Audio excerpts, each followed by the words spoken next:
A sharp slap to the head dragged him back to reality. They mocked him, taunting the name Jun Wu Kim, a legendary hero from 40 years ago, whose legacy this weakling shamed. But they were clueless. The Jun Wu Kim they thought they knew was already gone. He had woken up to a stranger's face in the mirror. He threw open the window, only to realize this entire world was alien to him. The towering skyscrapers weren't supposed to be there. Nothing made any sense. Suddenly, an intense surge of energy ripped through the air. He sprinted into the street, needing to see if it was a portal. But the scene that greeted him was beyond belief. People weren't running in terror from the rift in space. No, they were gathering around it like it was some kind of street performance. Annoyed, he shoved through the crowd of onlookers and reporters. He screamed that it was dangerous, but his warnings fell on deaf ears. Just then, a girl arrived like a movie star on a red carpet, waving to her adoring fans, and sauntered towards the portal. But she didn't close it. Instead, she let the creatures spill out, and only then did her battle begin. The girl was powerful, controlling the chaos with flashy moves. Watching this farce filled Jun Wu Kim with a pure, uncontrollable rage. They had turned a life-and-death struggle into a cheap show. Furious that they were treating this like a celebrity meet-and-greet, Jun Wu knocked over the cameras, roaring that this was all insanity. His outburst shocked everyone into silence. He was the only one there who wasn't thrilled by the spectacle. He warned them that if a monster went berserk and adapted to this dimension, everyone watching would be torn to shreds. The girl simply scoffed, claiming this was exactly what they were taught in subjugation class. Jun Wu was dumbfounded by her answer. She then mocked him, saying real life was different from a classroom. At that moment, a dangerous glint flashed in Jun Wu's eyes. He growled, "Do you really think it's right to create a battlefield in front of civilians, you brat?" His intense glare actually made the girl flinch. As her bodyguards grabbed him, they warned him to back off. Jun Wu fought against their grip, questioning how someone so pathetic could ever be called a hunter. The girl ignored the insult, only commenting that his life must be tough. A short while later, Jun Wu went to a quiet square to sort through his thoughts. It seemed he had returned to life 42 years after his own death. The memories came flooding back. I was gravely wounded in that final battle. My comrades were screaming my name, begging me to open my eyes. All I wanted to know was if we had won. I saw tears streaming down their faces. My heart sank. I thought we had lost. But no, it was a success. We had won. Then why are you all crying? I asked. That monster, it was on another level entirely. If we had failed, the entire city would have been wiped out. The reason they cried was because I was dying. I hadn't even realized how bad my injuries were, not until they showed me my own severed leg. They were too devastated to celebrate the victory. I just told them I was happy they survived, and I meant it with all my soul. In that very instant, I knew for certain that my life had ended. Jun Wu Kim, the first hunter of South Korea, the man who fought bravely against Gigantiana, the most powerful monster in history. What a pathetic end for a hero. But as the darkness took me, a voice echoed in my mind. I will return in 42 years, far stronger than before. Next time, humanity will not be able to survive. The voice still rang in his memory. It would return in 42 years. He remembered that grim prophecy. If things kept going like this, everyone was doomed. These new hunters, he realized, were weaker than the lowest-ranked monsters. He had to prepare for the calamity.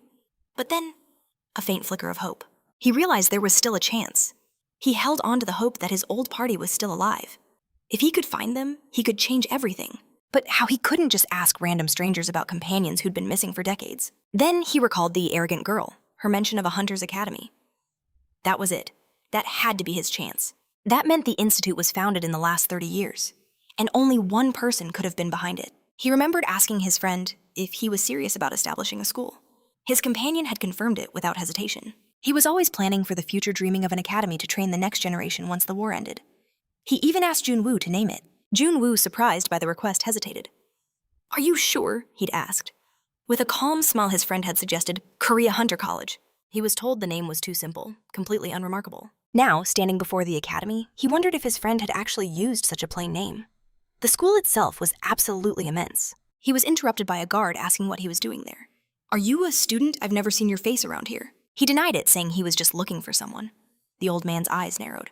"If you're here for Yoon Chai, you should just leave." "That's not the case," the main character replied. He then asked the guard if he knew a man named Bae Woo Ik. The guard's brow furrowed in confusion. "My boss? You mean the director?" A confident smirk played on the main character's lips. "That's right. I'm here to see him." But the old guard shook his head firmly. "The director doesn't take unscheduled visitors. Unless, are you one of the special admission students?" he asked. That question caught the protagonist completely off guard. He denied it, insisting he was just an ordinary student. A flicker of pity crossed the guard's face. "Right this way." He sighed, leading him into the grand building. But just moments later, he froze in his tracks. Inside, a portrait of his former self was hanging on the wall. "What is this doing here?" he demanded. "Hey, keep your voice down," a guard barked. "This is a school." He quickly apologized, a faint blush creeping up his neck. Why would his friend hang such a massive picture of him here as they continued more photos lined the hallway walls? One quote attributed to a certain hunter Jun Wu caught his eye. "Adventurers are 99% willpower and 1% talent." Jun Wu stared at the words baffled. Had he really said something so cheesy? He had no memory of it whatsoever. Soon they stood before the director's office. The guard knocked tentatively. "Apologies, sir. A student is here to see you." They were beckoned inside. Before the protagonist stepped through the door, the guard shot him a final warning. "Don't try anything stupid." Stepping inside, the guard announced his presence. "The special transfer student has arrived." The director looked up, his face a mask of confusion. He had no memory of admitting a special student this year. The guard simply said they could sort it out and left to resume his patrol. A cold, serious gaze settled on Wook's face. The time for games was over. The director rose to his feet, his expression hardening. "This is highly unusual," he stated. "I wasn't informed of any special student passing admissions. Just who was this boy standing before him?" If he didn't give a good explanation, there would be hell to pay. But the boy was completely unfazed. He simply asked, "How have you been, old friend?" The man was utterly baffled. He didn't recognize this kid in the slightest. The boy continued, a small smile on his face. "You look so different now, almost like an old man. Don't you recognize me, Wook?" He finally revealed his name, Jun Wu. Utterly bewildered, the director scoffed. "I've never met a crazier bastard in my entire life." He snatched the phone and called security. "Get this kid out of my office now. I won't have random lunatics barging in here." But then the protagonist asked a single chilling question. "How is Sunun doing?" The director froze. How do you know that name?" Our hero smirked. "You chased after her relentlessly, only to get shot down every single time." "It was pretty hard to forget," he added. Then the protagonist leaned in. "So did you ever finally win her over?" That was the final straw. The director lunged forward, grabbing Jun Wu by the collar. "Who the hell are you?" he roared. "Why are you digging up these things?" But Jun Wu just started to laugh. "Wow, I never imagined you'd actually have the guts to grab me." A dark, irritated look flashed in his eyes. "That's pretty bold for a school director, wouldn't you say?" Seeing that chilling expression, the man instantly let go. His face was a mask of pure shock. The protagonist casually brushed the dust off his shirt. "I taught you this before, didn't I?" he said calmly. "Even when facing the fiercest monsters, the most powerful figures, you must never lose your composure. Never let your prey see you sweat." The director, trembling, could only ask one thing. Was he your leader? The scene flashes back, years ago at Subjugation Management Headquarters. A desperate shout echoed. "What are you all standing around for?" A cold blade was pressed against a woman's throat. "Get me medicine, bring me food." The main character arrived on the scene. "What's going on here?" A nearby hunter explained the situation. "That kid was kicked out of his base for getting sick. Now he's desperate for a cure." "Is that the real story?" our hero asked. The man nodded grimly. "We think it's for his brother. He has the same disease." Our hero sized up the situation for a moment, and then he calmly started walking toward the hostage-taker. His companion watched in disbelief. What in the world was their leader thinking?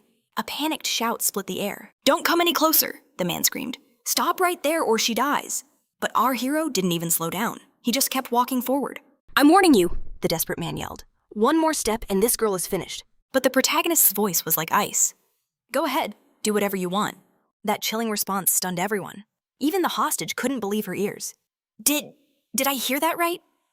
He was dead serious. "Nobody here cares if you eliminate her. This city is crawling with monsters. One more death means nothing." The man began to stammer, but the main character cut him short. "Don't you have the guts?" he taunted.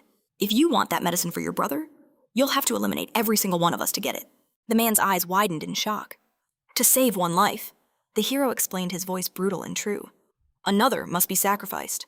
That's simply the law of this world. Monster or man, it makes no difference. If you're going to do something, you do it right. If you can't even manage that much, then just give up and be eliminated alongside your brother." The harsh words struck the man like a physical blow. A moment later, he shoved the woman aside and charged directly at our hero. A flash of steel cut through the air, but with effortless grace, our hero dodged the strike. Before his foe could blink, he seized the attacker's arm.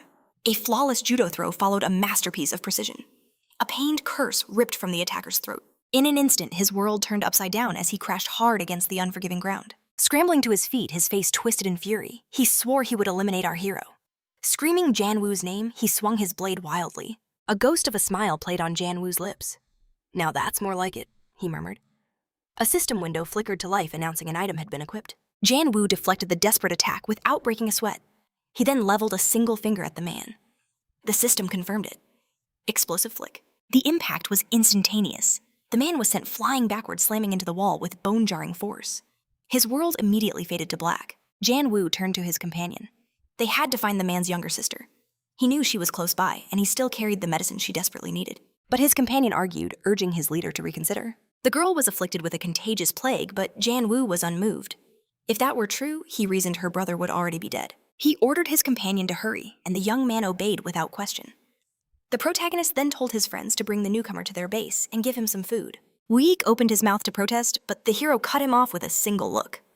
The matter was settled, and from that day forward they were comrades. But back in the present, the hero's friend was riddled with doubt. Was this really the same person? He looked like a mere child. The protagonist admitted he had no answers. He had simply woken up in this strange, unfamiliar body. The director's intense gaze lingered on Jan Wu, making him painfully aware of his small, youthful appearance. He confided that his friend didn't seem to believe him. "Of course he doesn't," the director replied with a sigh. No one would ever believe that a hero long thought to be eliminated had returned in the body of a child. The main character suggested that the best way to prove it was to talk about their very first hunt.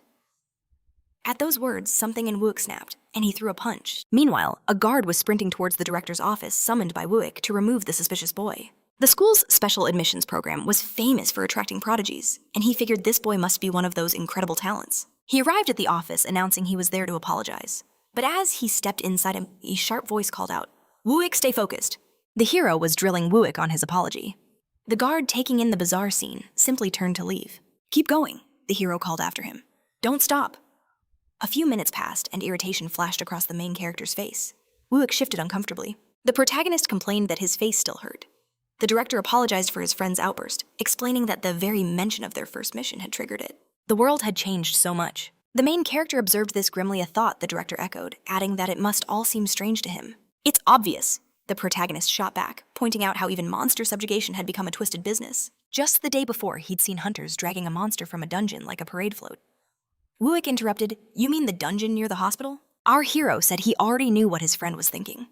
The young man couldn't understand why they were doing these things. The director explained that the world had become peaceful after their leader's great sacrifice on that final mission. Truly powerful monsters were now incredibly rare.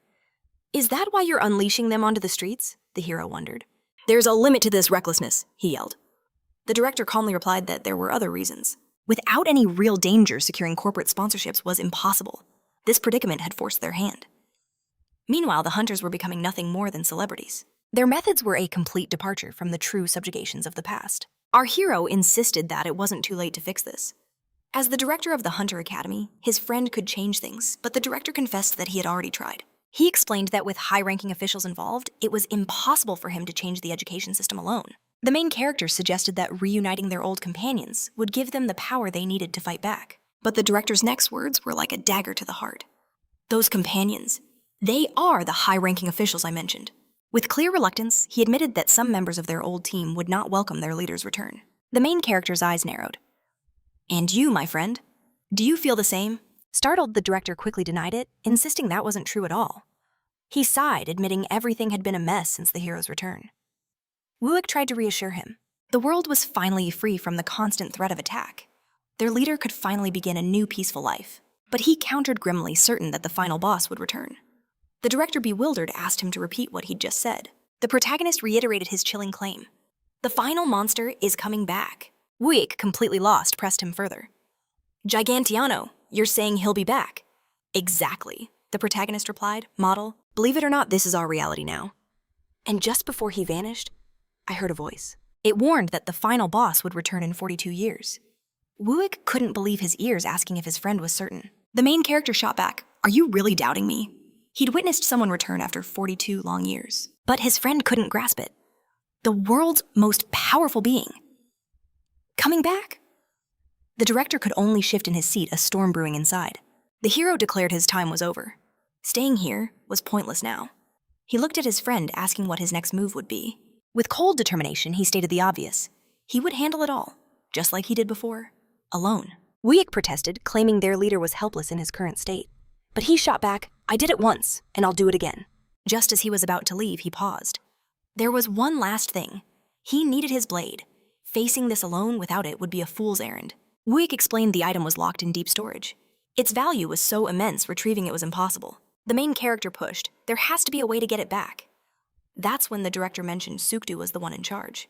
A glimmer of hope appeared in the protagonist's eyes. Shidu, his old loyal companion, was in that position. This was perfect. Shoku was always the most obedient and loyal soldier. But Wuik shattered that hope, explaining Shoku would be the one most enraged by his return. The protagonist's spirit sank. It seemed nothing was going his way. But then his friend offered a sliver of a chance. There is one more option, he said. It turns out Sioku's granddaughter was a student at the academy. He'd heard rumors the chairman doted on the girl and would grant her any wish. So he has a granddaughter, and getting close to her is the only key. His friend confirmed it was the simplest path. Resigned, he agreed. He just needed her name. The director revealed it was Go Yoon, adding that he must have seen her near the collapsed dungeon by the hospital. A bitter, ironic laugh escaped Jun Woo's lips. That girl was really Sioku's granddaughter? The man confirmed it, asking if there was an issue.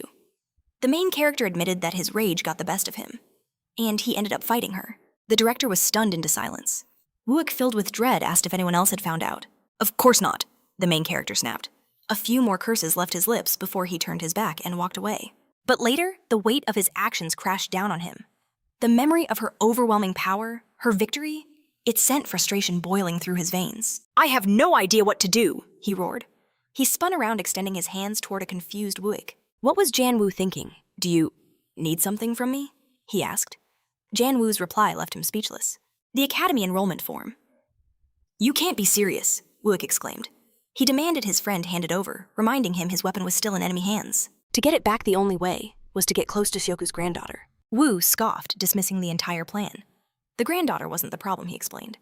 The real issue was the protagonist's age. Utterly confused, the protagonist demanded an explanation.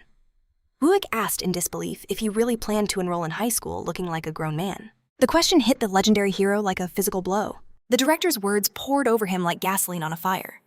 I'm not going there to make friends, he snarled. I just want my weapon back. Wuik let out a heavy sigh. He hasn't changed at all, he muttered, looking at their unyielding leader. Obviously, the protagonist retorted. That's why I was the first to escape that hell. The director finally handed the admission card over. He warned the main character not to go too hard on the kids, but the hero just scoffed. I'm not that kind of person. Wuik pleaded, don't hurt them, they're just kids. The protagonist's cold reply, I'll decide that when the time comes. I'm not joking around, the man insisted. The other children, they're just too weak. The hero cut him off. I already know. The next day, inside the hallowed halls of the academy, a new student wandered looking for his classroom. It was our protagonist, an unfamiliar knot of anxiety tightening in his gut. Him. In a classroom, he tried to find Go Yoon while keeping his head down, but trouble found him instantly. Hey, what do you think you're doing? A sharp voice cut through the air. If you're not going in, then move. You're blocking the door. He quickly apologized, saying he was just about to enter. But for some reason, the girl suddenly stepped right up to him. A wave of awkwardness washed over him as she leaned in close, asking, You're not the dog from yesterday, are you? His mind went completely blank. She breezed into the room, casually remarking on what a strange transfer student they got. It's none of my business, she said. But why did she call him a dog? She offered no answer, leaving him utterly baffled by her sudden exit. He sighed. Kids these days were far too complicated. Stepping through the doorway, he was met with a wall of silence. Every single student in the classroom was staring directly at him. Whispers rippled through the classroom. Was this newcomer the same mysterious dog from yesterday?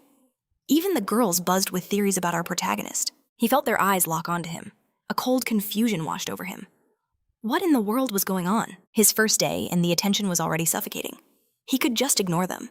After all, he knew this academy would be different. No one else possessed an item like his. He scanned for an empty desk, but a strange sight stopped him in his tracks. A bouquet of flowers sat on his desk. A note attached read, Congratulations from someone named Wuik. He froze, a question mark flashing in his mind. Was this some kind of standard welcome gift for everyone? He took his seat, muttering under his breath about the pointless expense. Suddenly, a loud clatter shattered the quiet. Someone was raising a storm, their voice echoing through the hall. A voice spitting venom at their own teacher. A boy stormed in, complaining about being dragged to school. His presence instantly blanketed the room in silence. A sudden, chilling fear gripped every student. Our hero thought to himself, hey, kids never change. Always acting like they own the world. The boy's eyes landed on him, surprise flashing for a moment. Before it was replaced by a wide, predatory grin. A new toy, his expression seemed to say. He sauntered over, disbelief in his voice.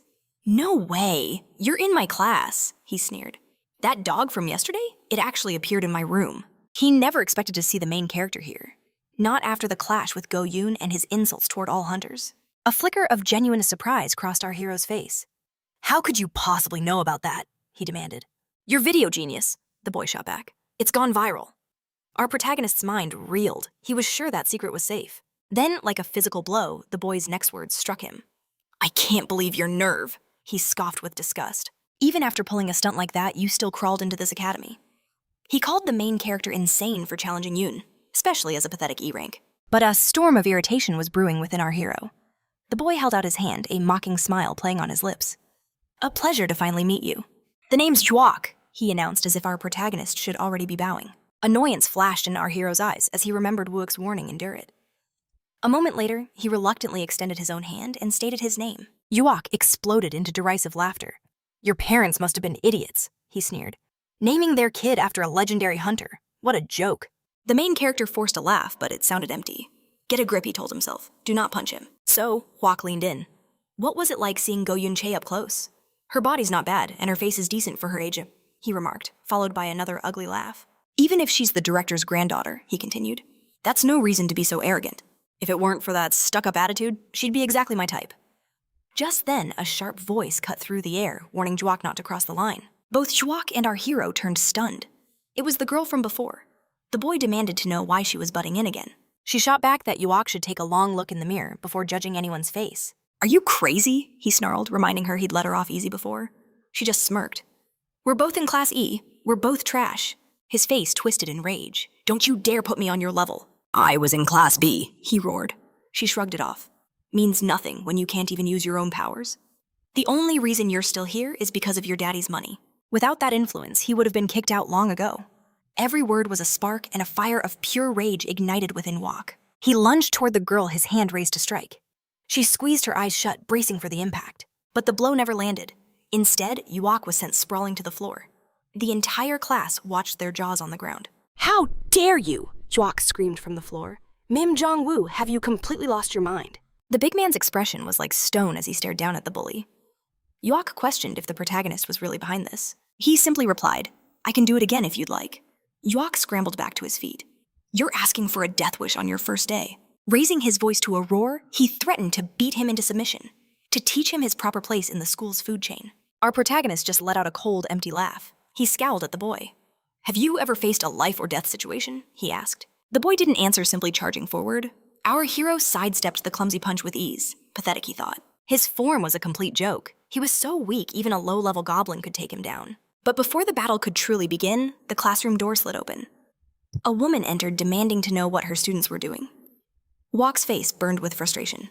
Of course the teacher would show up at the perfect moment to ruin his revenge. He stormed away, muttering that he'd find Jong-woo later to finish this.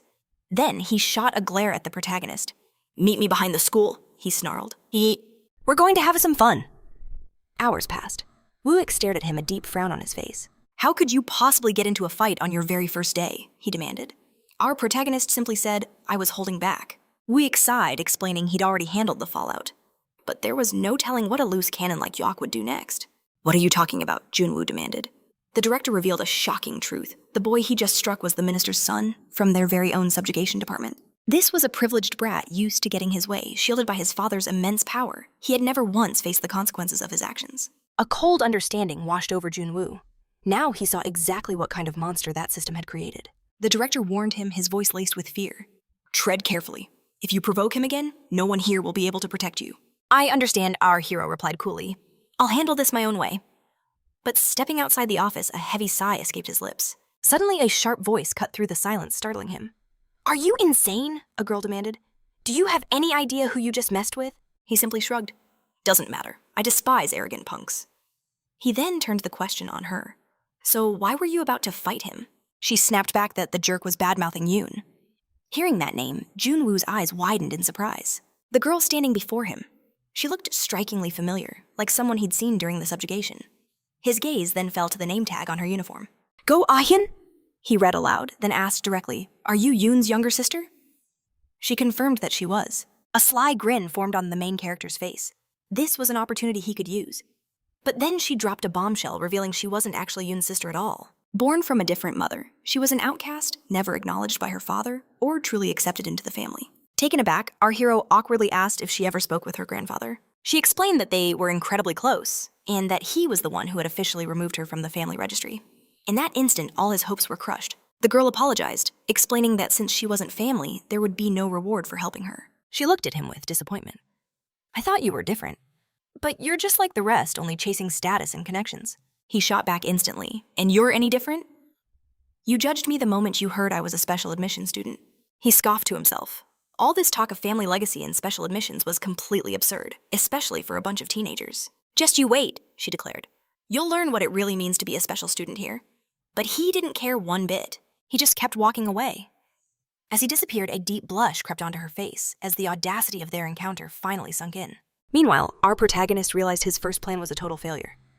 He needed a new strategy to get close to Yoon. Just then, a figure emerged from the shadows behind him. "Hey!"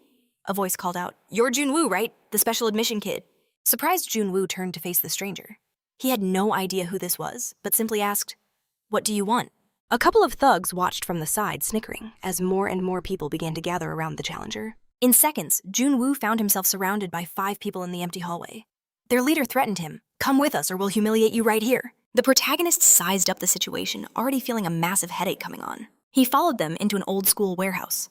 "So this is their hideout," he thought, the air thick with a foul stench. A voice boomed from the darkness. Well, look who's finally arrived." It was the minister's son, that spoiled brat, with a question to ask before his 6 cronies delivered what he promised would be an unforgettable experience. "I just don't get it," he sneered. "Why would a nobody who got in through special admission dare to pick a fight with me? It's almost comical." But the larger boy just smirked. "Special student, and what exactly is that supposed to mean?" The bully was visibly stunned by his defiance. His face twisted into a nasty sneer. "A worm who slithered in through connections dares to talk back to me. If I wasn't on probation," he spat, "I'd crush you myself. You should be grateful my friends are feeling merciful." Then, with a roar, he unleashed his pack. "Get him!" One of the thugs lunged with a sloppy kick, but our protagonist dodged it with ease. He was almost amused as his attacker completely lost his balance and crashed to the floor. He hadn't laid a single finger on him. The minister's son just laughed. "Good dodge." But his words only riled up the mob as they all surged forward. With effortless grace, he weaved past the first clumsy punch. Then another and another, all while taunting. "Is this pathetic display the best you've got?" The first thug, enraged, charged again, screaming for him to shut his mouth. This time, our protagonist stood his ground, meeting the reckless attack with a brutal knee straight to the face. He found the boy utterly ridiculous, incapable of even the simplest move. Blood exploded from his nose. He collapsed in a heap, leaving the others completely frozen. How could one person take him down so easily? "What's wrong?" Jun Wu taunted the stunned crowd. "I was promised unforgettable memories." The bully seethed with fury, cursing Jun Wu under his breath. A wicked grin spread across Jun Wu's face. "If we're going to do this," he declared, his voice dangerously low, "we might as well do it right." Elsewhere, Ah-hyun wandered the school halls, replaying the conversation in her head. The main character's dismissive words still stung. He had made her feel ridiculous. That transfer student acted with such certainty, but in reality, he knew absolutely nothing about the situation. A chilling whisper cut through the noise. Juok's crew had dragged Jin Woo away. Rumors began to spread like wildfire. His academy life was officially over. He was the special admit who broke the record for being cast aside. "Don't the teachers know about this?" one student wondered. But another voice shot back, "And who'd be crazy enough to get involved?" Goon sneered, saying our hero had this coming. His arrogant attitude was insufferable, but then something suddenly shifted. A memory flashed through her mind. His words defending her honor. She stopped dead in her tracks. Then she broke into a sprint. Inside the desolate warehouse, our hero stood before his 3 captors. Wok scoffed, asking if his lackeys were just going to play games. One clean hit was all it would take to end the main character. But his boys were frozen in fear. He had, after all, taken down their strongest with a single move. Yet he just smiled, assuring them there was nothing to be afraid of. He insisted he hadn't done anything special. Their skills, their mentality, he declared were simply child's play. This statement shook Juluk to his very core. He ordered his friends to use their abilities against him. But one of them panicked, warning that using skills here meant instant expulsion from the academy. Juok just laughed it off. "There's only one rule," he said. "Don't get caught." With that, his followers prepared for round 2. Bracelets materialized on their wrists. Our hero immediately recognized the items. They were just like the ones Gohan and Che used. Summoning a full sword would be too obvious. But his lackeys still hesitated, too terrified to challenge the monster before them. Disgusted by their cowardice, Hwak leaped down from his perch, calling his companions absolutely pathetic. He brandished a bracelet of his own, activating a hidden power. You'll be punished if they find out, his friend warned. Yuak told him to shut his mouth. He activated the item. The system announced a D rank skill, giving him immediate access to its power. Our hero watched his expression completely unreadable. Through a broken window, a spear was passed into the fight. Yuak roared that he'd make our hero beg for his life. But the protagonist simply scoffed. You're just a child, he said. Do you even understand what an ability is? A nearby lackey couldn't believe his ears. Is this guy a complete idiot? He whispered. His opponent was already armed with a real weapon. Yet our hero simply grabbed a dusty old broom and turned to face Jusak. Did you really think summoning an item counts as an ability? He asked. Then glancing at the shocked bystander, he added, now that's someone who knows nothing. The powerhouse jabbed his broom towards Jusak, his face twisted in a mask of pure anger. How dare a brat like you use an ability outside of a dungeon? Meanwhile, back in the academy office, news was traveling at lightning speed. One of your new students is already causing chaos, a teacher reported. He's going up against Juk from Class B, came the stunned reply. That's bizarre. He's a special admission, but he's in Class E. That means he should have zero talent as a hunter. But the woman denied it completely. Confused, the man listened as she insisted he was dead wrong. He's in that class, she revealed, because he never took the aptitude test. This revelation only confused him more. The only students who skip the test are those with a power level too high to measure. So why was he exempt from the evaluation? The only other student to ever receive that classification was the legendary Go Yoon. He wondered if this new kid was being compared to him. The man countered, saying someone with that much talent would never be tossed into the lowest ranked class. The woman explained that the director himself placed him in Class E, specifically to keep him off the radar. He commented on how strange that was. Most hunters craved the spotlight. But she confessed she didn't know all the details. Before she could elaborate, a voice screamed her name. It was Go On. What is it? She asked. The main character is in grave danger, she warned. Back at the warehouse, an impossible battle was unfolding.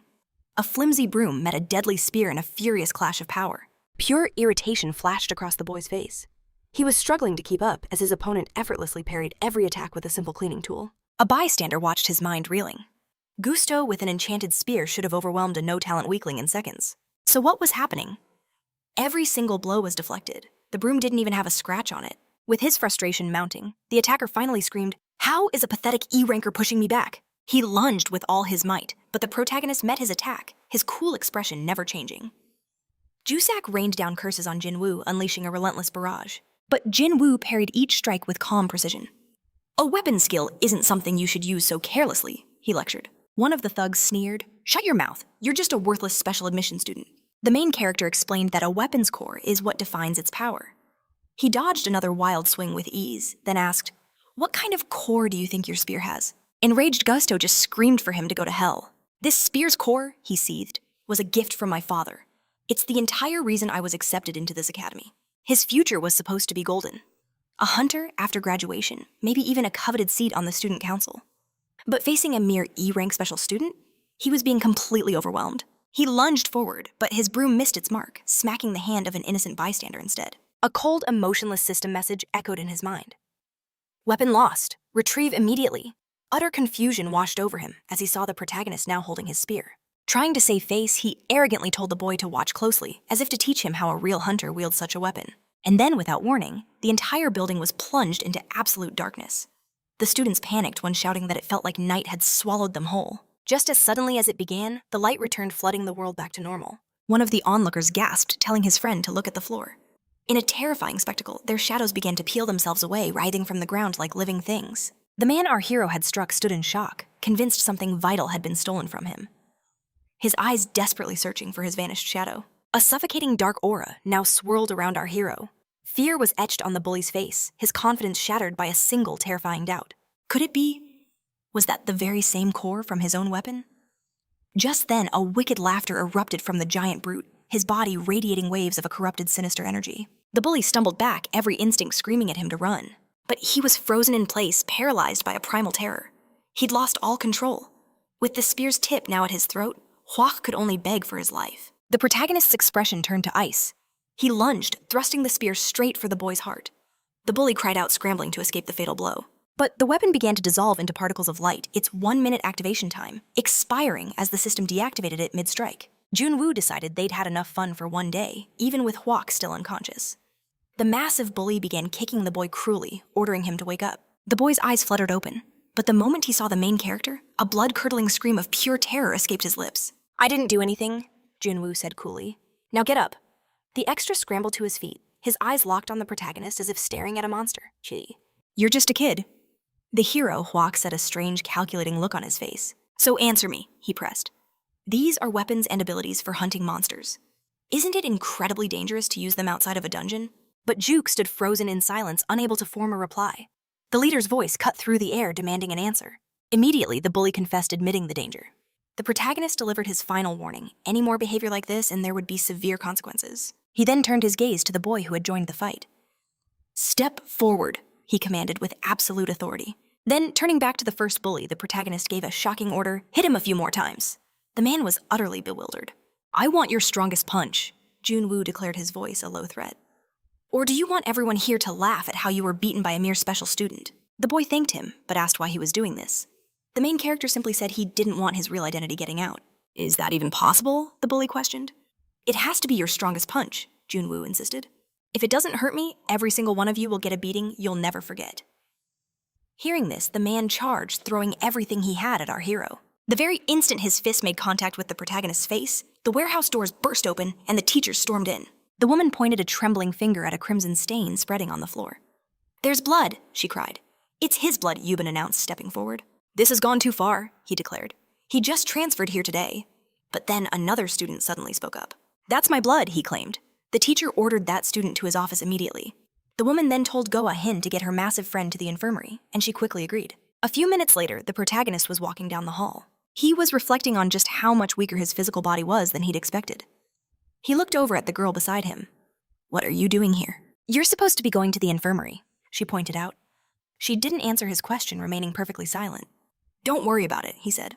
I can handle this myself. Who are you really? Ayn demanded. Just a normal student, he replied flatly, who got what he deserved. She shot back. Stop pretending. I saw everything. Moments earlier, the teacher had sent her to check the area behind the academy. While searching for our hero, she'd heard the shouting and moved to investigate the source. She witnessed the terrifying power our hero had unleashed on the others, and a deep fear still clung to her. Why? Ayn asked. Are you in Class E and not the highest ranked class? He brushed her off completely. That's none of your business. I don't want any attention, so just forget everything you saw. I will, Ayn agreed, her voice soft, because I'm just like you. Her words left the protagonist completely confused. She confessed that she had judged him, even despised him, simply because he was a special student. The girl apologized sincerely, and he told her it was fine. All he wanted was to get to the infirmary. Ayn suddenly changed the subject, saying she didn't want to bring it up, but then asked for his help getting into the student council. The protagonist, completely blindsided, asked her to repeat herself. Ayn explained that to even be considered for the council, you need a sponsor. So you're saying we'd be using this person? The protagonist asked, piecing it together. Exactly, she replied with a sharp nod. And that's exactly why no sponsor would ever look my way. Just as she offered to help, he shut her down. Too busy, he claimed. But Ayn pushed, promising she'd do anything to repay him. Nothing comes for free after all. He just scoffed, saying what he wanted was something she could never give. She desperately listed off everything she could offer, but he rejected each one. Then she played her final card, an introduction to uni. His eyes narrowed. Was that even possible? How could she make a promise like that, considering uni had already been expelled? But the girl insisted there was more to the official story. A playful smirk crossed her lips as she carefully chose her words. With a sly smile, Ayn explained that if she got onto the student council, they'd have an in since her sister was already a member. But the main character's reply was ice cold. Forget it, I'll handle this myself. In that instant, the world began to spin. He collapsed to the floor. The girl knelt beside him, her voice filled with panic, asking what was wrong. I've been asking to go to the infirmary, he gasped for a long time. Meanwhile, at Hunter Academy, an emergency meeting was already underway. A teacher gravely stated this was the second time Jusk had illegally used his ability. That's grounds for immediate expulsion, another declared. Owen agreed, adding that this time there would be no mercy. The first teacher nodded grimly, confirming he saw it all firsthand. All eyes then turned to the academy director Wuik, awaiting his judgment. Wuik's gaze fell upon the teacher who brought Ayn. Is it true? He demanded. Did Juok and his lackeys actually assault the main character? The teacher confirmed it, stating she witnessed the entire attack. He pressed her again, his voice hardening. Are you certain you saw it? Her answer didn't change one bit. The director suddenly burst out laughing, thanking the protagonist for taking the beating. The teacher stared, completely bewildered. Then his tone turned to ice. The use of abilities is forbidden. And for a second offense, he declared, there must be consequences. The director announced that by the school's laws, Wok would be expelled, but a voice cut in requesting permission to speak. Wuik allowed it. The speaker, completely shameless, argued that expulsion was far too harsh a sentence. Wooik demanded he explain himself.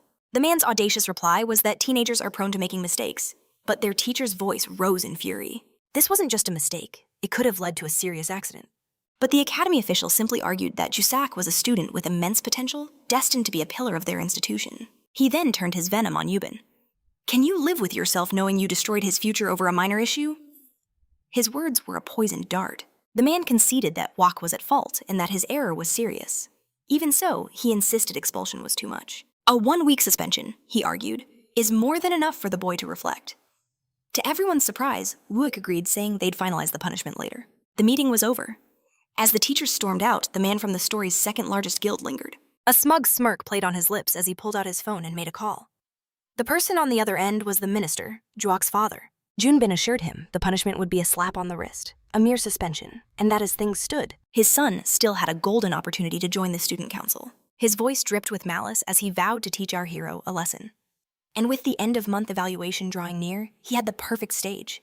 3 agonizing days had passed since the main character enrolled, and still there was no sign of Yoon. He scanned his classmates, seeing only a sea of talentless trash who would never become real hunters. The lessons themselves felt like a colossal waste of time. A string of empty hours, revealing nothing. He faded into the background completely unnoticed, until a sharp crack exploded against the back of his head.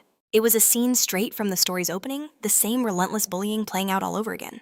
Their words were the same, the accusations were the same, and that familiar flicker of fear was in their eyes. He knew these faces. They were the very same thugs he'd dealt with in the warehouse. To the world, he looked like a nobody, an insignificant errand boy.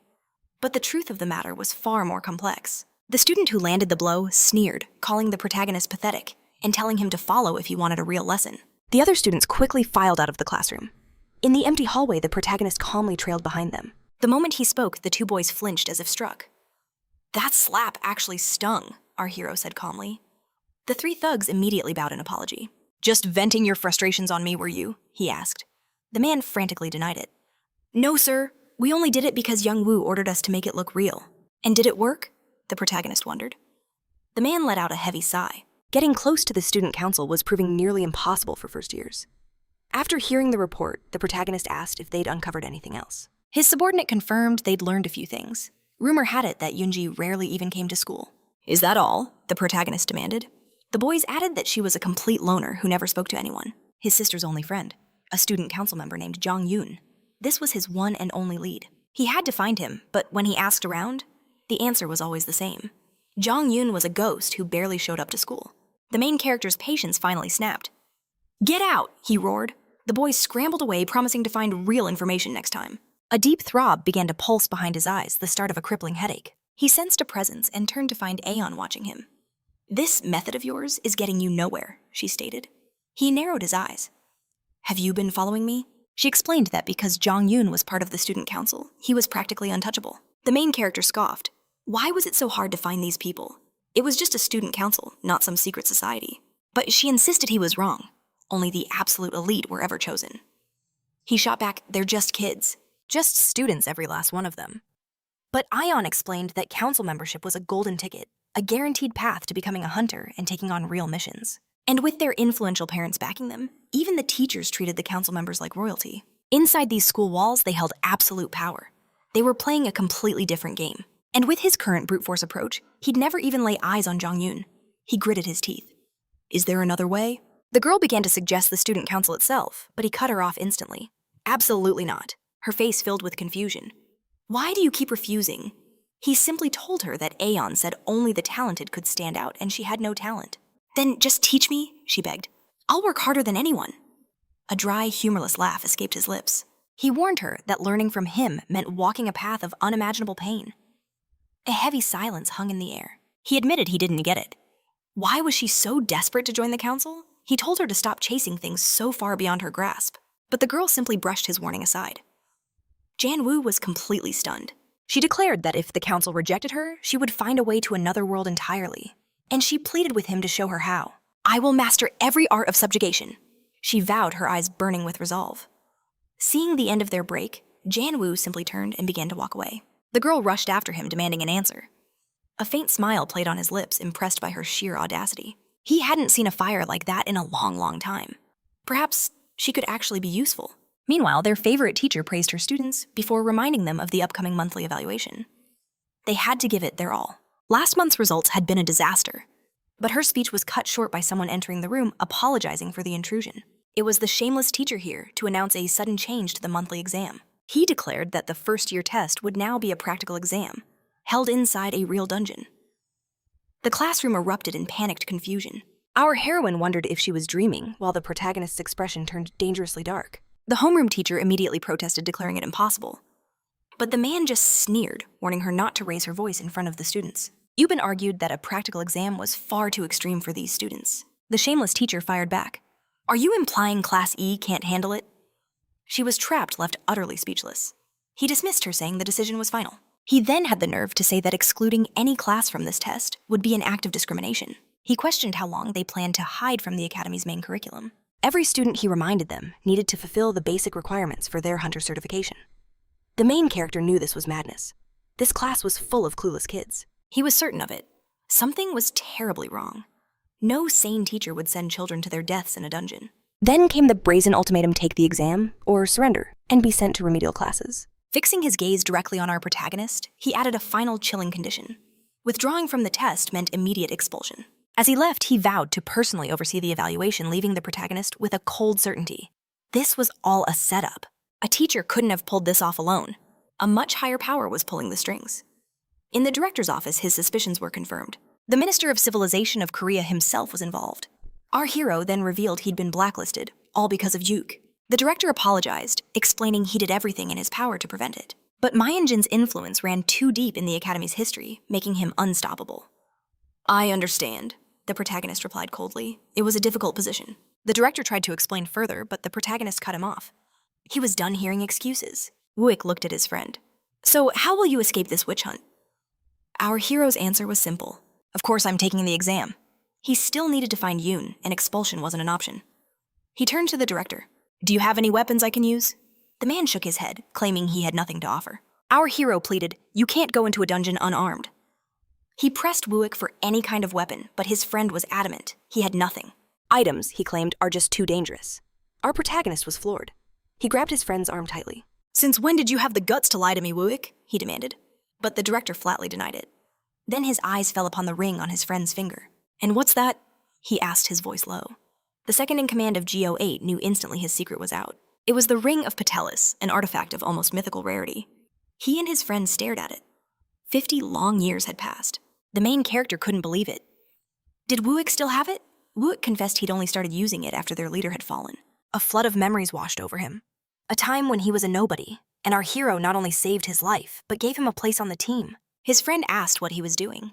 Without a word, he snatched the ring, declaring, "I'll be the one to use this." A faint smile touched his lips as he held the familiar weight, an item he hadn't wielded in years. Not since before his elimination. Wooik hesitated. Was this really okay? Wouldn't this prove he wasn't a true E-rank hunter? But our hero just brushed his concerns aside. "Relax, it's just a kid's dungeon," he scoffed. "It won't make a difference." But as he reached the door, the director stopped him. "Wait, there's one more thing," Wooik began to explain, but Jun Wu cut him off, shutting the door and walking away without a second thought. Left all alone, the man seriously considered resigning as the Academy's president. That shameless professor strolled down the hallway, knocking on the door of the Hunter Academy's special department. He swung the door open, only to find the main heroine standing right there. He asked Gunonanche why she was even at school, but she immediately fired back, demanding to know why he had barged into her room. Annoyed, the professor retorted that teachers could go wherever they pleased, warning her not to let her student council position go to her head. An icy silence fell over the room. Realizing his mistake, the professor shifted uncomfortably. He told himself to stay patient. This was the Academy, after all. He explained the upcoming first-year evaluation needed a supervisor from the student council. This time, he announced, "It's going to be a practical exam." Her response was sharp. "Are you serious?" She scoffed at the idea of a practical exam for first years. He confirmed the news and asked if she was interested. Her answer was a firm no. The professor then asked if other council members were available, but she shot him down, saying none of them could do it either. He was dumbfounded. "Are you suggesting we postpone the entire practical exam?" That's exactly what she meant. If the student council couldn't participate, it would be better to just wait a whole year. "There's nothing in it for us," she added coolly. Although, she mused with a smirk, "If you paid me, I might reconsider." The professor erupted in fury, demanding if she thought being on the council made her some kind of royalty. He reminded her he was the one who backed her rise in the school. Did you think you did it all on your own? He challenged. The girl's expression hardened. Don't take your frustrations out on me, she said coldly. It was my grandfather who judged you, not me. She added, you should treat the council members with more respect. The professor was left utterly speechless. He finally managed to ask how she knew about his judgment, but before she could speak, the door swung open. Professor? A student exclaimed with a smile. It's good to see you again. Is there something important to discuss? The professor explained that they urgently needed a council member to evaluate the exams. The boy glanced over at Che and asked if she had agreed. The professor simply replied that she had not. Well, I can do it. I'm not busy, the student offered.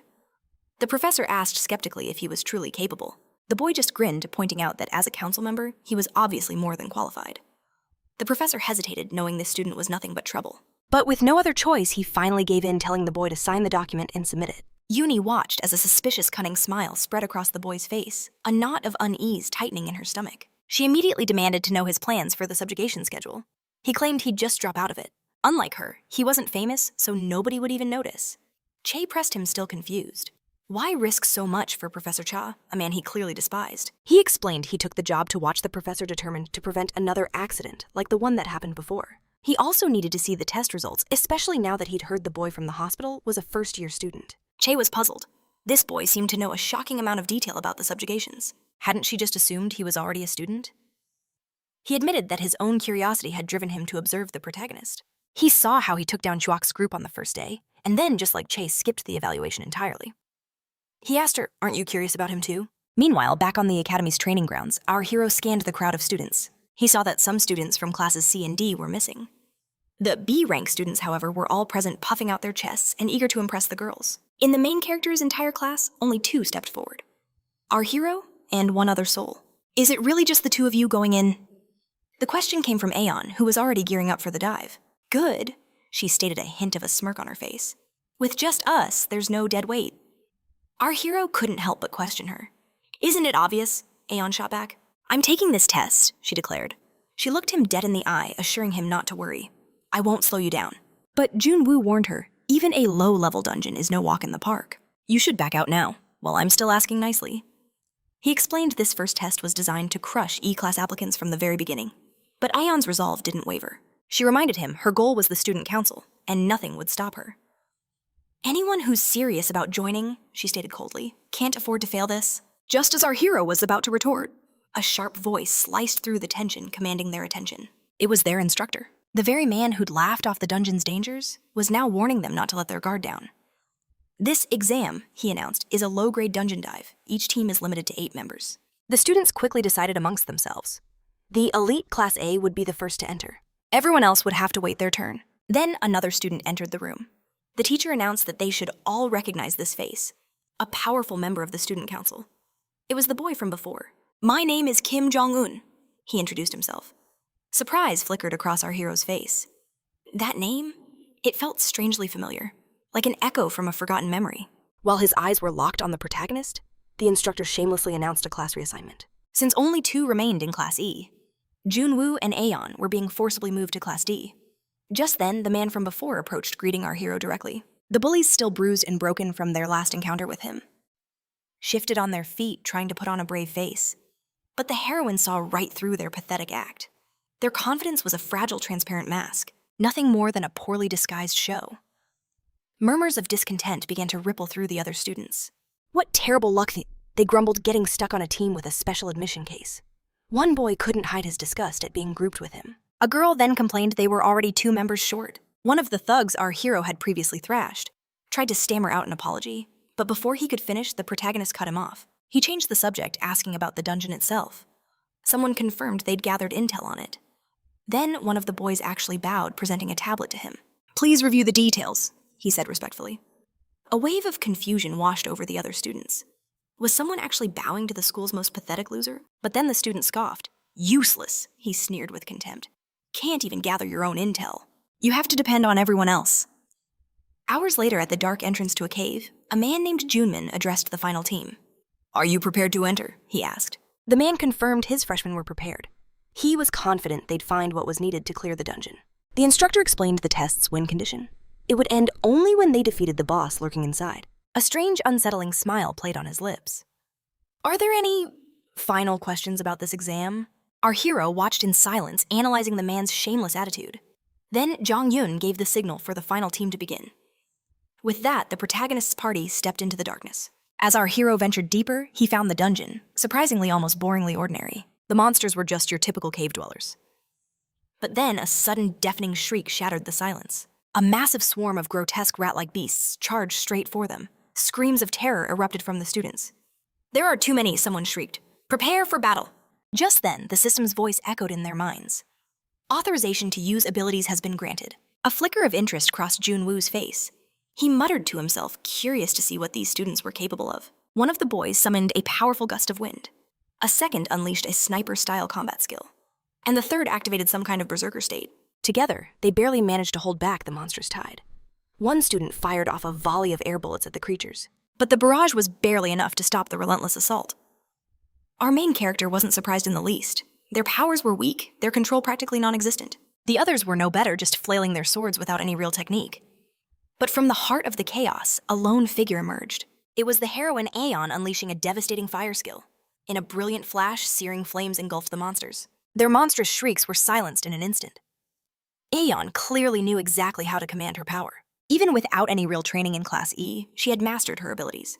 He had to admit she was skilled for her age, but he quickly dismissed it as nothing more than beginner's luck. The other students were already exhausted, beginning to question if this was truly a low-level dungeon. They could only watch as the monsters pressed their attack. Suddenly, a single rat broke through, darting towards a boy. But in a flash, the big man activated his patelis ring. The system's voice rang out. Skill activation imminent. At the same time, the protagonist calmly readied a small stone between his fingers. Model, that terrifying creature from just moments ago, was instantly annihilated by the hero in a single devastating blow. It was sent flying backward, crashing into the wall with sickening force. The boy could only stare, his mind reeling from the sheer display of power.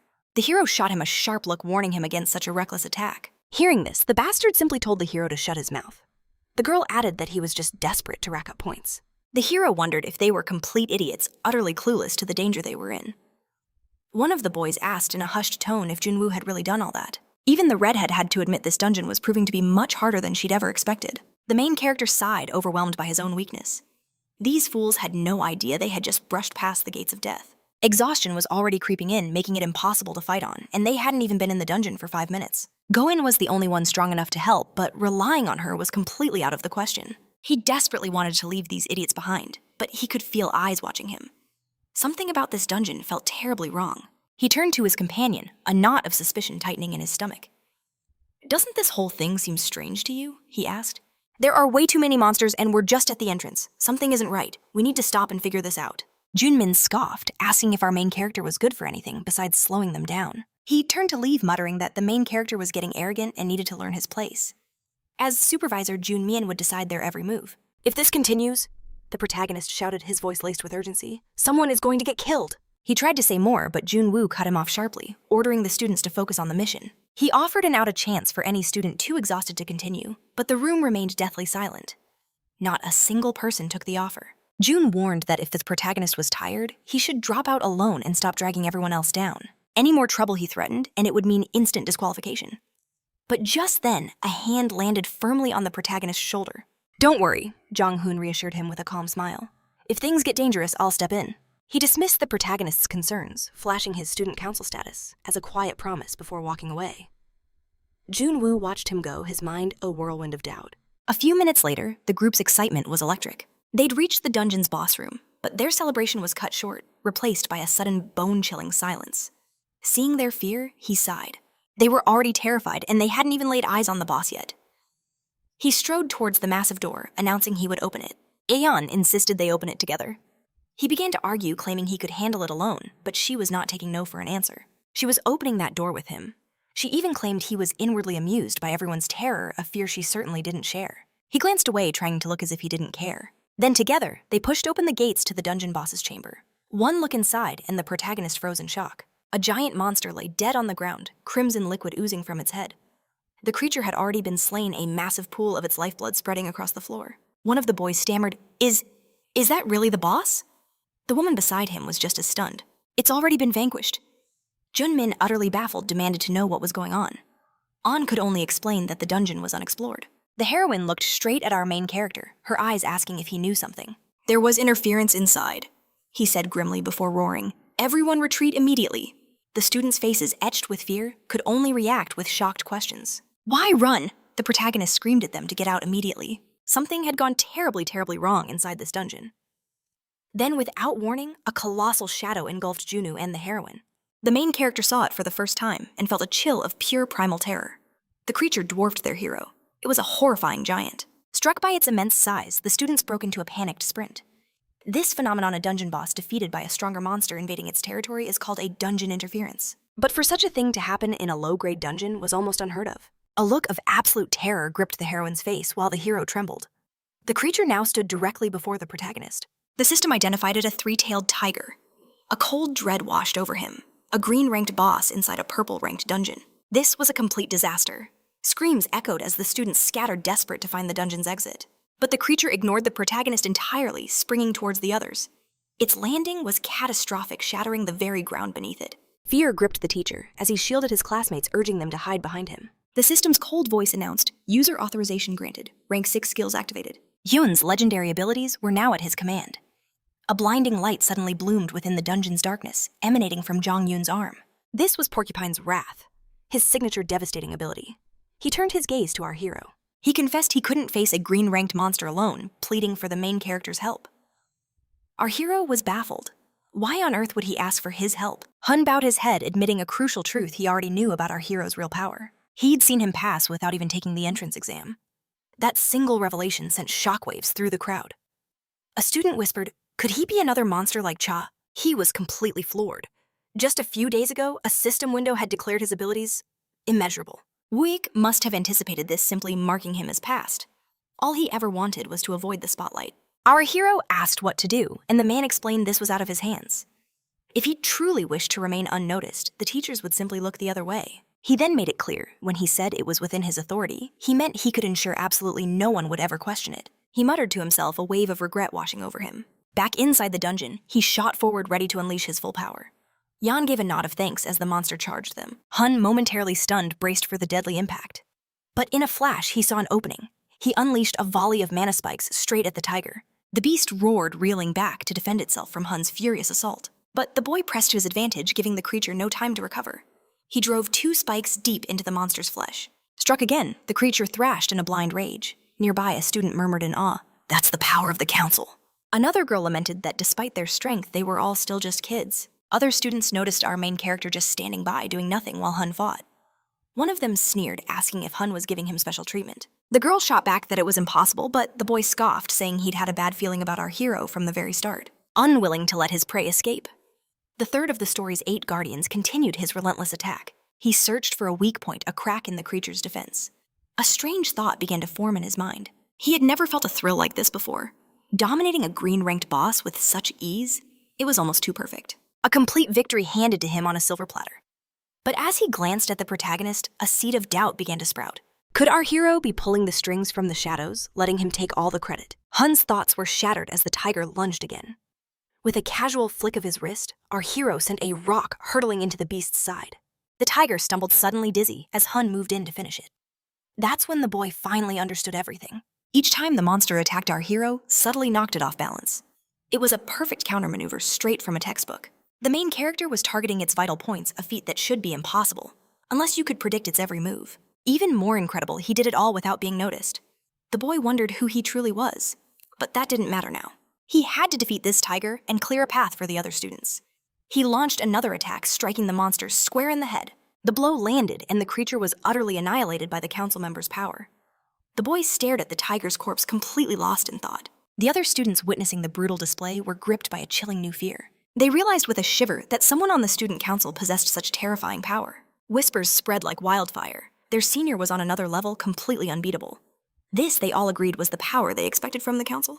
He let out a quiet laugh, amused by his earlier fears, that the incident from 2 years ago might repeat itself. But now it seemed everything was finally falling into place. Jun Woo's suspicious past could be the perfect reason to have him expelled. But just then, the protagonist spoke. The monster, he warned, is still alive. It was too dangerous to stay here. They had to escape. But a sharp voice cut through the air, demanding Jun Woo's attention. It was that same arrogant student from before. He accused our hero of faking concern just to win favor. Then, with a reckless burst of energy, he leaped directly in front of the fallen beast. He screamed that he wouldn't let Jun Wu steal the glory. He would land the final blow. But in that next instant, the tiger's eyes snapped wide open. It lunged at the newcomer, a fool who had severely miscalculated. Jun Wu could only think, what an absolute idiot. In a shocking twist, the second of the mighty 8 guardians threw himself in front of the reckless student. In a spray of blood, his arm was violently torn off. The guardian collapsed, spitting blood, as the beast itself seemed stunned by its own brutality. Sheer horror paralyzed the professor and students. The boy lay motionless on the ground as panicked screams filled the air. Is he still alive? Then Yunmin screamed at them to run. They hesitated, asking if he'd be okay. The man just roared, "Run!" Terror seized the heroine. What could she possibly do? A mighty student council member had been taken down in a single hit. But there was no time for hesitation. The beast was closing in fast. She knew its only weakness was fire, a power that burned within her very soul. But as she prepared her attack, a wave of terror washed over her. Her body froze solid. Fear locked her in place, every fiber of her being trembling uncontrollably. She was utterly helpless as the monster lunged for the kill. Just then, the system's voice echoed. Explosive flow activated. In a flash, a fist crashed into the beast. It was him. He sent the monster soaring with one devastating strike. The girl could only stare in disbelief. Did he really just defeat it that easily? The massive tiger sailed through the air from the sheer force of the blow. But our hero wasted no time vanishing as quickly as he appeared. Back on the ground, the fallen extra could only weep. His furious anger cooled, replaced by a bitter, grudging acceptance. But his quiet moment was shattered when a hand seized him by the collar. It was the hero, his eyes blazing with intensity. He warned the man to cut the act. If he wanted to live, he'd take his pathetic games somewhere else. Our main character called out to the big guy, ordering him to help. The others were to stay out of sight. But as he braced for battle, a sliver of doubt crept in. Had he made a mistake? A deep regret washed over him. He shouldn't have told them to hide. He could have ended this alone. The beast let out a deafening roar right in his face. It lunged, but he sidestepped the attack with ease. Then the tiger began ripping sharp projectiles from its own body. It hurled a spear-like shard straight at him, but he evaded the attack just as the system chimed in. Weapon capacity activated. Flow now active. With newfound power, the protagonist slammed another crushing punch into the creature. This time, the monster looked truly finished. There was no coming back from a blow like that. Our hero's victory was absolute. He activated his skill once more, unleashing a relentless storm of attacks. Surprise rippled through the onlookers as he completely overwhelmed the tiger. Even his beloved watched her future husband, her gaze completely captivated by the unfolding battle. That shameless bastard was also completely taken aback. He watched our hero pummel the tiger without mercy, bewildered by this sudden explosion of power. This wasn't the weakling he remembered. Rage began to boil within him. Could the protagonist really have advanced without even taking the exam? His fighting skills surpassed even seasoned veterans, made all the more shocking by the ancient weapon in his hands. He shouted a warning to the others. That ancient artifact was incredibly dangerous. Yet he pushed forward completely unfazed. He didn't need the professor's warning. He already knew all about the penalties. Every ancient weapon came with a price. Their activation effects were unpredictable, some could even annihilate their own user. But their immense power was too alluring to ignore. This bracelet, however, was simple, offering maximum output without any of the drawbacks. Its only limitation, the user was restricted to the abilities of the monster sealed within its core. A true supernatural weapon, on the other hand, didn't just copy a monster's power, it amplified it. It reshaped that power into a far deadlier form for the hunter to wield. Our main character reflected on how weak this new generation of hunters had become. Things might seem easy now, he thought, but the monsters will only get stronger. In that instant, a tiger materialized right behind him. "Your precious future husband should watch his back," the heroine shouted with concern. The beast lunged, but Go dodged the attack effortlessly. The system's voice rang out. "Flow attack activated." The creature recoiled instantly, raw fear written all over its face. Our hero spun through the air and launched a punch at the tiger. The explosive impact struck the monster dead on. The monster winced in agony, its eyes slamming shut from the sheer force of the blow. The shockwave from the attack blasted outwards, hitting the onlookers and even the heroine. A cloud of smoke and dust filled the air. She thought the Patelli's ring's penalty consumed the wearer's fear, but even under assault, he forced his eye open. Penalty activated, the system declared. Denkei.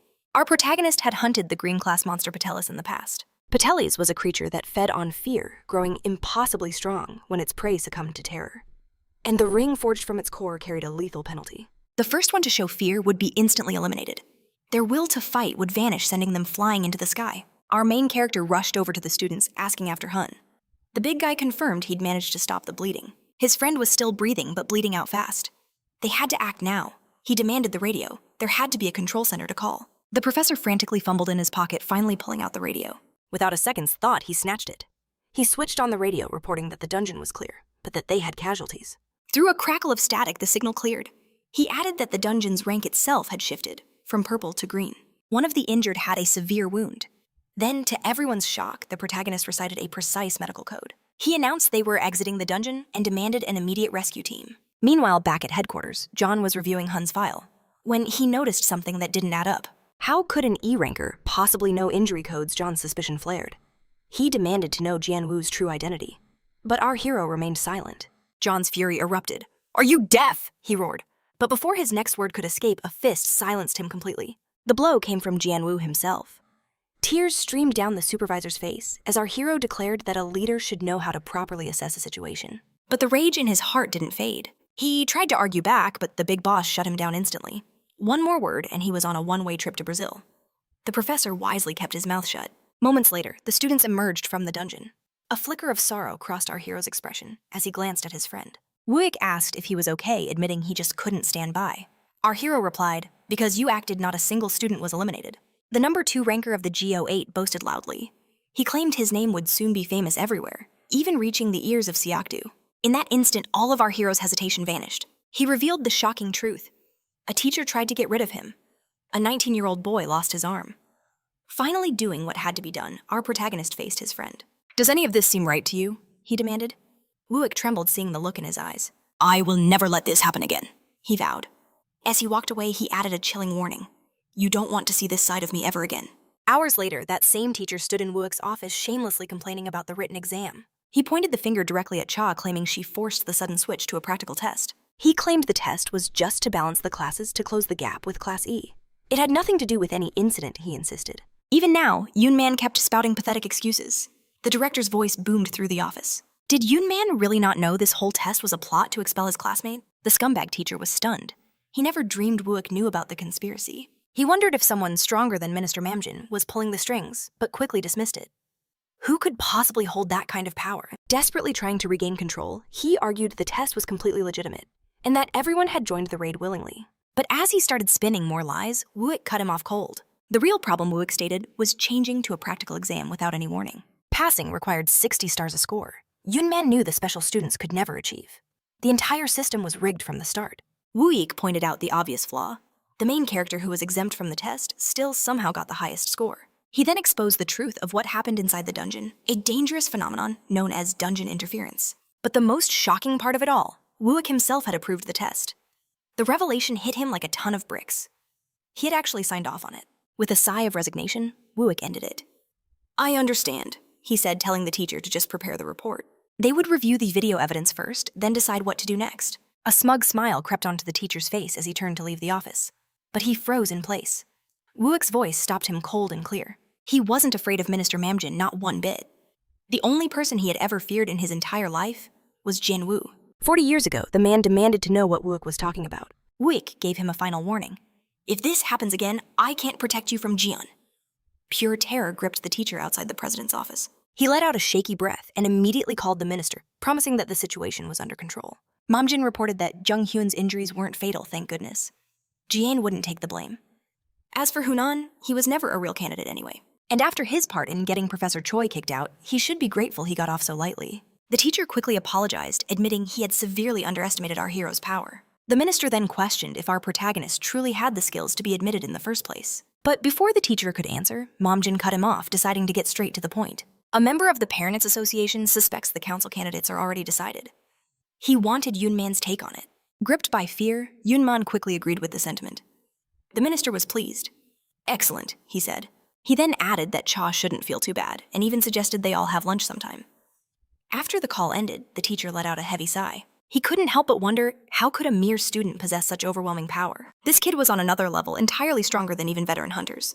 But an opportunity like this could not be wasted. He would crush Jian Wu no matter what it took. Meanwhile, someone warned our hero to brace for pain, a warning he casually brushed aside. But the very next second, the light touch of a doctor's cotton swab sent him screaming in agony. The treatment was finished. The nurse warned him to stay upright until the cast set, giving him a few other precautions. His fiancée scoffed that he was acting like a child, hardly the way a hero who defeated a green-ranked boss should behave. He shot back at her to be quiet. This lingering agony, It had to be the price for neglecting his supernatural weapon for so long.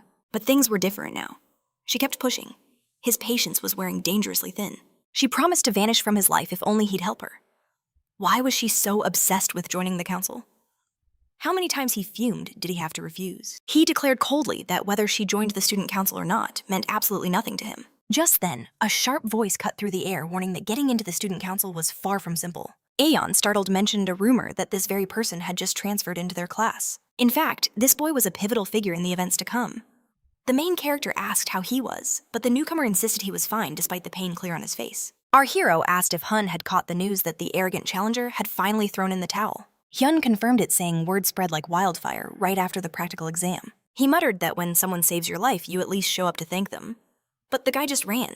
Hyan dismissed it, saying it didn't matter. They had survived. But the protagonist countered, "Is that what you call surviving? What about Hyun's missing arm?" Hearing this, the boy was struck speechless. Goat explained his father's motto, "As long as you're not eliminated, you can overcome any trial." Since he wasn't sent packing to Brazil, everything was going to work out. The main character, who was suspicious at first, now recalled how the boy sacrificed his own arm for a completely reckless person. That kind of selflessness was a rare sight even 40 years ago. That familiar phrase from the past echoed heavily in the air. She demanded to know why joining the council would be so difficult. He explained that Aeon was aiming for it too, and her path would be a brutal one. Was it because she was in Class E? The boy they called Goat just laughed, not even close. "Have you ever heard of the Parents Association?" The question dropped like a bomb, leaving them both stunned. The girl said Han made them sound sinister, and he confirmed her fears. 5 first-year members in the association, 5 of their children among the students, and 5 council seats per grade. He asked if they saw the pattern. Ian was completely shocked. He continued exposing a cabal of powerful parents who had already rigged the council with their own children. Feeling awkward, Ian asked if he'd gotten in that way. The boy denied it. He'd only snagged a position when a reserve spot opened up. The protagonist questioned if entry required their approval, and if they didn't approve. Would someone else be thrown out? Hun's silence was a chilling answer. The main character pressed on, asking what happened to students eliminated in the process. The heroine was floored. Were people actually being eliminated? Goat just smirked at her naive reaction. He stared her down, remarking how strange it was for a senior to be so clueless. He suggested she abandon her dream of joining the council. She refused firing back if he expected her to quit without a fight, especially with the Parents Association lurking in the shadows. Turning to the protagonist, she demanded to know if he agreed. This whole situation was insane, and someone had to act. The deep corruption of the school was a poison, putting every student in danger. He felt the burning need to intervene, but the return of Gigantiana was a far greater crisis. He had to remind them all that finding Cha was the #1 priority. Just then, the boy smirked, saying she'd arrived at the perfect moment. Their second heroine, or perhaps the true main heroine, appeared right behind the protagonist. As Hyun walked towards him, pure shock washed over his face. Things were falling into place with shocking speed. A wide smile spread across Jung Woo's face as he rose to welcome his girlfriend.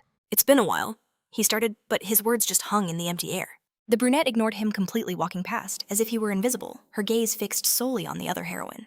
Hyun revealed her sister had begged her to leave the academy. She pressed forward, demanding to know Hyuni's plan now that she was enrolled here. Hyuni gave no answer, only an icy, unblinking stare. The tension between the sisters was so thick, the onlookers couldn't help but shift uncomfortably. He had no idea what their history was, but the hostility between them was unmistakable. He wondered if Aeon's desperate need to join the council was just to one-up her sister. With nothing left to say, Aeon turned to leave. The main character tried to speak, but she cut him off sharply. "You're in an even worse situation than I am," she declared. For the first time, Hyuni spoke. "Was my sister hurt?" Aeon looked completely stunned by the question. "A little late for you to pretend you care, sister," she retorted, walking away without another glance. Yoon, trying to defuse the bomb, thanked her friend for coming and asked if she and Hyuni already knew each other. As the two glared at one another, he noted that their first impression probably wasn't the best. The air grew thick with their closeness. It was time for him to disappear. He offered a quick excuse about having business elsewhere. Then, turning to Cheon, he said, "We need to talk," and led her from the room, left alone. Hyun felt the awkward silence crush him. Out in the sterile corridor, Cheon demanded, "What is this about?" This was a variable he hadn't calculated, not when they first crossed paths. Should he reveal his hand so soon, a different tactic might be better. He could play the role of an admirer, but the thought died instantly. It was too weak. That's not how you forge a real alliance. "I heard you were at the subjugation exam," she said, her eyes piercing through him. His first instinct was to deflect, to pretend he was a nobody. He tried to give Hyun all the credit, but she cut him off sharply. "Your friend couldn't have managed that alone." Her words were a direct accusation. That was a full-blown panic situation, she continued. But a first year handled it. And that advice you gave no amateur talks like that. Another excuse died on his lips. Instead, he decided to flip the script. You seem awfully sure of yourself. A playful smirk touched her lips as she challenged him. What are you trying to provoke me? Hardly, Jun Wu retorted. I'm just deciding if you're someone I can work with. Seeing her attempt to end the chat, she asked, So you're trying to join the council? She added a knowing look in her eyes. You're probably just trying to make connections. But you don't need to, she conceded. Your skills speak for themselves. He insisted he had zero interest in the student council, but she silenced him again. She had one last thing to say, and every trace of playfulness vanished from her face. Whatever schemes you're plotting to get on that council, leave my sister out of them. He simply remarked, You two are surprisingly alike.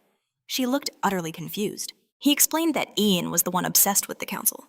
He, on the other hand, couldn't care less about it. His true objective was getting closer to her. Because, he said, his voice dropping, I have a debt to collect from Sokdu. In a flash of movement, she drove an elbow into his neck, slamming him into the wall. Did my sister ask you for something? She roared. He started to form a reply, but she gave him no quarter, her eyes blazing with fury. Answer me. Did Ian ask for your help with the council? Or with getting revenge? Our hero's own temper flared and he prepared to strike back. But this wasn't an all-out war. Not yet. With a controlled push, he sent her stumbling back, her eyes wide with surprise. She recovered instantly, lashing out with a devastating kick. This time, he struggled to parry twisting to evade another blow.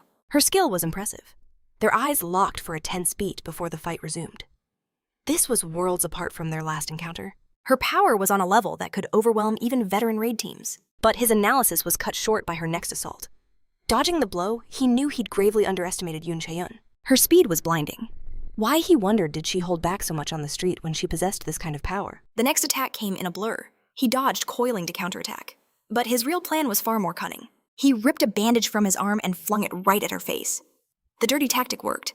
In that split second of shock, he closed the distance and seized her by the throat. Pinned hard against the wall, she gasped. Was that against the rules? He sneered, his grip tightening. Are there any rules in a school like this? You adapt fast for a special admission. She choked out with grudging respect. You're better than I thought, he admitted. Now what really happened during that subjugation? A shadow passed over her face. It was nothing like what you're imagining. The method was irrelevant, she explained coldly. The only goal was to entertain the spectators. Disgust twisted his features. The answer sickened him. Sensing the change, she asked, So what did you want? It's nothing, he deflected. I need you to get something for me. Go to headquarters and retrieve some weapons for me. A look of pure disbelief crossed Chaeyeon's face. That's insane, I can't just take weapons from there. Jin Woo pressed his advantage. I heard most of that equipment is just for show. And since Seok-do is the director, he should be able to spare a few. But she shook her head firmly. My grandfather is impossible. It doesn't matter what I ask. Just as Jin Woo was about to argue, a third voice cut through the tension, calling out his name. A nurse grabbed his shoulder. There's no fighting in the hospital. In that instant, Chaeyeon slapped his hand away and stormed off down the hall. He called after her with a confident smirk. Looking forward to seeing you again. I hope I never lay eyes on you again, she shot back. He chuckled. That's going to be difficult, seeing as you're Seok-du's granddaughter. With that final devastating shot, he calmly walked back to his room. Hyun immediately asked about his talk with Chaeyeon. It didn't go well, our hero admitted. His friend didn't seem the least bit surprised. He then probed further, asking if her relationship with her grandfather was a cold one. Hun's eyes widened, caught off guard by the sharp question. It wasn't terrible, he admitted, but it wasn't warm either. It felt more like an arrangement between business partners. Stunned, the protagonist pressed, So there's no real family bond. The boy could only agree. Hun then changed the subject, asking what he discussed with Cha. He revealed his request to retrieve a certain item, a plea she immediately declared was impossible. The boy nodded, saying that sounded exactly like her. His friend never asked her grandfather for a single thing. His sheer presence was too suffocating. Our main character questioned what he could possibly mean. Hun glanced around, explaining he couldn't speak freely here. With a dry laugh, he blamed our hero for the tense atmosphere, calling his request absurd. Young Woo wondered if money might be the answer, but Hyeon just laughed even harder. Only one thing could ever capture Yooni's attention, he explained. When Young Woo demanded to know, the boy finally revealed the shocking truth. To win the old man's favor, he'd have to make Aeon withdraw from the council race. He confessed he didn't know the reason, but he was certain Yoon despised her sister's very presence at the academy. Those words struck a chord with our main character. He recalled the girl saying something similar during their intense battle. Yun suggested that if our hero could convince Aeon to stand down, their goal might be within reach. But Yang Woo sharply silenced him. Footsteps were approaching. Hours later, in a different part of the city, she sat alone on a plaza bench. It was the same woman from before. The conversation she'd secretly overheard echoed relentlessly in her mind. All of her desperate struggles, every single scheme to secure a seat on the council, it was all for one purpose. To finally bring Siekdu to his knees. But her power as it stood now was pathetic. It wasn't enough for the council, maybe not even enough to graduate. That's precisely why she needed his help. He was only a first year, yet he possessed an unbelievable strength. With him by her side, she knew graduation was possible. But now, his help seemed like a distant dream. It didn't matter, she bitterly told herself. It had always been this way. Once again, she would face this cruel world all by herself. But then a shadow fell over her. It was the protagonist. He didn't waste a moment. "Why were you acting so pathetic?" he demanded, then asked if she was heading home for the night. She simply said she was. But he had one more question for her. "Were you actually thinking of giving up?" Aeon was stunned by his words.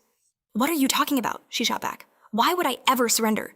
He knew she would say that. A faint smirk played on the protagonist's lips.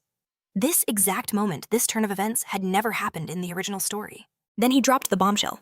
He had already clashed with Cha in a fierce battle. Her eyes went wide with disbelief. "What on earth are you saying?" she stammered.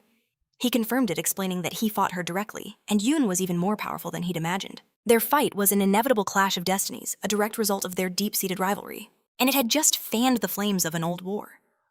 From this moment on, everything was about to change. He was done asking nicely, his new plan to threaten Yoon directly. The girl was completely bewildered, remarking that he was just as aggressive as she'd heard. "Are you joking?" she asked. But he was dead serious. He was hunting for her sister's one and only weakness. Ah-hyun scoffed, asking what weakness a perfect being like her sister could possibly have. He pointed directly at her.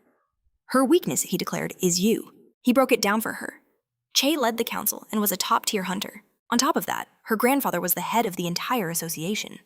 So why would a titan like Yoon even give a damn about someone like Ah-hyun? After all, no matter how hard Ah-hyun clawed her way up, she could never hope to reach the same heights as her sister. And there was a hidden reason Yoon stayed away from the Hunter Academy. A reason that could shatter her entire career. Or maybe she was just terrified Ah-hyun might actually surpass her. At that, the girl choked, spraying the juice she was drinking everywhere. She knew her own limits. What the protagonist was saying sounded completely insane, but he just stared at her coldly and said, "Then you just have to make it make sense." His logic left her reeling. He offered his hand, promising to help her get strong enough to face Uni and expose that hidden weakness. His declaration sent another wave of shock through his future wife. He could see the doubt in her eyes and challenged it. For a moment, she held a private thought, a hidden ember of resolve. Then her eyes blazed with a new fire. She declared she wouldn't just succeed, she would utterly crush her sister. A satisfied look crossed his face. This was the path they were meant to be on. He stood up. "Enough talk," he commanded. "The time for planning is over. We're running out of time." "Your training begins tomorrow," he stated. "The goal is to get you ready for the council candidacy before the second semester." She opened her mouth to speak, but he cut her off. "That's the mission." The Parents' Association and every corrupt system like it, they all had to be torn down. He turned to walk away, pausing for a final moment. "Do you understand?" Before he could vanish into the night, her voice called out to him. Tears of gratitude streamed down her face as she swore she would never forget what he was doing for her. Her promise, filled with a desperate hope, echoed in the night air. Meanwhile, inside a lavish sushi restaurant, a secret meeting was unfolding as one man checked on his associate. He made sure the third piece of gyoza was satisfactory, but the small talk quickly ended as they moved to a far more serious topic. They spoke of a certain boy's newfound arrogance since joining Class A, but another voice cut in, calling for a celebratory toast. Joan, it appeared, was just glad he had passed. Just then, a figure darkened the doorway. It was the professor arriving with zero shame and apologizing for his delay. He was recognized in an instant. A concerned whisper spread like wildfire. Had there been an accident during the exam? Was the professor okay? The man just waved it off, assuring them it was nothing to worry about. This was the first-year Parents' Association. Yoonman announced it was time to address the real reason they were all there securing spots in the upcoming admissions. With the semester rapidly coming to an end, they began by reviewing the required papers before signing them. He passed the first documents to Taehong's father, Jun Hun. He then continued down the line, distributing the stack to other powerful figures in the industry. Finally, he reached the last person, Ju's father, Minister Mingjin, the one man who had been a thorn in their side from the very beginning. The professor told them to take their time, signing casually, asking if anyone had questions. Young spoke up, his curiosity piqued by the practical exam from a few days ago. He'd heard a rumor that a special student had cleared it completely solo. He wondered aloud if there was any chance this prodigy might run for the student council. A ripple of shock went through the room, but the professor, completely unfazed, declared that their so-called hero had shown absolutely no interest. He guaranteed that their own children's acceptance was a sure thing. He told them they could all rest easy. In fact, he added with the sly smile, it was highly unlikely the powerhouse would even bother to apply. That's when the minister posed a sharp question. He asked if the professor had a backup plan, just in case his assumption turned out to be wrong. Yunmen dismissed the very idea, promising he would do whatever was necessary to guarantee their success. With a confident smile, he vowed to secure a place on the student council for every single one of their children. The next day at Hunter Academy, our protagonist walked into his classroom. A second later, a shout erupted. He had finally arrived. A tidal wave of students rushed toward him, bombarding him with an endless stream of questions. He was drowning in the chaos, each voice desperate to know how he conquered the dungeon alone. He wondered how he ever got caught in this mess. A poster on the wall declared his victory the #1 score on the test. He couldn't believe it. The students swarmed him, the assault of questions lasting for minutes. That was enough. His aura flared with killing intent, a silent command for the crowd to part. He didn't know a single one of them, and he made it clear they were blocking his path. A sudden shock rippled through the onlookers. This was not the Jun Wu they remembered. He strode toward his seat as she watched him approach. He told her he never expected a perfect score from the professor. She replied that the results couldn't be changed. That's exactly why his true score had been revealed. He found a moment of peace staring at the stars. Jun Wu turned to his companion, asking if she was following his instructions. She shot back that no one ever specified how long this physical training was supposed to last. The main character dismissed her talk about good weapons, stating that overwhelming strength was the only thing that mattered. The girl conceded his point, but insisted he still needed to prepare for the fast-approaching final exams. Is it another dungeon? Our hero asked. Ainen explained it would be a written test and a sparring match. This academy's exams are bizarre, the protagonist thought. Why would they make students fight each other? He assured her this was actually a huge advantage. She would only have to defeat one single opponent. She wondered who it could possibly be. His answer was immediate. It's obvious. Yuak was a top contender for the council, and that's precisely why she had to be the one to defeat him. His father, the minister, had been pulling strings ever since the incident with the professor's son, trying to get Yuak to fail the course. This entire chaotic scheme was only possible because of the Parents' Association's meddling from the shadows. He explained that council members are chosen by their exam scores, and he might not even make it past the first round. As long as she could crush that boy, she would sail through the initial phase. The girl paused to consider it.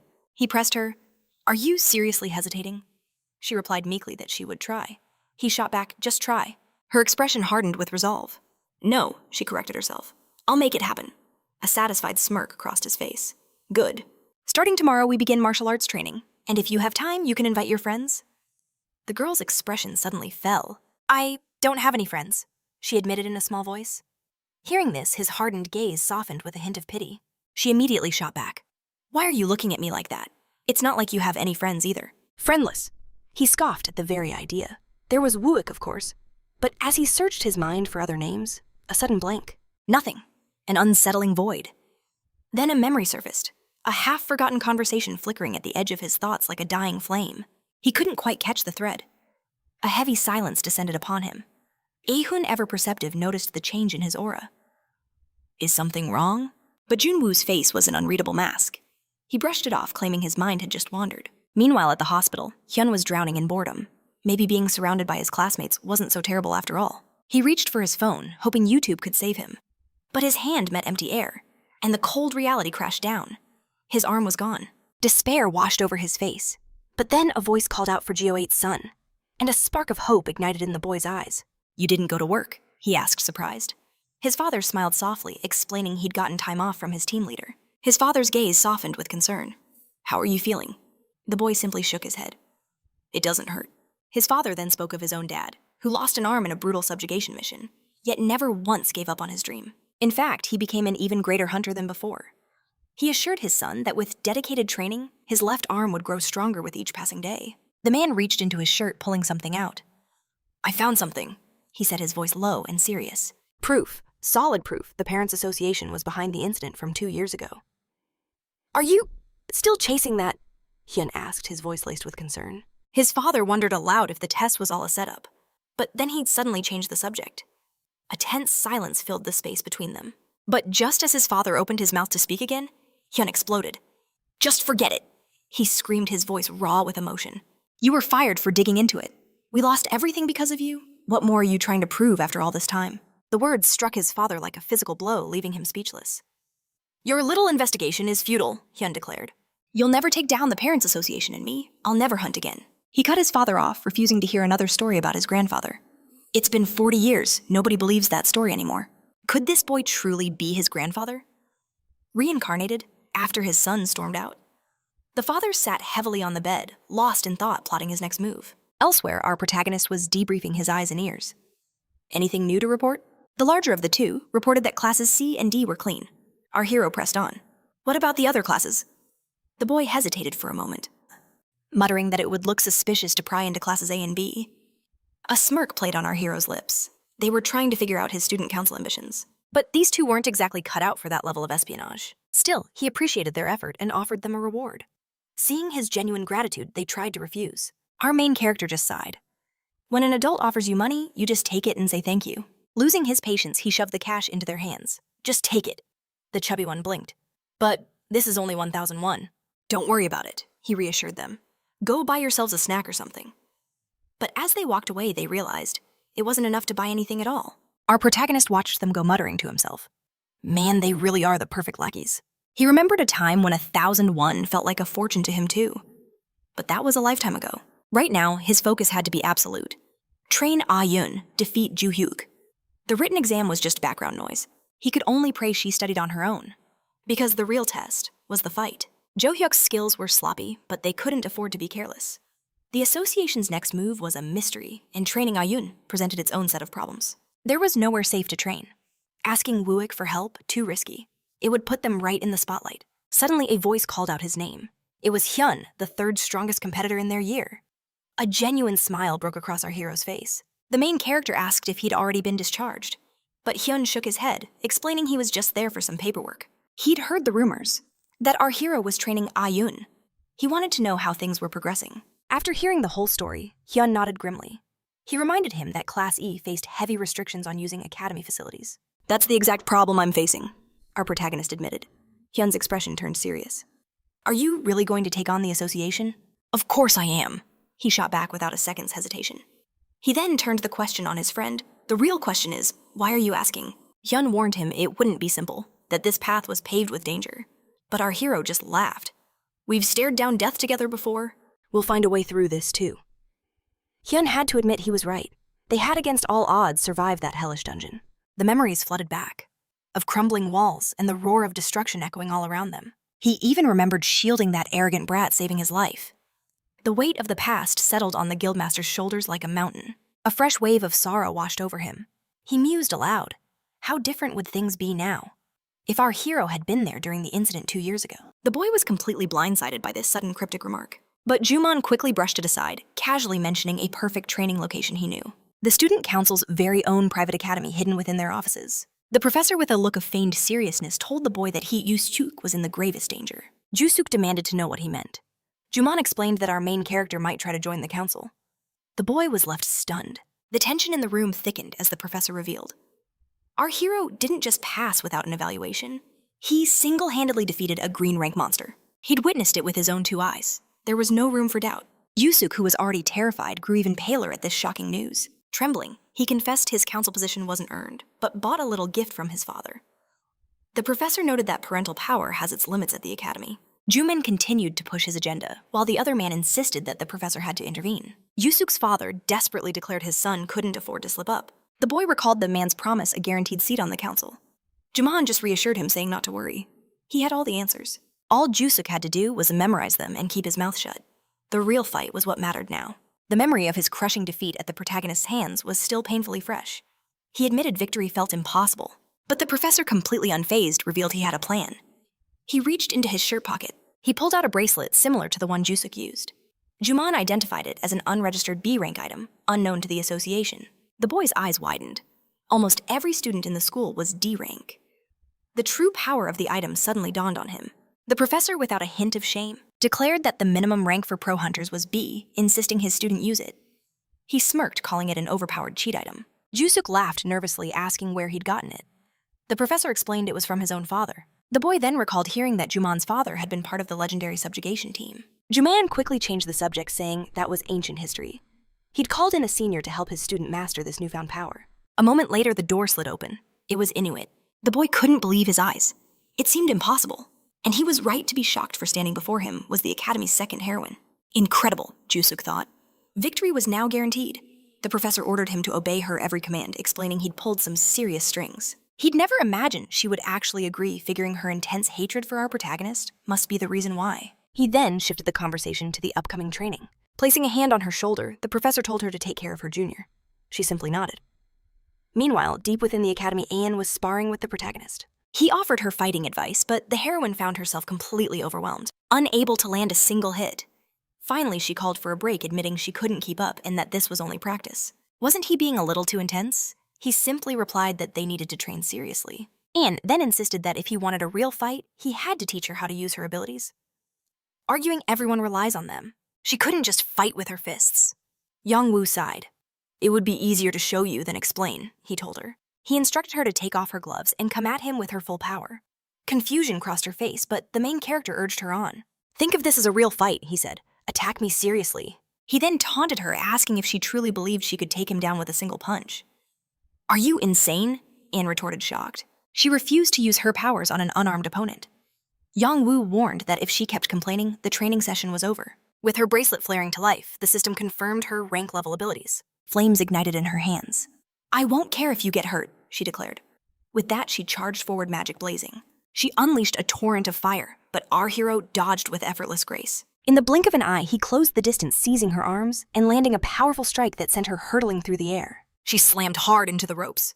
The protagonist urged her to get up and attack again. Instantly, her flames erupted once more. This time, she unleashed her second-rank skill. She charged forward, lunging at him. He read her shift to close combat and easily dodged. A good try, he thought to himself, but this time I won't evade. He met her next rush with a swift punch connecting squarely with her stomach. Anne fell to the ground once again. Our hero could see the confusion in her eyes. Despite her reach, she couldn't land a single hit. The reason he explained was simple. An ability isn't just cast, it must be woven into your every move. She was so lost in her next attack, she'd forgotten the battle happening right now. Ayan looked utterly baffled. But isn't that normal? Our protagonist shook his head. No, it creates a fatal flaw in your technique. Stop thinking about which ability to use and focus only on how to attack. Still, she insisted she didn't get it. A wry smile touched his lips. Then I'll just have to beat it into you. In a flash, he lunged his fist, a blur, aimed straight for her. As his attacks rained down, his voice cut through the chaos, coaching her. Guard! Find your opening. The second you see it, unleash everything you've got. He expected her to fold under the pressure, but her spirit was surprisingly resilient. How long could she possibly endure? But then, something clicked. A spark of understanding ignited in her eyes. For the first time, she flawlessly dodged his strike and, lifting her leg, prepared to counter.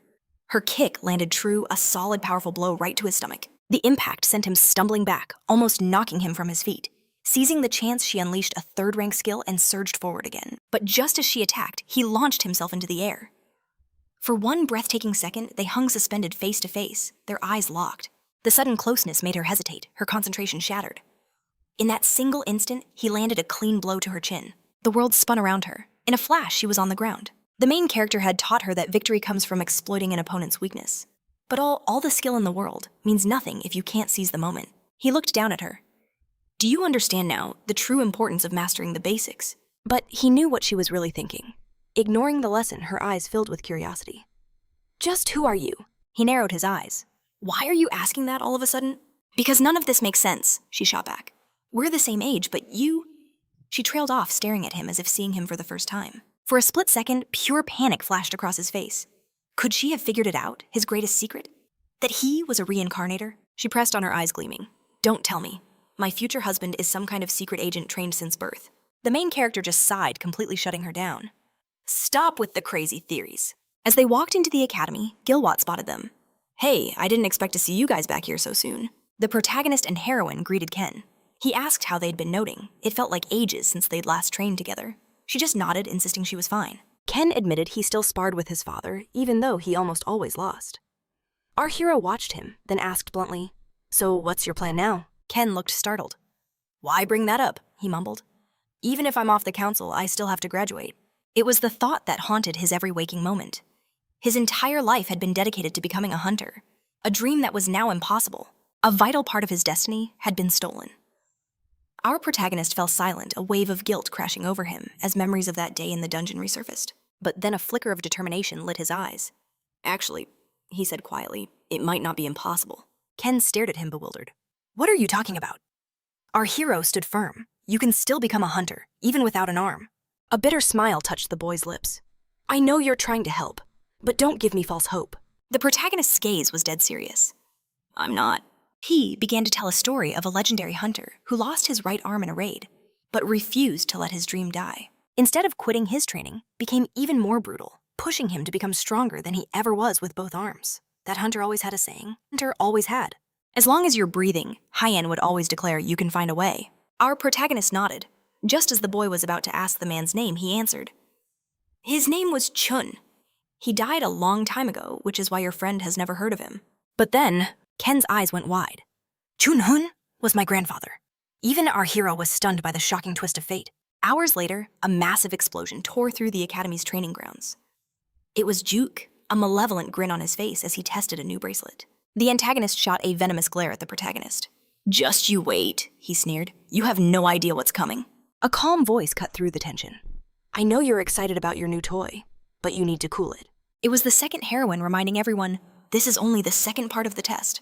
I know you hate the main character, she continued, but be smart. Use too much force and you're disqualified. There are limits. Any techniques you haven't officially revealed are forbidden. The boy just scoffed. As if I need my full power to crush a weakling like him. Watching from the sidelines, the professor couldn't hide a flicker of admiration in his eyes. He realized just how profound the boy's skills truly were. Having him train the heroine had been an absolute masterstroke. A smirk crept across his face, believing this was the end of our hero's reign. But then Wu Xic's words echoed in his mind.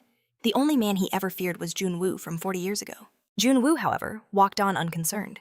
He dismissed it as the ramblings of an old fool, lost in the glory of a forgotten era. Years ago at the subjugation exam headquarters, our hero was asking about a man named Chung Hun. The question drew a look of surprise. The man eyed him full of curiosity. What's your boss doing here this late? Our hero explained that with fewer dungeons to clear, his boss had decided to go out for a drink. Wu Yik added that they'd even brought Hun's favorite.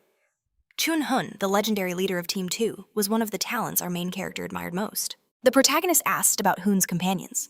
They just stepped out for a bit. Hun explained, they'll be back any minute. Then we'll wait, our hero decided. But Chung insisted they start drinking immediately. Our main character reflected on his friend's one true weakness, his inescapable love for alcohol. It had been 5 years since their friendship began. Without them even noticing, the three of them, Wekun and he had become inseparable friends, all over a few drinks. One day he asked Hun if he was busy. Hun confessed that he was, but it was manageable. Just 8 months earlier, he'd lost his right arm in a terrible accident. He urged his friend not to feel awkward about it. Accidents, after all, were just a normal part of their lives. Our protagonist searched for the right words. It felt like such a tragic waste.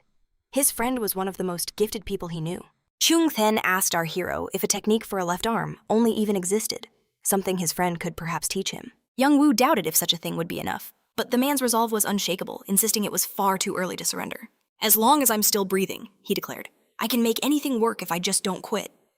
With that, Hun's body began to heal, and his real training began. Wielding a sword with only his left hand proved to be a monumental challenge, a harsh reality compared to a lifetime of depending on his right. Yet he endured, finally mastering the impossible skill. He shattered all expectations, his swordsmanship becoming even more formidable than before. Chung's mastery of the blade was now absolute. The man commented on the brutal training, but Chung simply reminded him that he was the one who asked for this path. Just then, catching him off guard, Chung asked if his friend was still using that thing. Hun nodded, explaining it was a symbol of his relentless training. A wooden practice sword he planned to give to his son Dong someday. This was never a blade meant for the battlefield, but it had been the perfect tool for forging his new strength. Wu Yik observed that Dong showed no interest in the hunter's life, questioning why Hun would give his sword to such a son. Hun simply replied that if that were true, he would just pass it down to his grandson instead. Our protagonist remarked that his friend would need to live a very long life if he ever hoped to see his grandson wield that blade. Wu Yik wondered aloud if such talk was tempting fate. Cheon agreed, then asked if their companion had never seen a movie. A moment later, glasses clinked in a toast as their companion declared they should all try to get eliminated as quickly as possible. Outside the cabin, Jan Wu asked if Dong had been hurt while he was playing. Hun just laughed, admitting his first fear was of something far more serious. He was just surprised he explained by his son's words. Smiling proudly, Hun recounted what Dong had told him. As long as I'm alive, I'll find a way to make anything work. The evening continued on with his friend's boasts about his son filling every moment of silence. Meanwhile, outside the academy, Hyun approached the two, a photograph in hand, explaining he'd left it somewhere inside. The moment he saw him, our protagonist almost laughed. The leader of Zone 2 was famous for his love of drink and conversation. And he was also the most accomplished swordsman our hero had ever known. His name was Kim Chong-hun. He remembered telling his friend to live a long life, to see his grandchildren. That memory brought a flicker of deep sadness across his face. He regretted those words now. She then asked if Hun's grandfather had died a long time ago. The boy confirmed the story, saying he'd overheard that his grandfather died in an accident. A heavy, thoughtful silence fell over our hero. The boy, noticing his friend's sudden dark mood, asked if anything was wrong. "It's nothing," the protagonist replied. Hyen admitted his surprise. He never realized Jun Wu knew anything at all about his grandfather. He continued saying it was hard to believe someone could become the strongest swordsman after losing their right arm. But our main character countered, certain that it was possible. The boy then suggested that his friend and his father would get along well. A thought suddenly struck the protagonist. He hadn't checked in on Dong in quite a while. "Is your father doing all right?" our hero asked. Hyen insisted he was fine, explaining he'd tried to convince his father to abandon a case that had become a dangerous obsession. But his father had flatly refused. Confused, our hero asked, "What case are you talking about?" The boy insisted Jun Wu was innocent, but then recalled a chilling incident from a few days prior. Our main character asked if anyone was eliminated during the student council elections. The boy's confirmation sent a shockwave through them. It was a horrifying echo of the past, just like that exam when the test was changed at the very last second. An accident that ended with 2 students crushed by falling rocks. The main character pressed, asking if Dong was investigating that very case. The boy nodded grimly, and that's exactly why he was cast out. It was like a lone officer declaring war on the entire Parents' Association. The outcome was sealed from the start. The truth of it left our heroine completely stunned. After joining the council, he was treated like an outcast. Only Un dared to stand by his side. But the main character wondered if the association's own nominee was tied to the accident. Han shut that down immediately. "Impossible," he stated. The association only had 4 members, and their candidate wasn't even taking the same exam. Still, the regret haunted him. What if he had just reached out sooner? She looked at him, finally understanding. "Is that why you saved him?" Han confessed there were moments the regret ate him alive, that his entire journey to become a hunter felt meaningless. But even so, watching someone else be eliminated brought a dark sense of satisfaction. A sacrifice had been made. A faint, knowing smile graced his lips. Then his eyes caught a glint of steel. He crouched, picking something up from the ground. Could it be the guillotine blade? Yun's words echoed in his mind. It was Dong's only keepsake, a treasure his father had cherished. He remembered his friend's vow to one day pass it to his own grandchildren. He turned to Hun. "Can I borrow this?" The boy didn't seem to mind, but his curiosity was piqued. "Why?" The main character explained that his friend never believed the story behind it, always calling it an impossible legend. Old stories are always blown out of proportion. The boy shrugged. "Not this one," our protagonist countered, his voice firm. He looked at Hun, an idea forming. "Would you like to witness the next exam?" A few days later, the finals descended upon the academy, starting with general subjects. Inside a quiet classroom, students furiously scribbled on their tests. He was among them, but his mind was a blank slate. He couldn't understand a single question.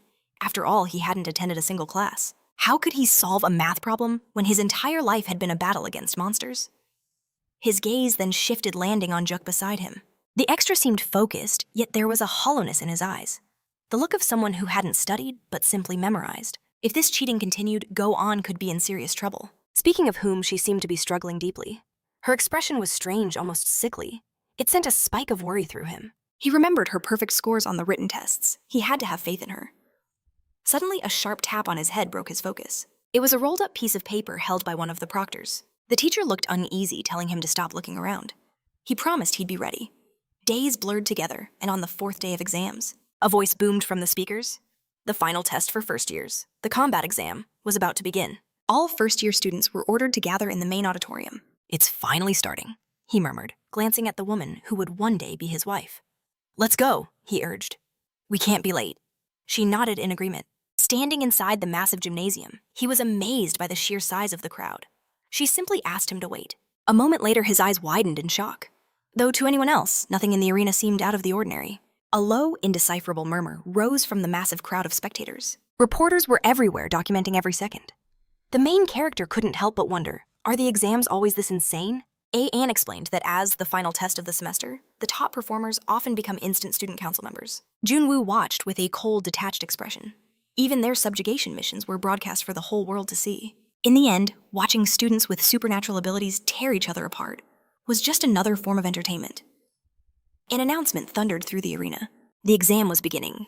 A bitter taste filled the main character's mouth. Adults broadcasting children fighting for their own profit. It was a sick, twisted game. President Wooick, the announcer declared, will now explain the rules of engagement. She began explaining the rules applied to every student who had trained so diligently. The first exam was simple. 2 randomly chosen students would face off in a duel. The winner moves on to the next round. A dark, ironic smile crossed the main character's face.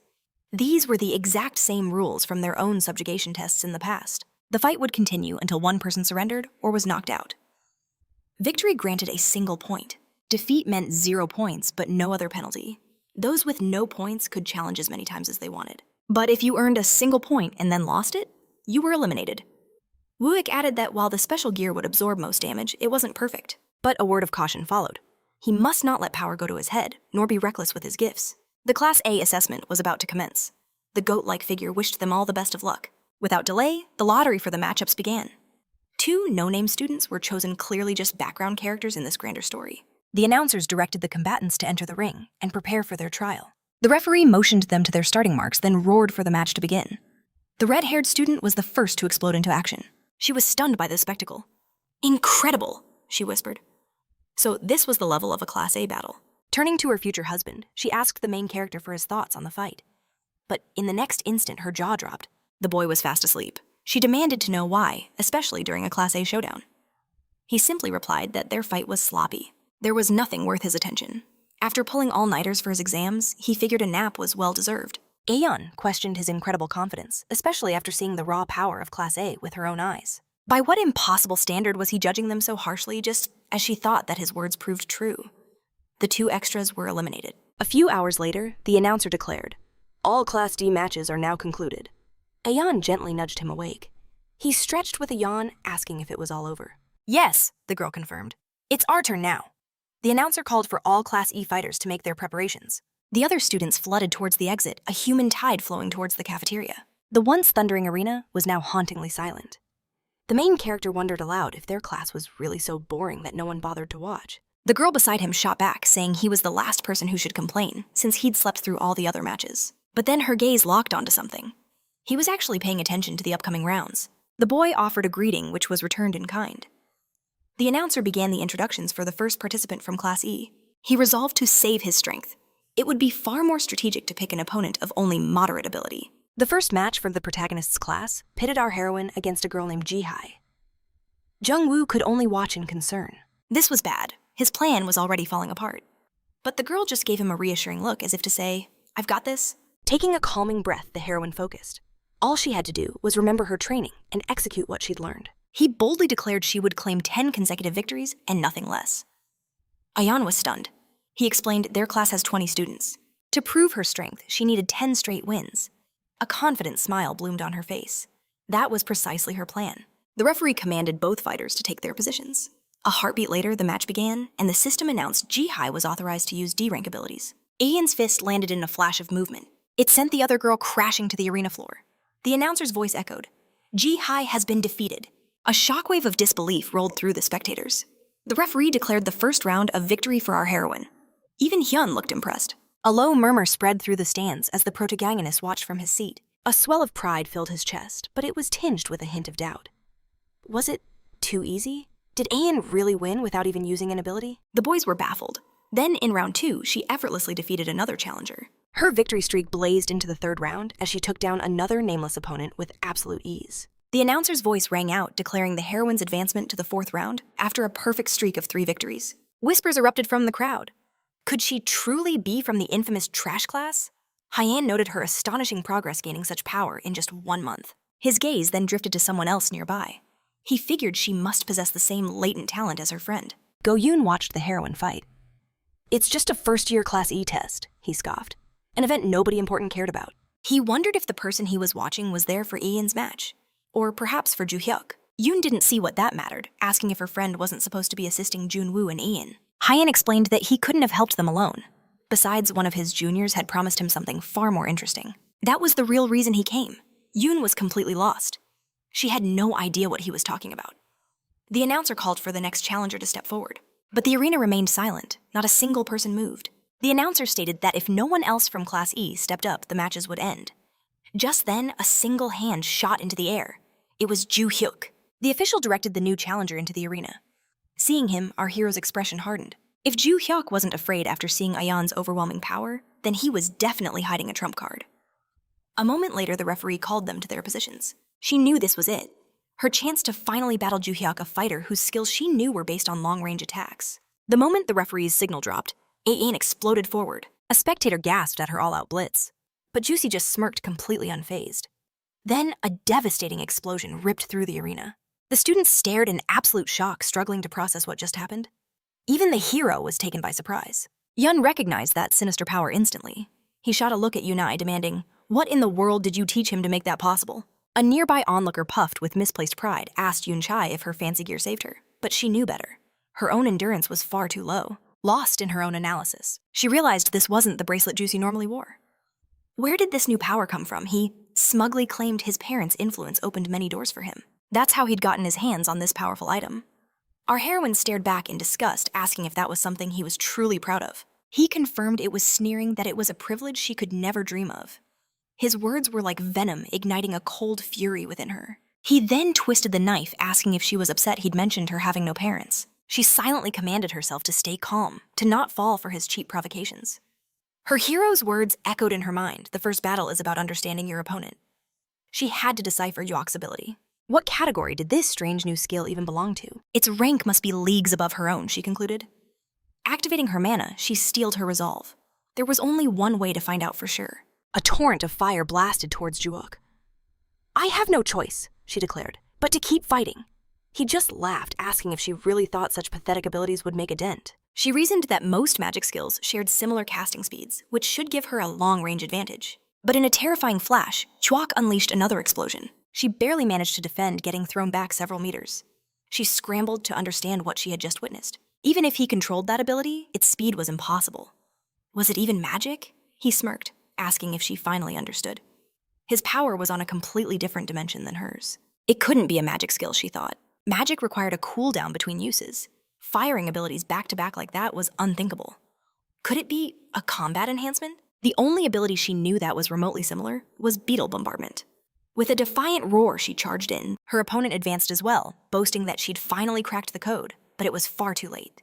He landed a vicious blow, but the heroine held her ground. In a flash, Aeon's fist connected squarely with his face. He cursed, but Aeon's reply was cold and clear, knowing his ability made all the difference. His skill, she explained, caused an explosion on direct impact. So the solution was simple. She just had to stop him from landing a single blow. Her plan was working perfectly.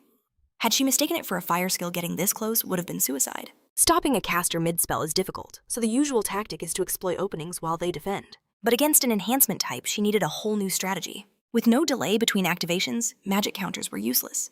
His weakness lay in the action itself. His wide, sweeping attacks left him vulnerable if she countered perfectly. If she could nullify his attacks, the advantage would be hers. Anne knew she was walking a razor's edge. She had to be cautious.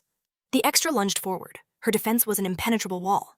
He lunged again, only to be blocked completely. In a swift, fluid motion, she retaliated, landing a clean blow to his head.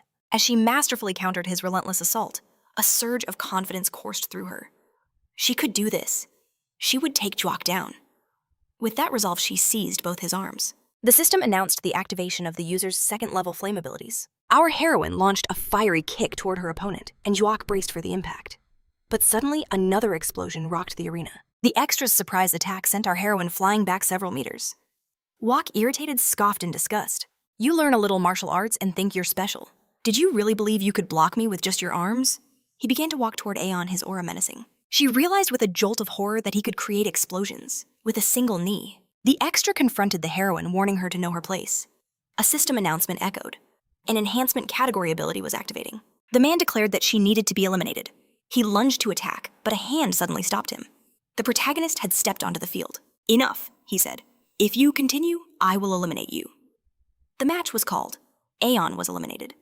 The next participant was to be the main character. He sneered, remarking that their hero had finally decided to appear. But the protagonist ignored the taunt, his attention fixed solely on the heroine.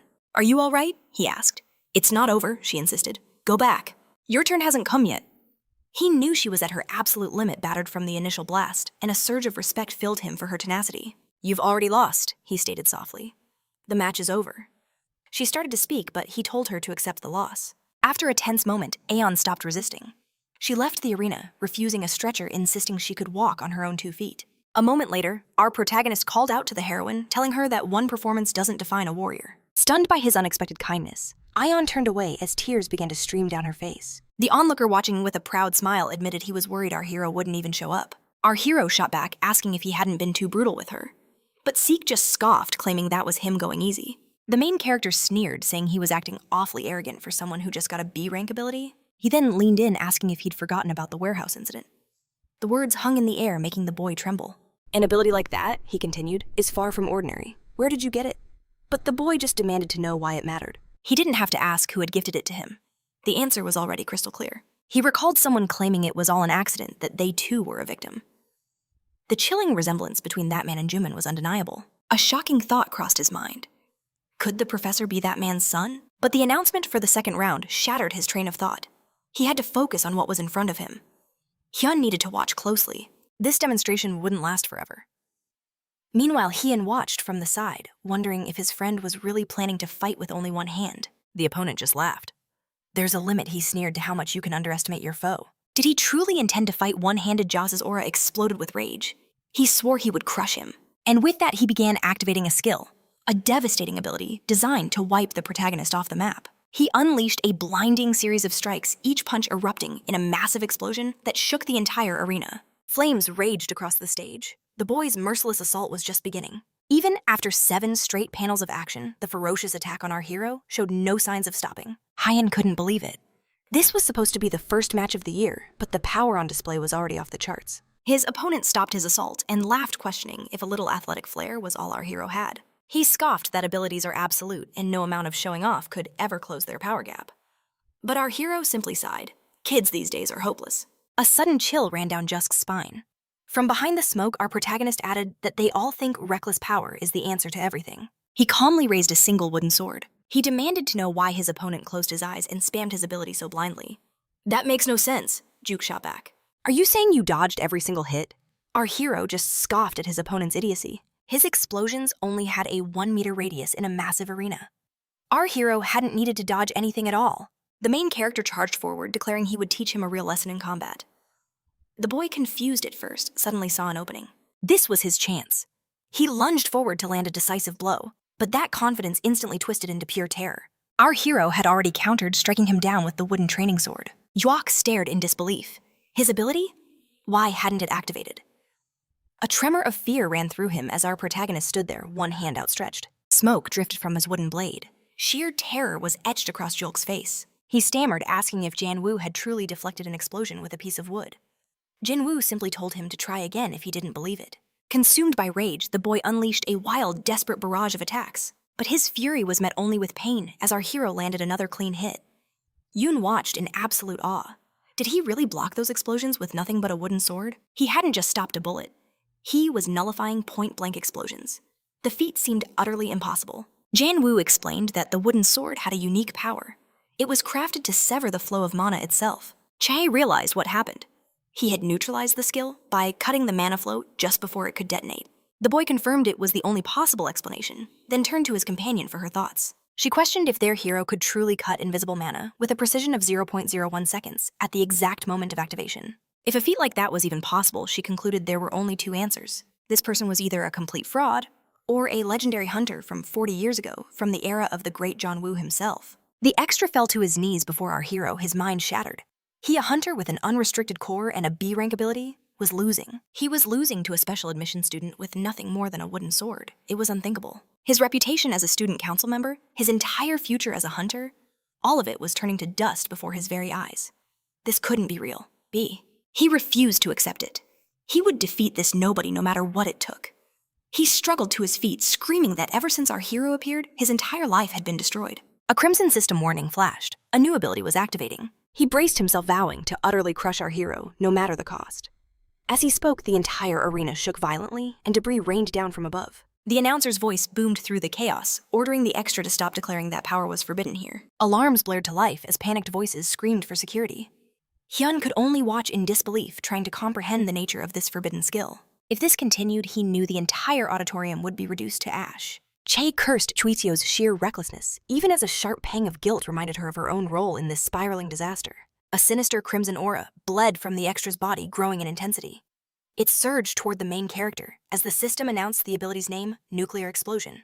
But the hero stood his ground, an unmovable mountain, as the wave of destruction hurtled toward him. In an instant, he dropped into a fighting stance poised to counter the devastating attack. The oncoming force materialized into a miniature sun, a nuclear blast given terrifying form. Then the screen went white, revealing the protagonist engulfed in the searing light. Another world-shattering explosion rocked the stadium. Incredibly, the other students remained frozen in their seats. They seemed oblivious to the chaos, but that illusion of safety was shattered as sparks from the main character's counterattack rained down upon them. As the true danger dawned on them, they finally scrambled to their feet and fled for their lives. The arena was a wasteland. A lone figure remained standing, but it was impossible to tell if it was the hero or the extra. It was the extra, his face a mask of pure exhaustion. A chuckle escaped him, which quickly grew into a wild, unhinged laugh.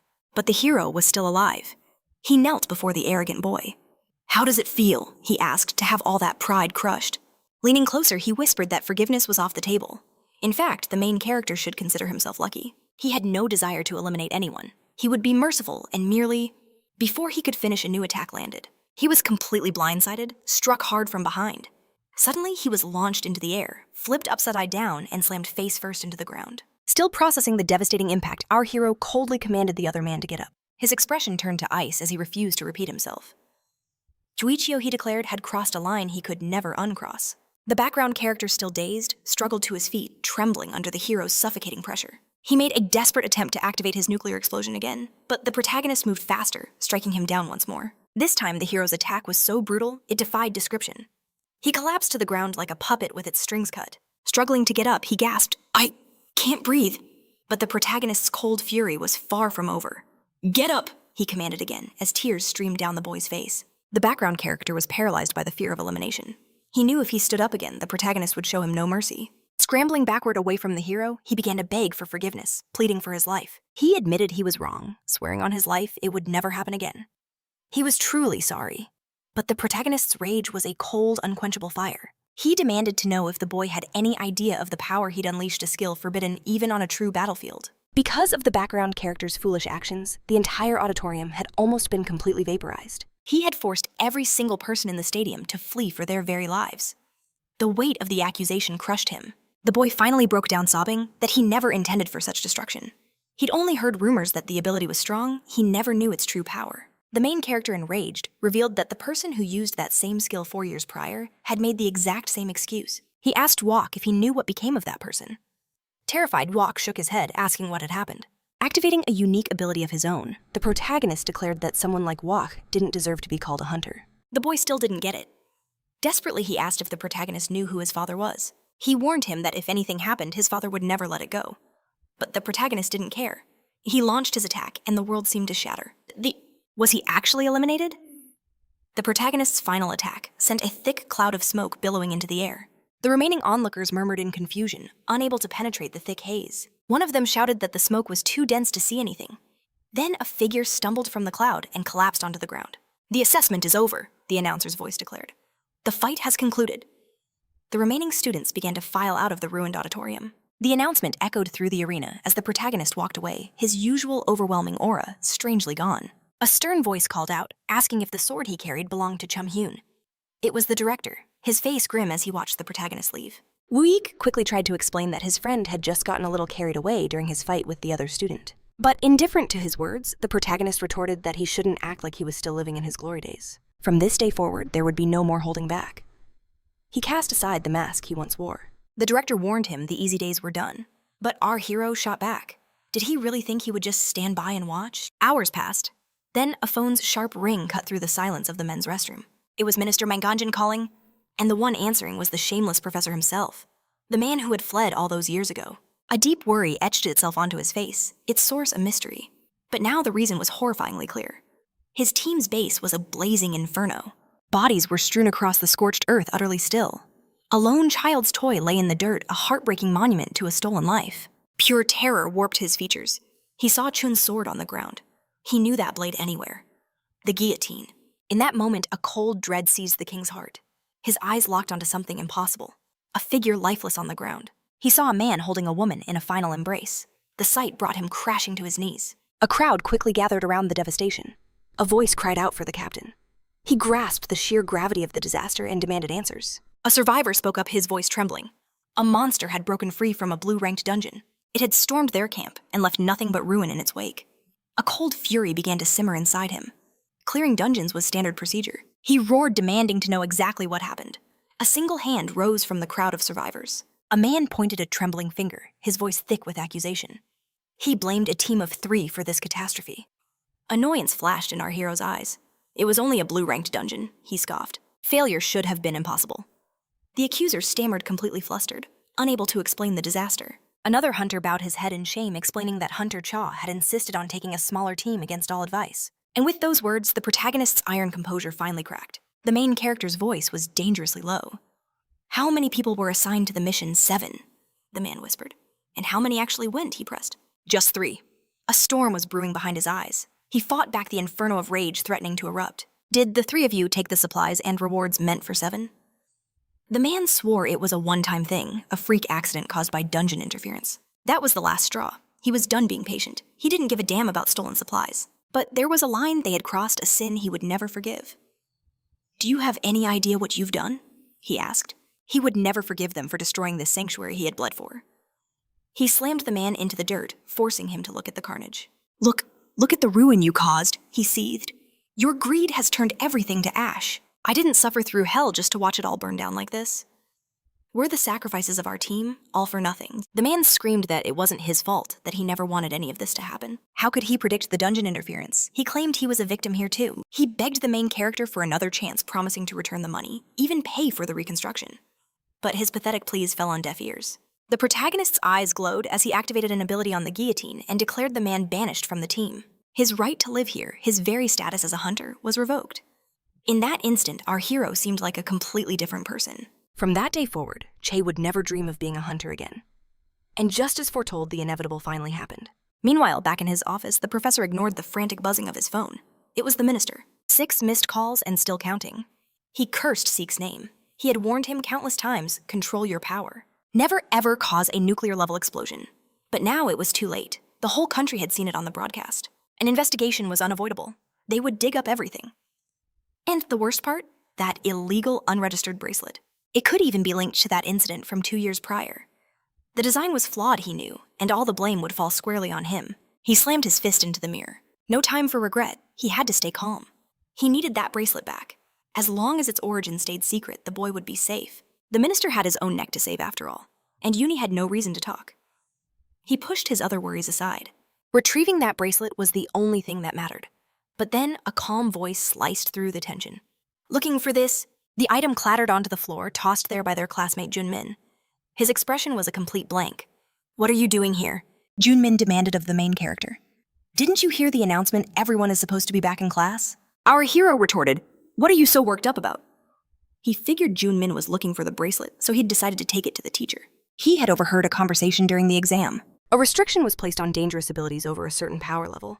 But Seek's power was so immense, it bypassed every safeguard and completely obliterated the arena. He demanded to know how such a dangerous power could be left unchecked. The only logical answer, an unregistered core completely off the association's radar.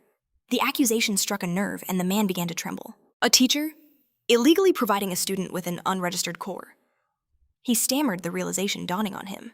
If this truth ever came to light, if it caused a major incident, he knew his life would be over. Junmin scoffed at the main character's claims, calling them complete nonsense, and demanding solid proof that he was behind Seox's new abilities. Our hero fired back that Junmin, blinded by his own greed, had manipulated the number of hunters deployed.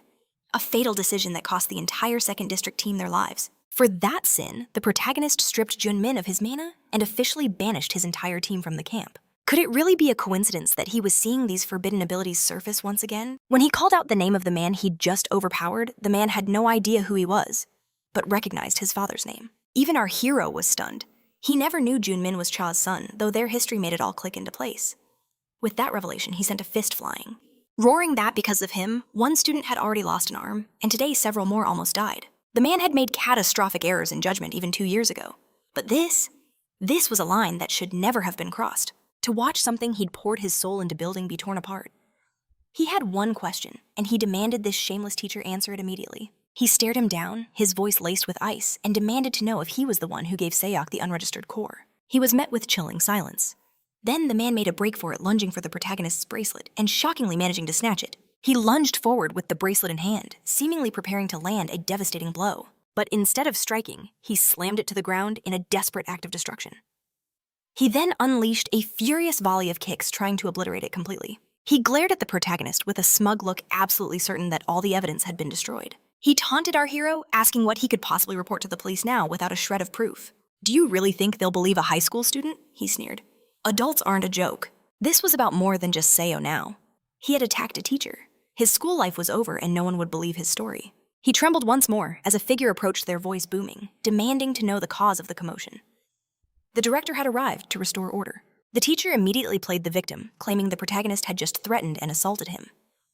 Expulsion, he insisted, was the only answer. Jungman continued to insist, but Wooik cut him off coolly, pointing out that the teacher was the one who broke the mirror and that he needed to lower his voice. Trapped and desperate, the teacher stammered that the mirror breaking was just an unfortunate accident. The protagonist turned to the director, a small smirk on his face, and asked if he'd heard that. He maintained his innocence, swearing he'd done absolutely nothing, but Wooik voiced his own theory, suggesting the teacher was the real puppet master. He then pressed, asking if they had any clues to back that up.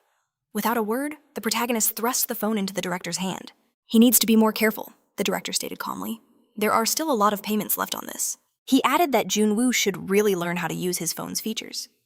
While the main character chided Wooik, the teacher could only stare in utter disbelief. As the director turned to leave, he called out, "So what should we do?" Our hero replied, "First, the school must make an official announcement about what happened." The teacher questioned why Wooik was using such a formal tone with a student. Wooik completely ignored him already on the phone, ordering someone to prepare an official statement. The teacher's blood ran cold, realizing the request was illegal. He challenged Wooik, demanding to know what he was doing. "This won't just affect me," the teacher warned. "Even Minister Manhwa would get swept up in the scandal." Could Wooik really handle that level of political fallout? The director declared he hadn't forgotten the tragic incident from 2 years ago, even if it meant losing his position. A simple accident carries no shame. But for the same thing to happen again, he couldn't face that other man without shame, leaving the teacher confused. Wooik calmly stated that the teacher simply didn't grasp how the world truly operated. Hadn't he been clear last time? The only person he truly feared was the Jun Wu from 40 years ago.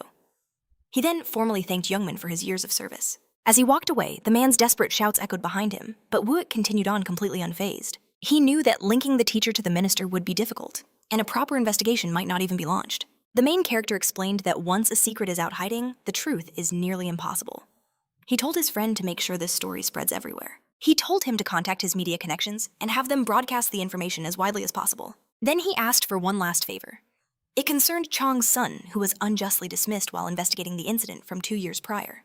Burning with a righteous thirst for revenge, he deserved a chance to finally get it. But Chong's focus suddenly sharpened. He pointed to our hero's arm, acknowledging the brutal price the guillotine blade had exacted. He even admitted to striking that very spot himself. And just like that, the system confirmed it. The penalty was active. The caster would now feel the exact same agony as their target. A worried Wooik urged his friend to see a doctor, but the main character simply waved him off, insisting he was fine. As he left, he reminded Wooik of his promise, saying he had something to return and would go on ahead. The director watched him go, a knowing smirk playing on his lips. Elsewhere, Hyan sat alone on a bench when a voice suddenly called out. His friend had been found. It was the protagonist, and he'd been looking for Hyun. The boy asked if the loss had been on purpose. Had the hero really fought with his weaker hand just to prove a point? A faint smile touched the protagonist's lips. The legends about Hyun's grandfather, he explained, were no exaggeration. That was the only thing he wanted his friend to understand. He handed Hyun the wooden sword. Now the weight of what came next rested entirely on the young boy's shoulders. Hyun took the blade, his gaze locked on it for a long, heavy moment. Then, without another word, our hero turned and walked away. The moment ended abruptly, cutting the boy off just as he opened his mouth to speak. He stood in silence, a guilty expression on his face as he stared at the sword. But it wasn't guilt. He was simply wondering, could he ever replicate those feats with only one arm? Then something impossible happened. His phone began to ring. The caller was his father. Confusion flickered across his mind.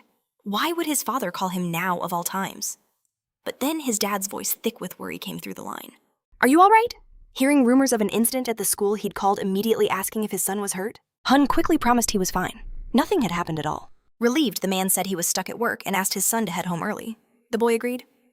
All the while, the video continued to go viral. He asked about the boy in the video, the one with the left-handed sword style identical to Hyun's. When his son stayed silent, the man's voice softened. If it was too difficult to talk about, he said, then he didn't have to. He was probably tired of all these stories anyway. But the boy's resolve only hardened like steel.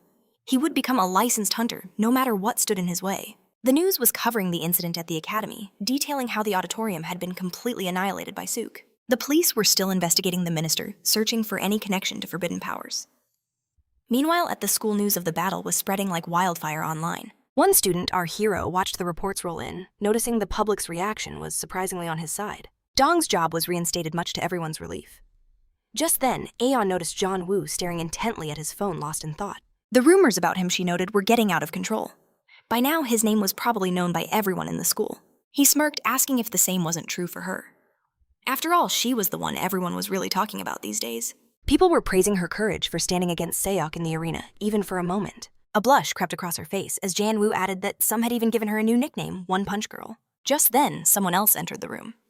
"Still training?" a voice asked. It was Hun.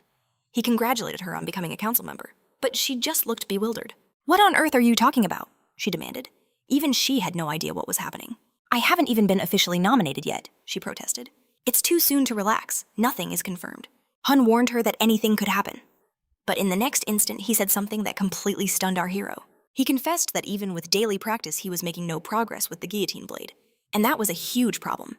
He told his friend this path wouldn't be easy. If he truly wanted to reach his grandfather's level, he had a long, brutal road ahead of him. The boy simply smiled. Easy or not, it made no difference. He just wanted to be stronger. He asked to be taught. But An warned Hyun to be careful. Their new teacher was terrifying. The protagonist's response was sharp as a blade. If she had complaints, she was free to stop training. But in that moment, another person arrived, calling out his son's name. Our hero was stunned. It was Hun's father. He asked if the two of them were his son's friends, a warm smile on his face as he said it was a pleasure to meet them. He then admitted he knew all about our hero. His performance in the fight had been incredible. He'd even seen him use a sword just like his own father's. He looked surprised and asked, "Your name is Jun Wu, isn't it?" Our hero confirmed it. Earlier, 3 men had pleaded with the protagonist not to be thrown out of the camp. Their desperate cries fell on deaf ears. He ordered his team to expel them. As our hero walked away from the destroyed base, the men's pleas for mercy slowly faded behind him. Flames licked at the skeletal remains of the burnt-out buildings. The destruction was absolute. Then a single shout cut through the desolate silence. A survivor had been found. It was a child. He couldn't help but notice how the 10-year-old had blossomed even with a family to call his own. A truly strange feeling, he mused.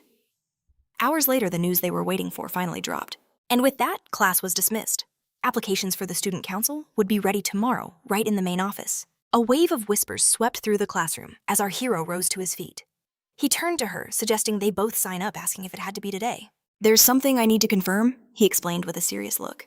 "It has to be now." They arrived at the college, standing before the office door. "Is everything all right?" she asked, noticing his sudden hesitation.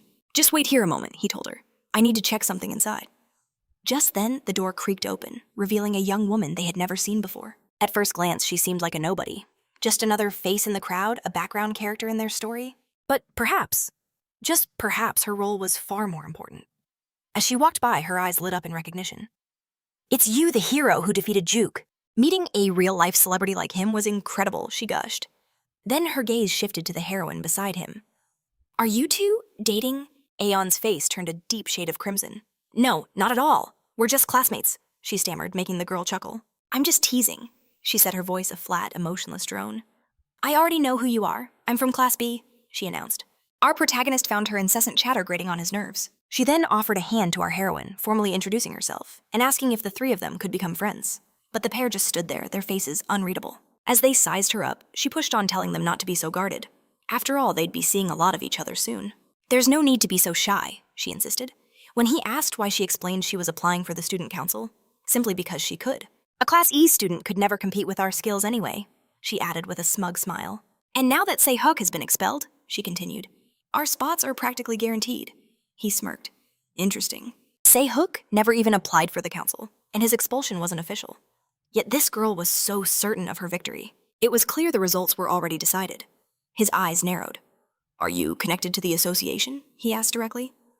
The girl didn't reply. Instead, a tremor ran through her body. He knew he was right, but he needed one last piece of proof. He'd been waiting by this door for a reason.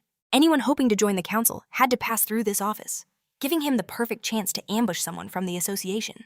And his trap had worked perfectly. He'd found his target. But just as quickly as it started, her trembling stopped, replaced by a cold smile. "No one," she declared, "gets to tell the school executives who they should and shouldn't know." He shot back, revealing he had spies planted deep within the association itself. The girl sneered, saying Sayok's removal was no accident. Now I understand the real reason he was kicked out, she admitted. I never liked his methods anyway. Even if he was stuck in Class E, he had no right to bring shame upon Class B. As she droned on, the couple watched her, their expressions like stone. She held out her hand again, trying to reassure them, but they continued to give her the silent treatment. Their icy demeanor was starting to get on her nerves. What's wrong? Are you two trying to play hard to get? She snapped. You should know becoming friends with students from Class B has its perks. The main character paused as if considering it.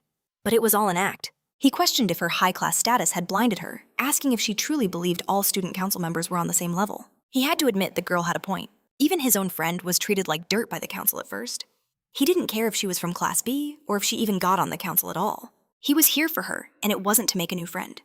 From the very beginning, she had picked a fight with the wrong person. The girl stared at him, utterly confused. I'm not the one applying for the council, he explained calmly. She is. And in that instant, the girl finally realized her fatal mistake. She had been targeting the wrong person all along. Hours later in the shadows, whispers echoed. The shameless teacher and the minister were both under investigation. Panic began to set in among the members of the association. If those two talked, if they revealed the association's secrets, it would all be over. A woman's voice cut through the tension, worried that even if the minister kept his mouth shut, the investigation could still lead back to them. They had clawed their way to this position. They couldn't lose it now. A man added that if the truth got out, every association would be in danger. They wouldn't just sit back and watch it happen. Another agreed, noting the director was part of the third-year association, and it couldn't possibly be Director Wuick. Everyone just assumed it was him, given his seat on the board, and his massive influence in the hunting world. But the truth was, it wasn't Wuick at all. A different shadow loomed over them, one that belonged to someone else entirely. This man was a true monster, with countless powerful allies in his corner. The woman from before spoke again, her voice grim. If this mess wasn't contained, it was critical that the vice president be promoted to an executive role.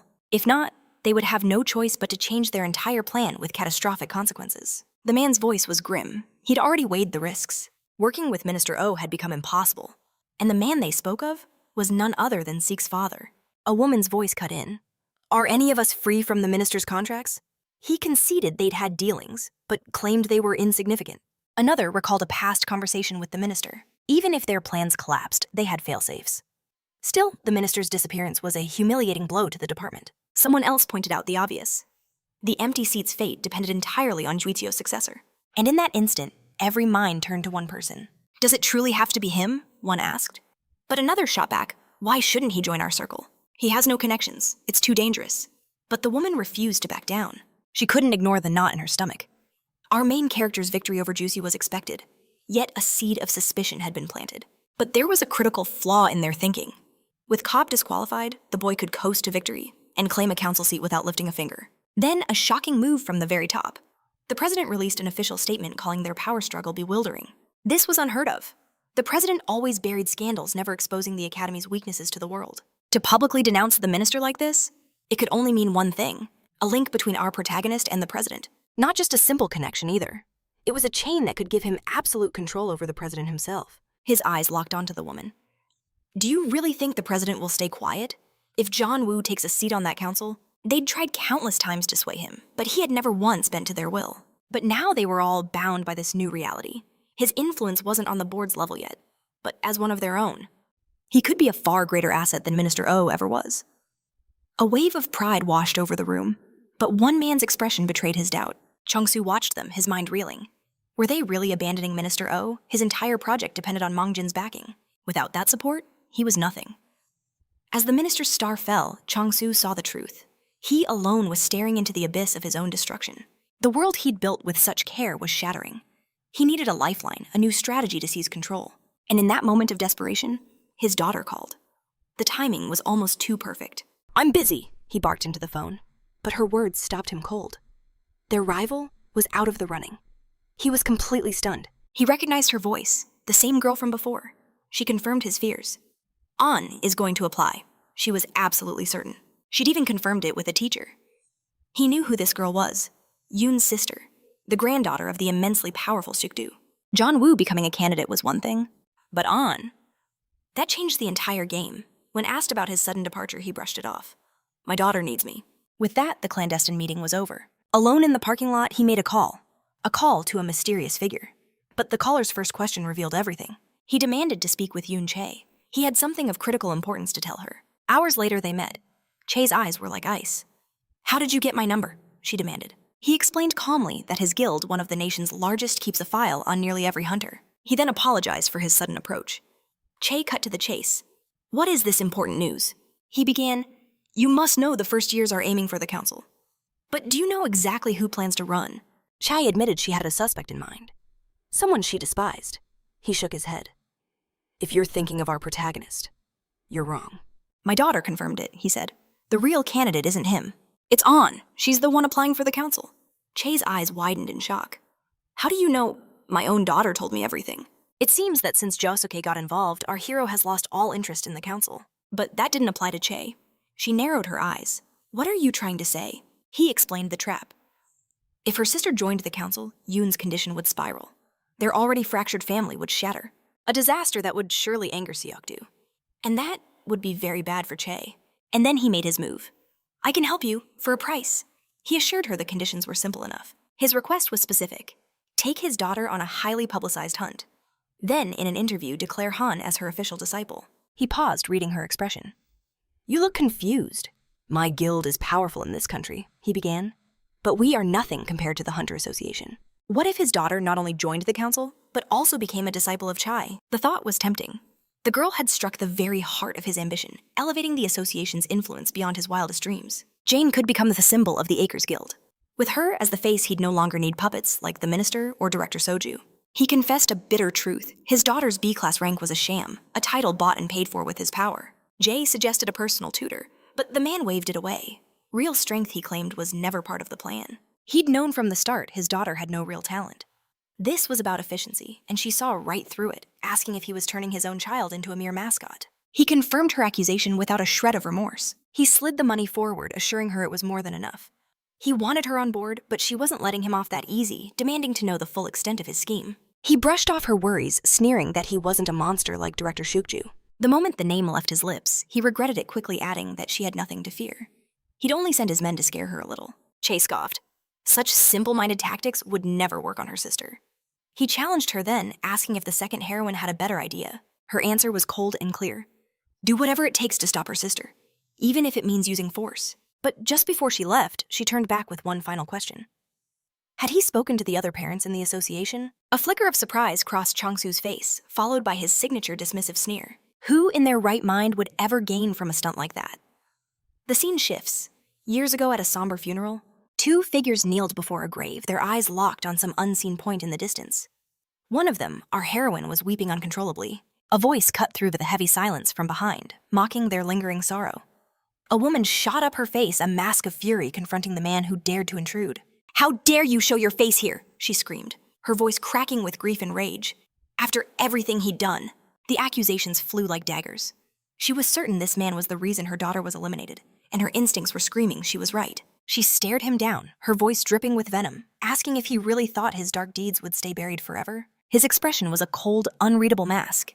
He met her fury with his own twisted grief, lamenting the son he had lost. Wasn't losing his own son punishment enough? Now she was trying to steal his very life away too. He twisted the narrative, demanding, Shouldn't I be the one filled with rage? His words struck her, and fresh tears streamed down her face, now laced with utter confusion. A tremor shook her entire body as her own name escaped her lips like a ghost. With what little strength she had left, she ordered him to leave. He explained he'd sent money to her account, a pathetic attempt to atone for what happened. As he turned to go, he saw her watching her face, a canvas of heartbreak. He called out to Che, telling her it was time to go. But Che remained perfectly still, her face an emotionless void, a chilling indifference she had mastered since she was a child. She turned her back on the broken woman, no longer a heroine, but something else entirely. And as she walked away, a chilling prophecy left her lips. Sooner or later, his life would be forfeit. He walked on, never daring to look back. She jolted awake, ripped from a nightmare that felt terrifyingly real. A dream that had been plaguing her for days. Her eyes fell upon a faded family photo from a time long past. The memory of their faces lingered as the world went dark. The next day at the academy, Ayun was training, but his spirit wasn't in it. He just stopped slumping to the ground, lost in a storm of his own thoughts. Jun Wu watched him silently waiting before finally breaking the silence. He shouted Ayun's name, demanding to know why he'd been so lost in his own head lately. Was something eating away at him? Ayun just shook his head, offering no explanation. But Jun Wu didn't buy it for a second. He pushed, accusing him of getting complacent, thinking his spot on the student council was already guaranteed. Startled, Ayun frantically denied it. Seeing the raw tension in his friend's eyes, Jun Wu sighed and suggested they take a break. During their rest, Ayun finally spoke, admitting his performance had been terrible. He confessed he'd barely slept for days, the exhaustion making it impossible to focus. But he swore from this moment on, he would push himself harder. Jun Wu knew that honesty was the only way forward now, and said he'd already figured as much. He seized the moment, asking Ayun to remind him why he was so desperate for revenge against his grandfather. He believed that revisiting that burning rage would be the spark Ayun needed to reignite his fighting spirit. After a heavy silence, the truth finally burst out of Ayun-ra and broken. He revealed his grandfather was the one who had murdered his parents. Jun Wu froze the world, tilting on its axis. He stammered, asking if it was really true. Ayun could only nod, the confirmation hanging in the air. Shock consumed Jun Wu. The thought was monstrous, unthinkable. Who could ever murder their own son? Instantly, the face of a man he once knew flashed in his mind. A leader who in his memory seemed too gentle to harm a fly. He thought that even with the world twisted as it was, accepting such a monstrous truth felt impossible. His thoughts were shattered by A Hyun, whose question didn't immediately register with the distracted Jun Wu. Realizing he'd been caught off guard, Jun Wu tried to play it cool, saying the ghost Yakdu he remembered was different from the rumors. A Hyun's reaction was like a lightning strike. He shot up from his seat, his voice sharp with fury, demanding to know everything Jun Wu knew about his grandfather. But Jun Wu only offered a heavy sigh. Abruptly, A Hyun turned on his heel. "I'm going home," he declared, storming out of the gym and leaving Jun Wu in stunned silence. Still piecing everything together, Jun Wu noticed something left behind. A weapon belonging to a girl, also running for the Hunter Academy Student Council. Just as he picked it up, a voice called out to him. It was Jong Ha-yoon, asking if something was wrong. He pointed out that Ah Hyun left in a rush, and Jun Wu looked troubled, wondering if they had fought. "It's nothing." Jun Wu deflected, but then saw his chance. He asked Jong Ha-yoon what he knew about Director Godu. Jong Ha-yoon shrugged, saying he only knew the common story that he was Ah Hyun's grandfather. But Jun Wu pressed on, his voice low. "Do you believe a man like that could actually kill someone?" The question shocked Jong Ha-yoon. Before answering, he needed to know if Ah Hyun had been the one to plant this seed of doubt. Jun Wu simply said it seemed to be a serious matter. After a moment of hesitation, Jong Ha-yoon confessed. Though his father told him to stay silent, he knew part of the story. He explained that Ah Hyun's father divorced his first wife, a woman he was forced to marry in an arranged union. Sometime later, while on a mission, he crossed paths again with Park Ah-hyun's mother, who was also his childhood friend. An old flame was rekindled, and they lived a happy life. But after 8 years, they were both transferred to a remote branch of the Hunter Academy. Jun Wu cut in, asking for clarification. Ah Hyun's parents, they were hunters too. Jong Ha-yoon confirmed it and continued his chilling tale. During a green rank dungeon raid, the team was suddenly forced to retreat from their injuries, leaving the couple alone to face the boss. Jun Wu questioned this, recalling a critical rule of dungeoneering. The exit seals the moment the boss room is breached. What about a request for backup? Jun Wu asked, his suspicion growing. Jong Ha-yoon explained they tried to send a distress signal. But at that exact critical moment, the entire system went down. All communication was lost. Jun Wu's mind raced. It was a perfect storm of disasters. The team's sudden retreat, a misclassified dungeon, and a communication failure. Still, he admitted it would be a stretch to claim Godu had orchestrated the whole thing. Jong Ha-yoon agreed it seemed unlikely on the surface. But here's the real problem, he revealed. The dungeon was reported to headquarters as a higher orange-grade gate. Stunned, Jun Wu asked the obvious question. How could the support director Godu have missed something like that? Jong Ha-yoon replied that while it was beyond suspicious, there was no hard proof, which only made the incident more terrifying. But the most frightening part. 2 years earlier, during the Academy's entrance exam, a student vanished, under eerily similar circumstances. Suddenly, Jun Wu's expression hardened. He let out a deep sigh. So that's what happened to that fool, he thought. He muttered that there were powerful people who didn't want the old leader to return. And with A Hyun's words echoing in his mind, he wondered, what else do they know about him? Nearly 4 years had passed. Enough time for a generation to change completely. The young ghost Yakdu that Jun Wu thought he knew was gone without a trace. He realized he never truly understood that person at all. With a sense of resignation, he knew he had to apologize. Not wasting another second, Jun Wu told Jong Ha-yoon they'd train alone. He had something urgent to take care of. Where are you going? Jong Ha-yoon asked. Jun Wu replied, Ah Hyun forgot something. I'm just returning it to him. Meanwhile, A Hyun was walking home lost in thought. He knew he'd overreacted, berating himself. Jun Wu probably didn't know anything about his parents' fate. He decided he would just apologize first thing in the morning. But his steps came to a halt. A man in a black jacket and a mask materialized out of the shadows before him. He wasn't alone. Another man stood behind him, cutting off his escape. Do you need something? Ah Hyun asked his guard, instantly up. He saw it then. Both men were trying to hide something in their sleeves, but the distinct bulge revealed they were carrying arcs. They were hunters. Without hesitation, he dropped into a combat stance. But in the next instant, his heart froze. His own arc had vanished from his grasp. The men in black had activated their skill shadow rain. Darkness swallowed Ah-hyun whole, and his world went black. With no time to react, a sharp blow landed from behind, and his world plunged into darkness. He crumpled to the ground out cold. Moments later, a car pulled up. A man inside barked an order to get Ayun in the vehicle, and fast. Meanwhile, back with Jun Wu, a bad feeling began to stir. He tried calling Ayun, but the phone just kept ringing. Was his friend still mad about their fight earlier? He let out a sigh, deciding to give him some space. There was nothing more he could do tonight. He'd just have to return the forgotten item tomorrow. The next day at school, Jun Wu tried calling again, but still nothing. The worry was starting to build as he finally ended the call. 3 agonizing days passed since Ayun was last seen at the academy. Jun Wu couldn't believe it. This whole situation was insane. He still couldn't reach Ayun. Desperate, he even asked the teachers to call his friends home. But the answer he received sent a chill down his spine. Ayun never came home that day. Immediately, Jong Ha-yoon reported Ayun's disappearance to the police. But Jun Wu couldn't stop trying hitting redial again and again, hoping against hope for an answer. Then a thought struck Jong Ha-yoon. The student council.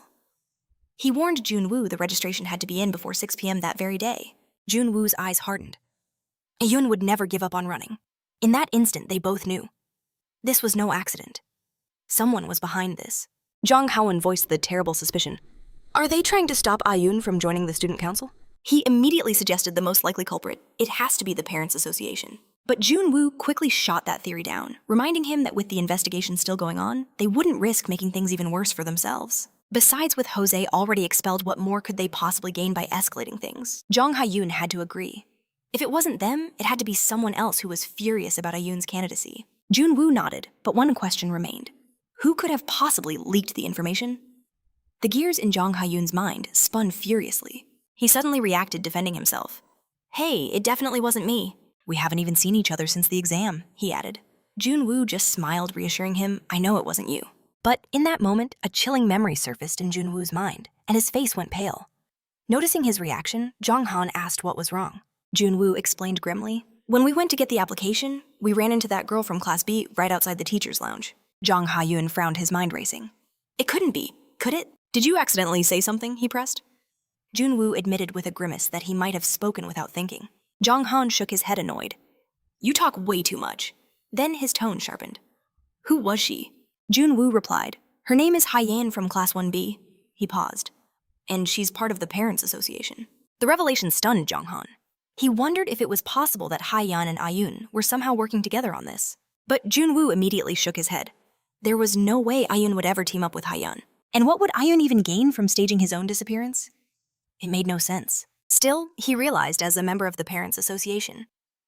Haiyan's family must have some power, and that meant other people could be involved. This was their new theory.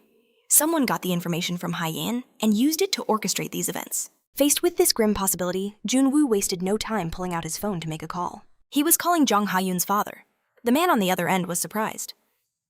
Jun Wu, shouldn't you be in school right now? Even Jong Han stared in shock. When in the world did Jun Wu get his dad's personal number? Jun Wu got straight to the point.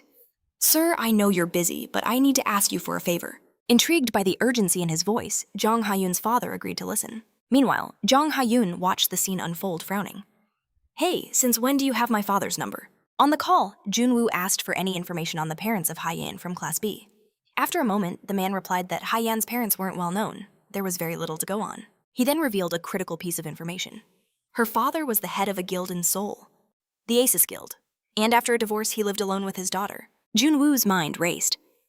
A guild? You mean like a private security firm? Jong Ha-yoon's father confirmed it, adding ominously that the organization wasn't exactly legal and was tied to some very controversial activities. Taking a deep breath, Jun Wu asked the critical question. Sir, is it possible for you to track the current location of Haiyan's father? A dry laugh echoed from the phone. Kid, not only would that take time, but a request like that could drag you into something far more dangerous. He urged Jun Wu to go to the police, promising to pull some strings to get the investigation started immediately. Jun Wu expressed his thanks, knowing it was a huge favor to ask on such short notice. But the man on the other end just laughed, saying he was the one who should be grateful since Jun Wu was helping his son Jong Han. A small smile touched Jun Wu's lips as he ended the call. Jong Han, completely lost, asked what they'd do if they couldn't find Ayun. Jun Wu's smile turned icy. If we can't find them, he said, we'll just have to make them come to us. Jong Han, who had been laughing a second before, suddenly froze. He grabbed Jun Wu's shoulder, his eyes wide with disbelief. You don't really mean, is that seriously your plan? My dad's a cop, Jun Wu, he pleaded. This is a serious crime. But Jun Wu just brushed him off. Don't worry, he said. You won't have to get your hands dirty. Before Jong Han could argue, Jun Wu walked away, leaving him utterly stunned and helpless. The scene shifts to a desolate rooftop where Gillian is on the phone with his father. He was gloating that Ayun hadn't been seen since yesterday. As he hung up, he clearly expected to be praised for his work. But as he stared at his phone, a figure appeared on the rooftop. It was Jun Wu, approaching with a chilling calmness. Gillian couldn't hide his shock. How did you find me here? He sneered. I thought you were just the powerful Kim Jong-won's little errand boy. He continued his taunts, his voice dripping with arrogance. So what is it? Are you here to beg for forgiveness or to snitch on everyone? Jun Wu remained perfectly still, his cold eyes just watching. Irritated by the silence, Gillian scoffed. Whatever, it's too late, I'm leaving. Without a single word, Jun Wu's power flared. He activated the fur ring and unleashed his explosive skill flick. What happened next was left to the imagination. We cut to a vacant lot where Juan is driving his car while making a phone call. The person on the other end asks, "Is Ayun okay?" Juan answers calmly, and the caller sighs in relief. That's good, it would be a major problem if anything more serious happened. Juan noted that despite everything, treating a high school student this way felt excessive. He hesitated, then asked the man on the phone, "Doesn't this bother you?" Ayun is still your brother. But Ayun's brother was stone cold. With the manager of the Acer Guild's Seoul branch involved, he replied, the client won't dare interfere. He declared it was just a personal request and told Juan to handle things until 6 p.m. Juan agreed, promising him to call again. He looked into the distance, reflecting on Ayun. The kid had impressive guts and knew how to stand his ground. Suddenly, one of the guild's men appeared at his window. Guildmaster, he said, bowing his head. What's the situation? Juan asked. The man replied that everything was still quiet. Juan gave his orders. Release the prisoner after 6 p.m. Until then, double the surveillance. His men immediately complied. Shortly after, Juan got another call. It was his daughter, Hyeon. As he saw her name, a strange feeling of dread washed over him. Answering the phone, Juan snapped, "I'm busy." But on the other end, he heard Hyeon's trembling voice sobbing that she had been taken captive. Before he could even process the words, a new voice came on the line. It was Jun Wu.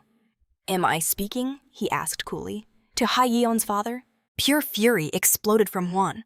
Who the hell is this? What have you done to my daughter? Jun Wu, however, remained perfectly calm. I suggest you calm down, he said. I only want to make peace. Rage consumed Juan as he roared into the phone. Who are you? What did you do to my daughter, Hyeon? Jun Wu's reply was like ice. I haven't done anything to her, not yet, nearby Hyeon. Listening to the call, glared at Jun Wu with pure hatred, as if she could destroy him with her eyes alone. Jun Wu met her fiery gaze, and for a split second, a memory from his past surfaced. His philosophy was simple and direct, an eye for an eye, a tooth for a tooth. If someone attacks you, you respond in kind. If someone takes something from you, you take something of equal value from them. It was an emotionally draining and morally questionable method, but sometimes it was the most effective one, like right now. Back in the present, Juan demanded, what do you want? Jun Wu paused for a moment, thinking to himself that by capturing the man's daughter, they had finally reached a stalemate. The playing field was now level. He then spoke directly into the phone. Bring the student you are holding to the location I specify. You have 1 hour. Juan was in absolute shock. As he struggled to understand, Jun Wu's voice cut through the silence like a knife. We are making an exchange. The student you captured for your daughter's freedom, the clock starts now. Cold sweat began to pour down Juan's forehead. The hunter had just become the hunted. Only a stone-cold monster would propose such a deal. He knew that face instantly. Jun Wu from the lowly Class E. The sheer cruelty radiating from a simple high school student was astonishing. Outraged, the man demanded if Jun Wu even knew who he was talking to. Jun Wu simply offered a chilling smile in return. Oh, I know exactly who you are, he said. You're Wan Chengo, the esteemed manager of the Aces Guild. And with a grin that stretched even wider, he added that right now, Hyeon's safety mattered far more than Wan's reputation. Wan's eyes blazed with fury as he hurled insults, but Jun Wu remained an unmovable wall. He gave him a single hour and told him to simply follow the example he set when he orchestrated the first kidnapping. Wan felt his body go numb, paralyzed by a torrent of pain and disbelief. Jun Wu added that if he cooperated, his daughter would be unharmed. But Wan dared to challenge him. He spat, asking how Jun Wu could possibly hurt his daughter, and if he had the guts to actually kill her. Jun Wu's smile returned, replying that he didn't need to kill her, to make sure she could never become a hunter. Hyeon, hearing every single word, stared in wide-eyed horror, unable to process Jun Wu's terrifying plans. His final threat echoed in her very soul. Suddenly, the look on Wan's face twisted into something far darker. With a pained voice, he begged Jun Wu not to cross the line, but the boy cut him off with ice in his tone. He brought up Joseph's case, how he mysteriously lost his ability to use the arc. He hinted that maybe, just maybe, that wooden sword had something to do with it. Seething with rage, Juan could only call him a lunatic. Jun Wu, completely unfazed, just kept talking. He explained that while it wouldn't ruin Joseph's everyday life, it absolutely destroyed his chance of joining the student council, and more importantly, shattered his future as a hunter. He then asked Juan, was he willing to gamble his own daughter's future? Juan trembled, choked by a mix of raw anger and utter despair. He couldn't find a single word to fight back. Finally broken, he asked where to bring Ayun. Jun Wu, already sending the coordinates, simply told him to hurry. Behind Jun Wu, a masked man questioned if this plan was truly safe. Jun Wu, tapping away on his phone, gave a casual reply. His accomplice pressed, reminding him their enemy was the Aces Guild, a team of professional hunters. If they decided to attack, the fallout would be catastrophic. But Jun Wu stood firm, assuring him that if it came to that, he would handle them all himself. All the while, Hai Yan was forced to listen to the twisted conversation between Jun Wu and her own father. Slowly, the horrifying truth dawned on her. Her own father was the one who kidnapped Ayun. Lost and terrified, she struggled to understand what was truly happening. The scene shifts to the school's special department room. Juan was on the phone with Ayun's brother, briefing him on the situation. Confused, the brother demanded to know what he meant by "we've been exposed." Juan explained in a grim tone that their entire operation had been uncovered by a student from Class E. Go Yun was stunned. He asked if he meant Jun Wu, and demanded to know how that kid could have possibly figured everything out. Juan snapped back that he had no clue how it all went down. Go Yun mulled it over. Even if Jun Wu knew something, he couldn't have made a move this fast. Juan, trying to keep his voice steady, informed him that the boy had captured his daughter and was demanding a hostage swap in 1 hour. Shocked, Go Yun-chae asked if he caved to the demand immediately. "Of course not," Juan stated firmly. He explained the threat if he refused his daughter's career as a hunter would be over before it began. He knew he couldn't let that happen. Even if his expectations weren't sky-high, he needed to ensure Hai Yan could at least become a high-level hunter. After a heavy sigh, Go Yun asked if this meant Juan was backing out of their original deal. Juan quickly denied it, saying he had no intention of quitting. But from this point forward, he could no longer guarantee the safety of Go Yun's brother. Faced with this ultimatum, Go Yun fell silent. Juan declared that he only called to update him on the crisis before abruptly ending the call. After hanging up, he muttered to himself that he doubted Go Yun even cared about things like family. Wasting no more time, he barked orders at his men to get the prisoner out of the car and prepare to move out now. His subordinates scrambled to obey, as Juan reminded them to bring the equipment. The scene then cuts to a warehouse where Jun Wu and his allies were waiting. The moment he arrived, Jun Wu greeted him respectfully, calling him Manager Juan Chengo. But Juan blew past the pleasantries, demanding to know where Hai Yan was. Jun Wu, that infuriating smirk still on his face, said he was asking the wrong question. First, he needed to see Ayun. Internally, Juan cursed the boy's name while ordering his men. Jun Wu taunted him, saying that without a bargaining chip, handing over their own hostage first would be a foolish move. Juan let out a frustrated sigh, rubbing his temples as he signaled for them to bring Ayun forward. 2 men in black suits pulled Ayun from the car. A paper bag was thrown over his head, blinding him completely to his surroundings. They dragged him slowly into the warehouse, and once inside, they finally ripped the bag from his head. Through a hazy blur, A-Hyun's eyes found Jun Wu, and a relieved smile spread across his face at the sight of his friend. A flicker of hope ignited in Jun Wu's gaze. He gave a subtle nod to his masked ally, the order clear, "Bring Haiyan forward." As they walked, Haiyan's eyes narrowed on the masked man. "Everyone at school knows who you are," she sneered.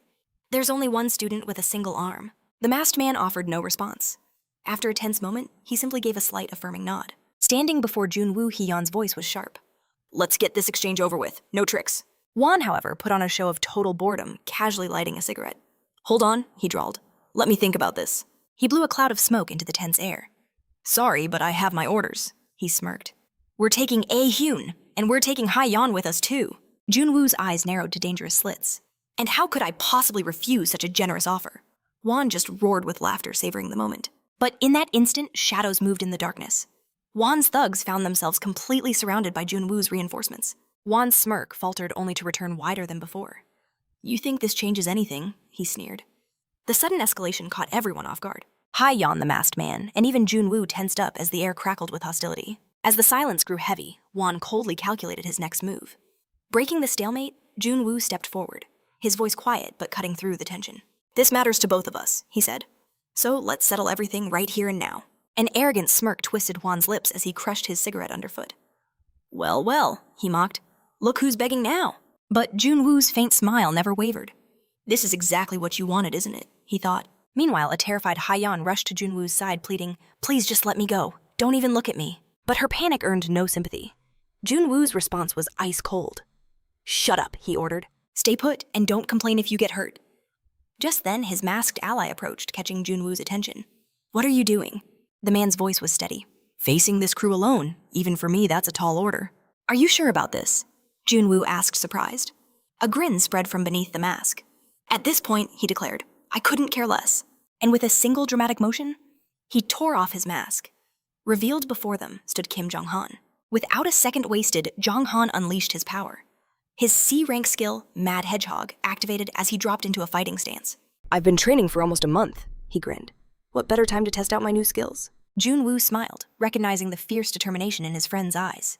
This was a completely different person from the one who'd lost his arm. Just know this, Jun Wu warned playfully. I'll be judging your performance, and I won't be going easy on you. A moment later, Jun Wu casually picked up a nearby golf club, turning Jong Han's confident expression into one of pure confusion. It was the best I could find, Jun Wu explained. It's Bossix. The big guy practically cried when I took it. Across the way, Juan stared at the scene completely dumbfounded. A golf club, he bellowed, half laughing. You've got to be kidding me, Attack. Take them down now. Watching from a safe distance, Juan couldn't help but scoff. How absolutely ridiculous, he muttered. He hoisted the pained Ahyun over his shoulder and started for the exit. But just then, one of his men was sent flying out, crashing hard onto the pavement. The man's scream of pure agony echoed in the night, stopping Juan dead in his tracks. He stormed back inside and was met with a scene of absolute carnage. His men were being utterly decimated. A thug lunged at Jun Wu from behind, but he dodged, effortlessly swinging the golf club in a devastating arc. The sound of the impact echoed as the man was launched through the air. Juan could only watch in stunned disbelief. Rage contorted Juan's face as his forces crumbled. Contact the client, he snarled. Tell them this operation is about to go south. He couldn't believe it. A couple of mere students were single-handedly dismantling his entire team. He remembered Jun Wu having talent in school. Sure, but this was the real world. This shouldn't be happening. Students like them were supposed to be easy prey for professional hunters. They should have been wiped out in seconds, but instead his professionals were being cut down one by one. The scene defied all logic. How was it possible 6 second-rate hunters were being completely overwhelmed by just 2 high schoolers? This had to be a joke. As Juan's mind struggled to process the absurdity, Jun Wu saw his opening and charged forward. He closed the distance in a blur, a deliberate feint to draw his enemy's eye. In that single moment of distraction, Jun Wu sliced through the tape on Ahyun's wrists. He was free. Juan stared, stunned by the sheer boldness of the strategy. The attack had just been a diversion. The real objective was the rescue. Now free. Ahyun stood beside Jun Wu, both of them ready for whatever came next. A cold, mocking laugh echoed as Juan admitted his opponents were a step ahead of him. Clutching his head, he muttered to himself, so that's how it is. I see the whole picture now. Sensing the sudden shift in the air, Jun Wu and Ahyun immediately braced themselves for whatever came next. With his mind made up, Juan unleashed his true power. The Mountain Lord Tiger, a colossal and terrifying fighting spirit. A wave of pure terror washed over Ahyun. He recognized that oppressive aura anywhere. It was the signature of the Aces Guild's Spirit Branch chief. The tiger's presence was a crushing weight, and Ah-hyun froze, unsure how to fight back. Seeing the danger, Jun Wu tossed him a weapon. Run to the school, and don't you dare look back. Ah-hyun hesitated, his voice trembling. But will you be okay by yourself? The mission is our only priority, Jun Wu declared. You have to submit that application on time, understanding the weight of the moment. Ah-hyun bolted, but Juan simply sneered, ordering his beast to pounce and stop him. Claws of shadow nearly tore into his back, but Jun Wu intercepted the charge with his golf club. Defiantly, he roared, "You'll have to get through me first." Shh, what a persistent pest, Juan growled in annoyance. In that split second, Ah-hyun managed to flee the warehouse. But as he escaped, he found a figure waiting for him in the darkness. Confused, Ah-hyun could only ask, "What is the meaning of this?" Their client had appeared in the flesh. It was none other than Go Yun-chai. At long last, the two brothers met again. They stood face to face, an impossible distance between them. Ah-hyun said, "I have to go," but was cut off by a cold voice. "You're not going anywhere." Ah-hyun fell silent for a moment before the painful memories of their family began to pour out. Go Yun-chai listened, his face an unreadable mask. Ah-hyun remembered their small cramped house and the life of hardship they endured. "But we were happy," he whispered. "We always had dinner together." His voice grew sharp. "Do you find that funny? Our parents were hunters, yet we lived in absolute poverty." He revealed the crushing truth, how their father had to leave home, and how their grandfather wasted every cent, forcing Dad to send all his earnings just to pay off debts. "The only reason we survived," he said, his voice cracking, "was because our parents sacrificed everything working multiple jobs just to put food on our table." Ah-hyun shared how their father every single night in that tiny room would speak of his wonderful, kind-hearted older brother. He would always promise that one day their family would finally be whole again. When that day came, Aehyun's voice shook. Father told you to become a good friend to your brother. Through it all, go. Yunchai remained perfectly still, listening to every word without interruption. Then why? Aehyun cried out, the pain evident in his voice. Why didn't you even come down from that hill to see us? You chose to stay with the very man who killed our father. Tears streamed down Aehyun's face. Go Yunchai finally spoke. I understand the thirst for revenge that you carry. You don't understand anything. Aehyun roared, cutting him off completely. If you can't help me, then at least stay out of my way. In a blazing outburst of grief and rage, Aehyun activated his abilities, the Flame of Ashen. You fool! Go, Yunchai warned, his tone sharp. You still have no idea what kind of person our grandfather truly is. Then he unleashed his own power. Crystallized rice. If you continue to be ruled by your emotions, go, Yunchai stated coldly. You will end up dead. I don't care, Aehyun screamed back, his heart shattering. I'm not like you. I have nothing left to lose. At that very instant, his fire magic erupted, surging violently towards Go Yunchai. Go Yunchai countered, with his own ice magic launching a volley of crystal needles. The tunnel flashed as fire and ice collided, engulfing the area in dense smoke. Meanwhile, in another part of the battle, Jun Wu was still fighting for his life against Wan's summoned tiger. Strain was clearly beginning to show on Wan's face. Seeing an opening, he attempted to retreat and pursue Aehyun. But Jun Wu instantly saw through the maneuver and blocked his path. And where do you think you're going? Wan was shocked that Jun Wu had read his intentions so quickly. A powerful kick sent him stumbling backward. Wan recovered, and for a tense moment the two locked eyes. Jun Wu reminded him, I already warned you. If you want to get to Aehyun, you'll have to get past me.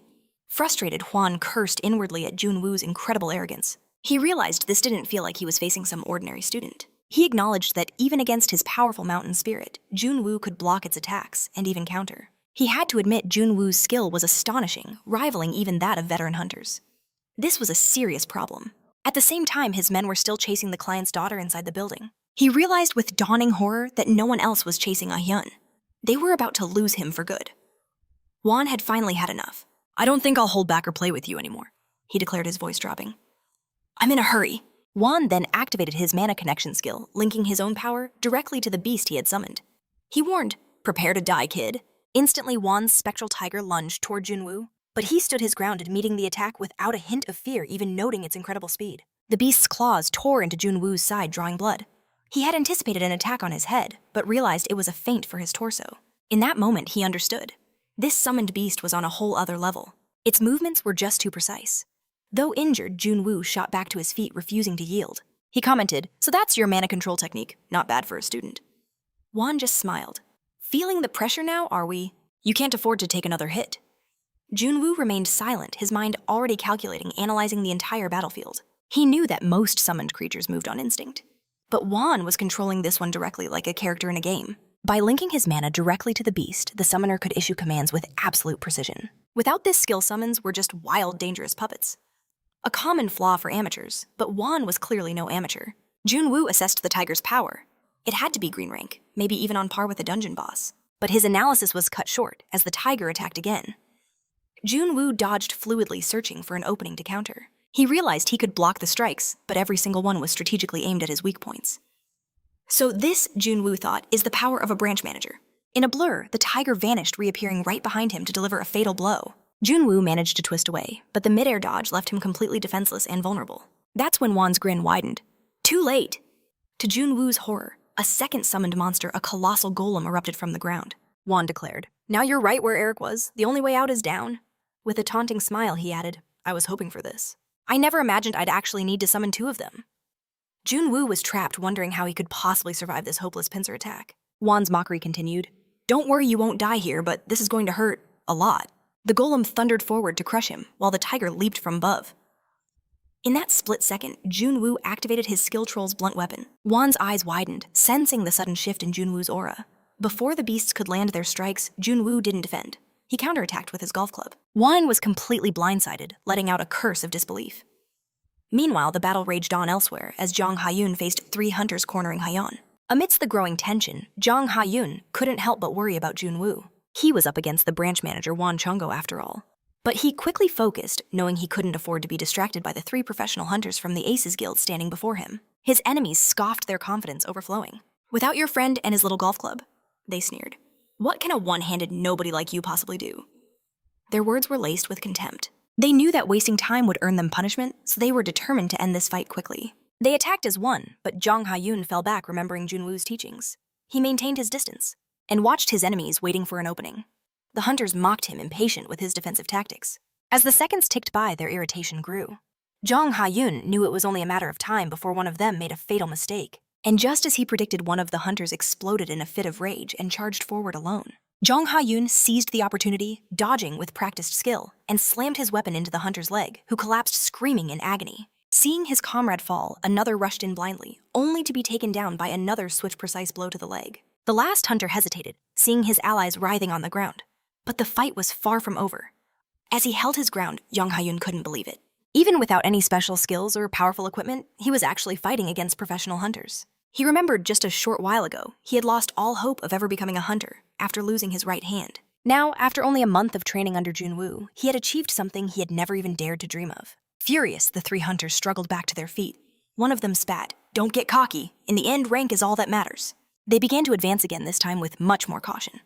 However, one of them suddenly spotted Ha-yeon's hiding place. Instantly, their focus shifted. They remembered their true mission was to capture her. They blew past Jong Ha-yoon, sprinting towards their real target. Caught by surprise, he was left completely vulnerable. One of the hunters took advantage of his distraction and landed a powerful blow right to his face. Another attacked him from behind, knocking him to the ground.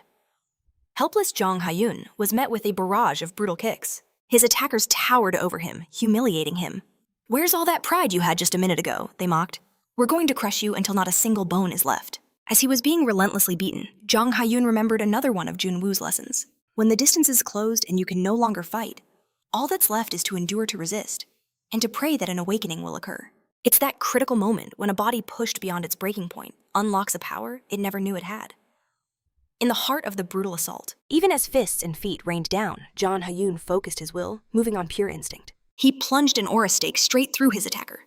The man froze his mind, unable to process the shock. Incredibly, Yong-han rose to his feet, his eyes completely vacant, as if his consciousness had already fled. The last two hunters faltered, terrified by this sudden chilling transformation.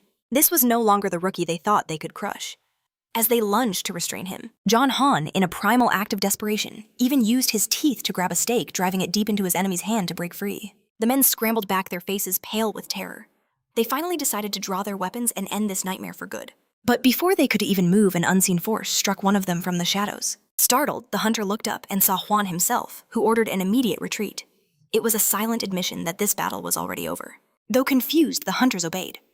When they asked about their opponent, the branch manager confessed bluntly that he had been defeated. He added that even with just one hand, Jong Ha-yoon had pushed his elite squad to the brink of using weapons, a feat he simply couldn't ignore. But the young Jong Ha-yoon, having burned through all his reserves, couldn't withstand the backlash, and finally collapsed from the sheer exertion. Meanwhile, the tunnel where the siblings were trapped was still choked with thick, heavy smoke. Through the haze, a Hyun was on the ground, utterly defeated by Go Yun-chai's power. "Go?"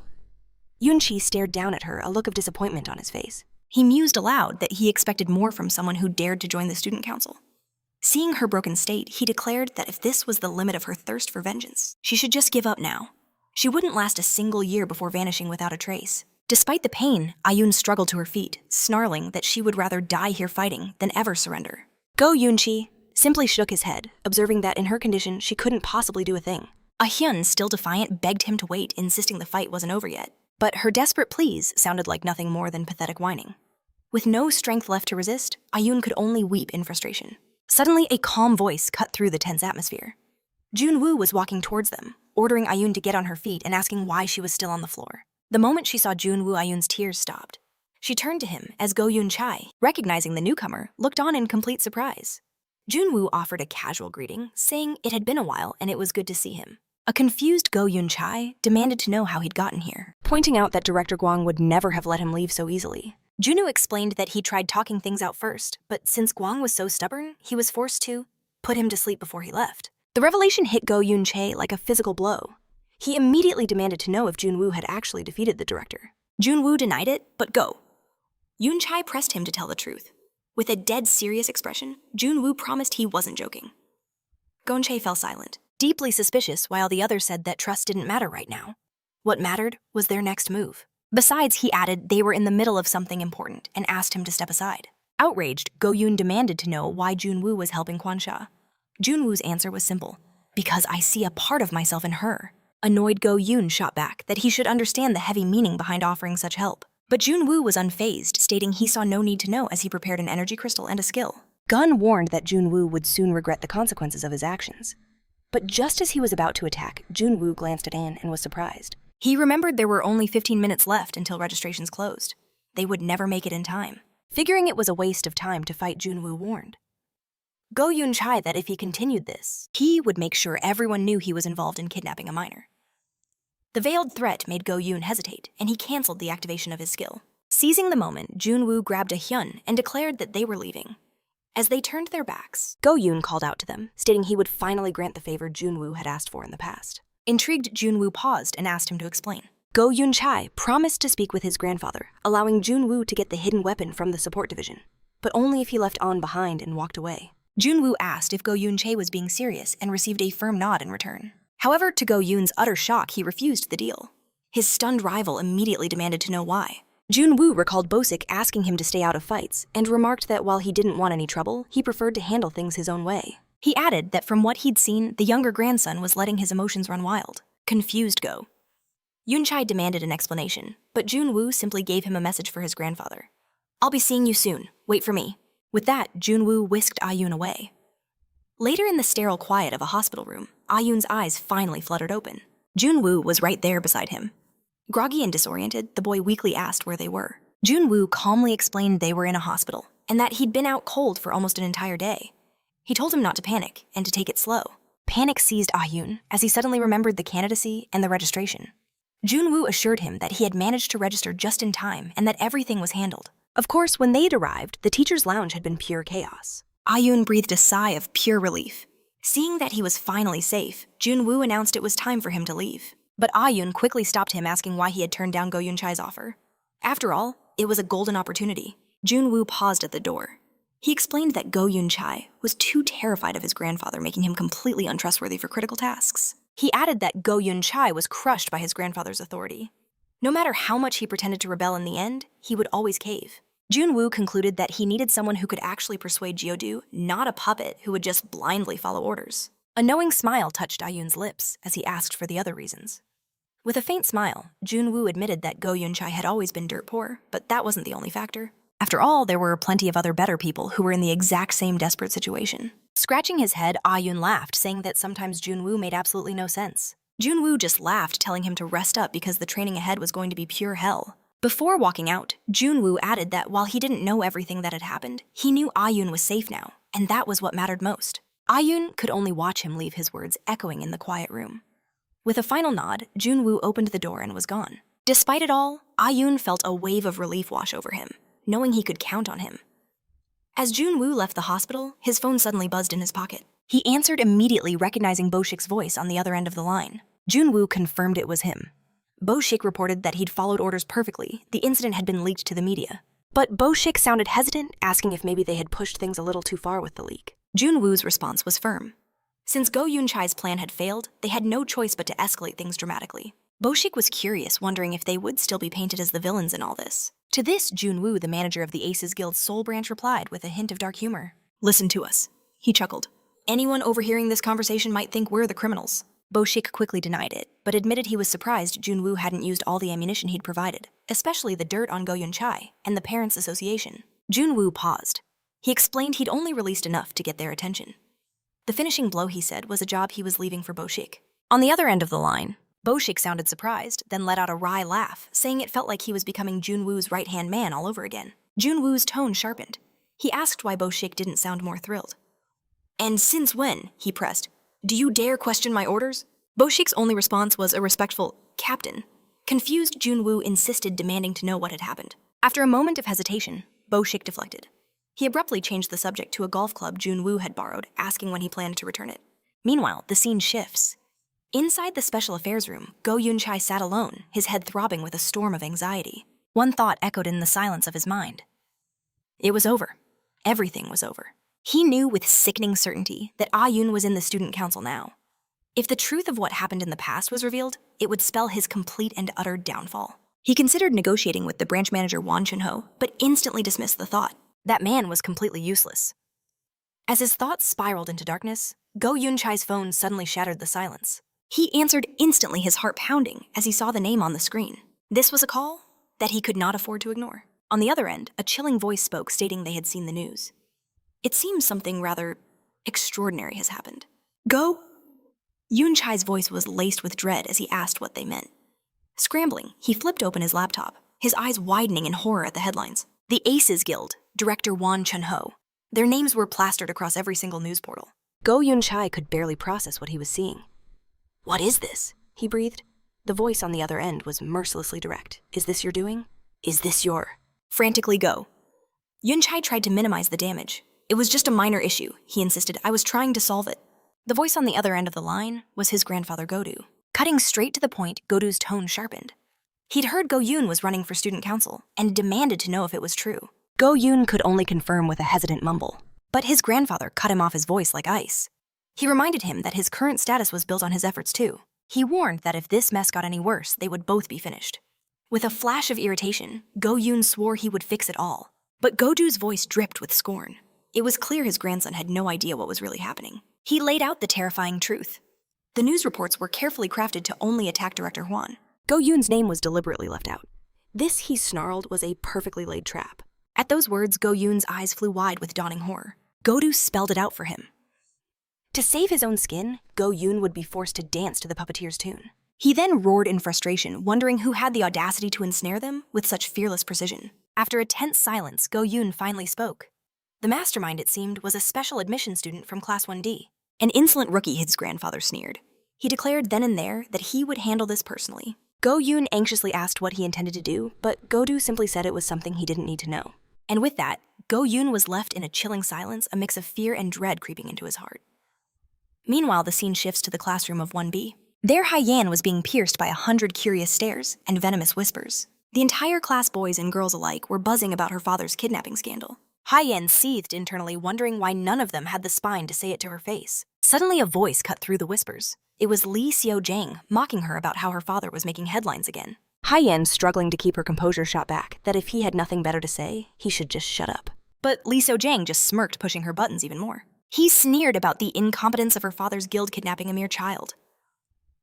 Yan's anger began to boil, but he wasn't finished. Lee Seo-jang ended with a sarcastic jab, praising the so-called courage of her father. The malicious glee was written all over his face. Her patience shattered. Yan shot up from her seat and stormed out of the classroom, his final taunt echoing behind her. Even though her father was the one in trouble, the bully insinuated that her own fall from grace was imminent, that she would vanish the moment her father's protection disappeared. The words clung to her, a slow, painful poison seeping into her mind. As she walked down the hall, the whispers from the classroom seemed to grow louder, chasing her. They gossiped that without her family's name, she never would have even been accepted into the school, let alone find a decent job afterward. Then the bully appeared again, blocking her path. He grabbed her shoulder, his voice dripping with condescension. He offered her a job, sneering that if she could make coffee, she might actually be useful for something. That was the last straw. Without a word, she violently slapped his hand away. Then she turned and left, a silent fury and a deep resentment burning within her. Her steps were heavy as she stalked through the hallway. Bitter thoughts began to poison her mind. A horrifying realization began to dawn, that without her father's name, she truly was worthless. She concluded that her spot in Class B wasn't earned through merit, but simply because of her family's influence. A new resolve hardened within her. She would live up to the expectations placed upon her. She might not be perfect, but she had never once skipped training. Every single day, she had given it her absolute all. The scene changes to the prison where her father was held. Standing before the cold steel bars, Haiyan tried to project strength and determination, but her father's response was a dagger to the heart. He told her not to do anything foolish, that he had never expected a single thing from her. The words were invisible blades, shredding her to pieces. In that moment, her entire world shattered. To hear those words from your own father, it was a pain beyond imagination. Haiyan walked away from that prison with the weight of the heavens crashing down upon her soul. She muttered to herself, lost in a sea of bitterness. He didn't trust her. He expected nothing from her. She had to wonder, why did she fight so hard, only to be seen as nothing more than a pretty decoration? Lost in a haze of her own thoughts, Haiyan finally returned to school. But in the cold hallway, destiny placed him right in her path, Jun Wu. He was strolling along casually, as if he didn't have a single care in the world. That simple, infuriating sight of his calm expression was the spark that lit the fuse. All the rage she'd suppressed burst forth like a tidal wave of pure fury. Deep within her soul, a monster of vengeance had finally awakened. The scene shifts to the cold, sterile walls of a prison, where Wan Chongo was locked away. A metallic voice echoed from the speakers, calling for visitor numbers 3 and 34. Wan Chongo raised an eyebrow. Another visitor. His daughter had only just left. He couldn't imagine who else would be coming for him. And yet, an unsettling feeling crept into his heart. A premonition that was horrifyingly confirmed the moment he saw the face on the other side of the glass. A jolt of pure shock shot through him. He sprang from his chair almost instinctively. Recognizing the man at once, he bowed his head in deference. But a single question burned in his mind. Why was he here? Before him sat director Go Suk-do, a man who almost never made personal appearances. The director let out a relaxed laugh, a calculated move to break the crushing tension. He claimed that after all they'd been through together, he was naturally concerned and just had to see Wan Chongo's condition with his own eyes. Wan Chongo listened, but his guard was up. He knew this man. Director Godu wasn't the type to make visits out of mere pity or kindness. No, there was always a motive, a hidden agenda lurking beneath that smile. The director asked how he was holding up. Playing his part, Wan Chongo replied politely that he was fine and thanked him for his concern. But Godu waved away the pleasantries, insisting that after all Wan Chongo had sacrificed for them, this level of support was the very least he deserved.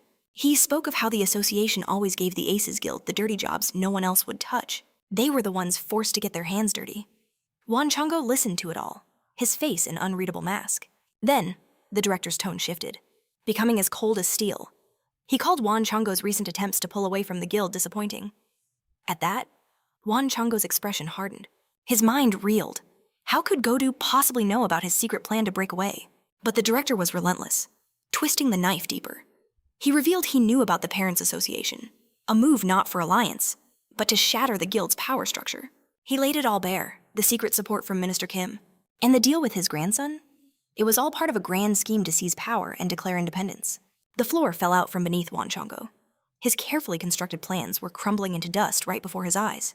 How did they find out he was so certain every move had been perfectly concealed? Could Minister Kim have been the leak note? That didn't make any sense. A cold sweat beaded on his forehead, the pressure becoming immense. Yet he fought to keep his composure, as Godu watched him, utterly calm. The director then said he understood Wan Chongo's ambition, and surprisingly, that he had no intention of stopping him. This sudden 180 left Wan Chongo completely stunned, lost and confused. He could only manage a slow nod, unsure of what new trap was being laid. A thin smile spread across Godu's face. There was, of course, one condition. One final mission that Wan Chongo had to perform just for him. His instincts screamed that this was a trap. Cutting to the chase, he demanded to know the mission. The director's reply was chillingly simple. Just one last job. It had to be done perfectly. Clean, quiet, and with no loose ends. Wan Chongo pressed him again. Who was the target? With a smile devoid of all warmth, Godu spoke the name. A first-year student at Hunter Academy. A special admission named Jun Wu. Wan Chongo's eyes shot wide open. He knew that name all too well. Jun Wu, the very student responsible for putting him in this miserable prison cell. Godu acted as if he knew nothing of their history continuing. He's the one who trapped you, isn't he? For that, he must pay the price. As Wan Chongo absorbed these venomous words, the cold sweat returned born from the trauma of his defeat. The memories of his failures still haunted him. Fighting to keep his voice steady, he answered with hesitation, saying Jun Wu was just a high school kid and questioned if this was going too far. But Godu's expression remained as hard as granite. He told Wan Chongo to think very carefully. What's more dangerous, dealing with one student or letting your precious grandson get caught in the crossfire? The threat hung heavy in the air, sharp and undeniable. His point made Godu slowly pushed himself up from his chair. Paralyzed by fear and confusion, Wan Chongo could only stare motionless. The director didn't wait for an answer. He simply turned his back and walked away. His final words echoed in the silence. I'll be in touch when it's done. He then promised that Wan Chongo's days in this wretched place were numbered. And with that, we're back at the school at the very moment their paths crossed. The second she saw him. Hi, Yan's voice dripped with poison. You must be thrilled, aren't you? Thrilled about what you did to my father? Jun Wu froze his head, snapping around, trying to place the voice that called his name. When his eyes finally found her, he let out a surprised, faint "ah." But Hai Yan's voice was laced with pure venom, accusing him of orchestrating everything, of wanting her to fall from grace. The burning rage in her eyes showed she believed every single word. As Jun Wu stared back, his expression was one of pure bewilderment. To him, her accusation was completely absurd. He tried to explain, saying he had no interest in her father, and this entire saga was news to him. But as he spoke, Haiyan's entire body trembled with unrestrained fury. She spat that the scenario he was dreaming of would never happen, that she would never break so easily. Utterly confused, Jun Wu asked what on earth she was talking about. That's when Haiyan dropped the bombshell she was quitting school. Jun Wu listened, his face an unreadable silent mask. Haiyan pressed on, convinced she was winning. You probably wanted to watch me crumble, she sneered, but it won't happen like you think. Jun Wu's reply, however, was colder than ice. Feel free to do as you wish. The sheer indifference in his tone left her even more devastated, and she gasped in disbelief. Jun Wu drove the point home, stating that her decision meant absolutely nothing to him. He only had one condition regardless of the path she chose. Don't bring harm to other people. That was the final straw. Haiyan screamed, You destroyed everything, my world collapsed because of you. The raw intensity of her outburst actually caught Jun Wu by surprise. She was practically shrieking, recounting the endless days and nights she had struggled only for it all to end in disaster. Annoyed, Jun Wu shot back. And how is any of this my fault? Consumed by pain, she screamed again that he knew nothing about her father. Jun Wu responded, trying to cut through the hysteria with cold, hard logic. Even if what you say is true, he began, I don't see how your father's failure erases all the effort you put in yourself. He admitted he didn't know her struggles, but questioned if her entire worth truly vanished because of someone else's actions. His words struck her like a physical blow. Crying, she confessed, Yes, without my father, I'm useless. Everything is meaningless. She admitted she just wanted to be acknowledged for how hard she tried, training every single day until dawn without a single complaint. But now, with everything in ruins, what was the point of all that effort? Jun Wu absorbed her confession in silence, feeling a wave of mental exhaustion wash over him. He whispered to himself, lamenting how this girl insisted on messing with his life. Rather than continue the argument, he abruptly changed the subject. Your entire focus was wrong from the very beginning. When it comes to summoning, he declared, the first thing you must learn is absolute control over your creatures. The sudden shift made Haiyan stop crying, her head snapping up in confusion. Jun Wu continued explaining that you can't just pour mana into your summons without proper preparation, especially with dangerous beasts. At that moment, Haiyan, completely stunned, asked how he knew about her summoning ability. Jun Wu answered casually, nodding toward the cuts on her hands and legs. He said it was obvious from her wounds that she'd trained recklessly and been attacked by her own summon. She was desperately chasing her father's shadow, wasn't she? Jun Wu sighed before continuing his lesson. He told her to learn control without relying on mana bonds, treating her summons as battle partners, not as pets. Once she gained more battle experience, the creatures would begin to move in sync with her naturally. She had to reach that level before even thinking about deeper mana connections. Haiyan stood in stunned silence, shocked by the sudden kindness in his tone and the profound wisdom of his advice. Noticing her reaction, Jun Wu asked if she was still with him. Crying softly now, Haiyan replied with a newfound hope in her voice. She asked if she followed his advice. Could she become someone just like him? Jun Wu's answer was instant and brutal. Absolutely not. He called the question ridiculous, but after a moment's pause, he added, At the very least, you'll be strong enough to surpass your own father. The sun cast a long shadow over the school grounds. As he walked away, Jun Wu reflected that he had gotten involved and wasted far more time than he'd intended. Just then, his phone rang. He answered, and a voice asked if he was the first-year special admission student. A small smile played on his lips. He recognized that voice instantly, even after decades had passed. Hearing that familiar sound again was a shock to his system. On the other end of the line was none other than Go Yakdu. Shortly after, Go Yakdu commented that he'd made a smart move, and the young man simply explained it was the only way to meet someone so busy. The man on the other end spoke, his voice laced with authority. I heard the stories. What is it you want? Our hero calmly replied, It's nothing difficult, but first things first. Ghostu's voice sharpened. Do you have any proof against Gunyun? For a moment, only silence answered him. The elder then explained, All location data and skill usage records are managed by the support headquarters. He declared with absolute certainty, as the head of those headquarters, that information can never be used as evidence. But the boy just smirked, throwing down a gauntlet. If you're so sure, hang up the phone right now. His eyes hardened with cold determination. You'll find out exactly what I have, the moment this story goes public. A pause, then, a reluctant agreement to meet. A triumphant smile spread across the boy's face. Victory was his. However, Gazdu warned him, Don't expect it immediately. I'm a busy man. Still smiling, our hero shot back. I won't be waiting long. With a final click, he ended the call, his mind already calculating the next move. The scene shifts to a pristine building, its sign ironically preaching human respect. Suddenly, the doors swing open, and Wan Chongo steps out. He coolly lights a cigarette, taking a long drag and letting the smoke drift away. Just then, a man named Kan Jung-won approaches with a bow. "I am Gostu's assistant," he announced. "I've been sent to escort you home." Won Changgo's eyes narrowed with suspicion, sizing up the newcomer in silence. He finally spoke, a cynical edge to his voice. "I didn't expect you so soon," Kan Jung-won simply replied. "We found a substitute faster than we thought." As they walked, the assistant brought up an issue. "The victim refuses to testify. We don't know why," Won Changgo scoffed. "The victim was never my main target. You people really don't get it, do you?" He paused, his expression turning cold. Taking another drag from his cigarette, he mused. That fool sealed his own fate. If he'd stayed locked up, he might have lived, but he just had to mess with Gostu. He flicked the cigarette away with contempt. "Still just a child," he muttered. "Has the meeting date been set?" In response, Kan Jung-won presented a single card. "The first Saturday of next month, at 7 p.m., he stated. "The address is on the card." Won Changgo examined it, his face unreadable. A flicker of surprise crossed his face. "So, they want me to resolve everything, with no loose ends. A bold move," he admitted. Then, Kan Jung-won dropped a bombshell. "Jun Wu requested to act alone." Won Changgo couldn't believe his ears. The assistant explained. "He said more people would only increase the risk," Kan Jung-won then added dismissively. "Besides, Jun Wu is just a student." That single comment made Won Changgo snap. "Are you insane? You've never even met him, have you?" he declared with chilling certainty.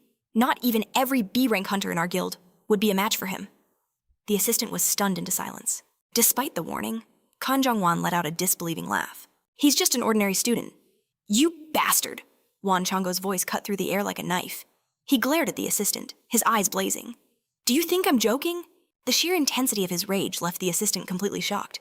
The veteran hunter clenched his fist tightly. "That kid's power? It's the real deal. I could feel it radiating from him." His voice dropped to a grim whisper. "He possesses wisdom and experience a student should never have. Knowledge forged over decades of battle." He made a decision. "I can't handle this alone. I'm mobilizing everyone I can. Pass the message along." Meanwhile, on a training ground, Jun Wu analyzed his own movements. "When I was cornered, my body moved on pure instinct." Jong Ha-yun looked on, intrigued. "So that's what you call an awakening?" Jun Wu simply nodded in confirmation. Jong Ha-yun grinned. "That feeling was incredible. We should train to recreate it. From now on, let's treat every session like a real fight." Jun Wu smiled back, agreeing with the plan. But then, he turned, sensing a presence. "What are you doing here?" It was Hai-yen, watching from a distance. "Don't mind me," she said, feigning innocence. "I was just curious and followed you." He pressed her. "Why are you really here?" But she ignored him, turning to Jung Ha-yun instead. "What kind of council member gets trained by a rookie?" She pouted, clearly annoyed at being brushed aside. Jung Han just laughed it off. "He's an amazing teacher. He feels like a real instructor." "My pride as a senior is a little bruised," he confessed. "But if it weren't for Jun Wu, I never would have dreamed of being a hunter again." He then turned to Hai-yen with a teasing smile. "Did you come here because you heard the rumors about him, too?" She just mumbled and looked away, avoiding his gaze, while he continued to smile knowingly. He then offered some friendly advice. "Jun Wu is helping both of us out. You should ask him for help, too. It could change everything for you." At that, Jun Wu shot him a sharp look. "And who decided that?" Hai-yen bristled at his tone. "Who do you think you are, talking to a student council member like that?" He just sighed. "Go home. I don't have time to babysit you." But she wouldn't be dismissed so easily. She stepped forward, her eyes gleaming with determination. "Then show me. What kind of training do you do?" It was nothing like they taught in school, a fact that was clearly grating on his nerves. Suddenly, her eyes lit up as she dashed towards the training equipment. She let out a gasp, recognizing it instantly. "This is the wooden sword from the last combat test. It's so heavy." Brimming with curiosity, she asked if he actually trained with something like this. He just laughed, advising her to be careful not to get hurt. Next, she snatched up a weighted glove, demanding to know its purpose. His patience wearing thin, he flatly stated it was for training. He sighed. She was exhausting, but in a completely different way from Jung Ha-yun. As the afternoon sun beat down on the school gym, Hai-yen casually asked if Jun Wu's meeting with Director Godu was set. He confirmed it was for next month. Hearing this, Yen paused, holding the sword with a thoughtful expression as the two boys watched her in silence. Then, Jong Ha-yun broke the quiet, asking if he was nervous. After all, he was the first student to ever get a private meeting with the director. But Jun Wu just seemed unfazed. "Private or not, I still have to face him," he declared. leaving his friend utterly confused by his calm resolve. Then, he dropped the bombshell. The director contacted me directly. He asked about the evidence. Jang Han's jaw hit the floor. Meanwhile, hi. Yi An was bizarrely sniffing the sword. Jun Wu smirked. Looks like the director has finally taken notice of me, he continued, explaining that the old man was waiting for a response before making his next move. Without proof, there's no negotiation, he laid out. But if I have it, he'll try to silence me for good. The grim reality of the situation washed over Jang Ha-yoon. Jun Wu knew the director wouldn't agree to a deal so easily. That's way too dangerous, his friend exclaimed. At that exact moment, the gym doors swung open, capturing their attention. To their absolute shock, a Hyun was standing there. When did you get discharged? John Han stammered. She coolly replied it was just a short while ago. He pressed further, wanting to know if she had come straight to the gym instead of going home. She confirmed it, though she seemed on edge. Her gaze was fixed, locked onto Hai Yi-an. Hi. Yi-an stared back, wondering what this was about. Jun Wu, however, knew this was no surprise. After the fight, and what her father did, this confrontation was inevitable.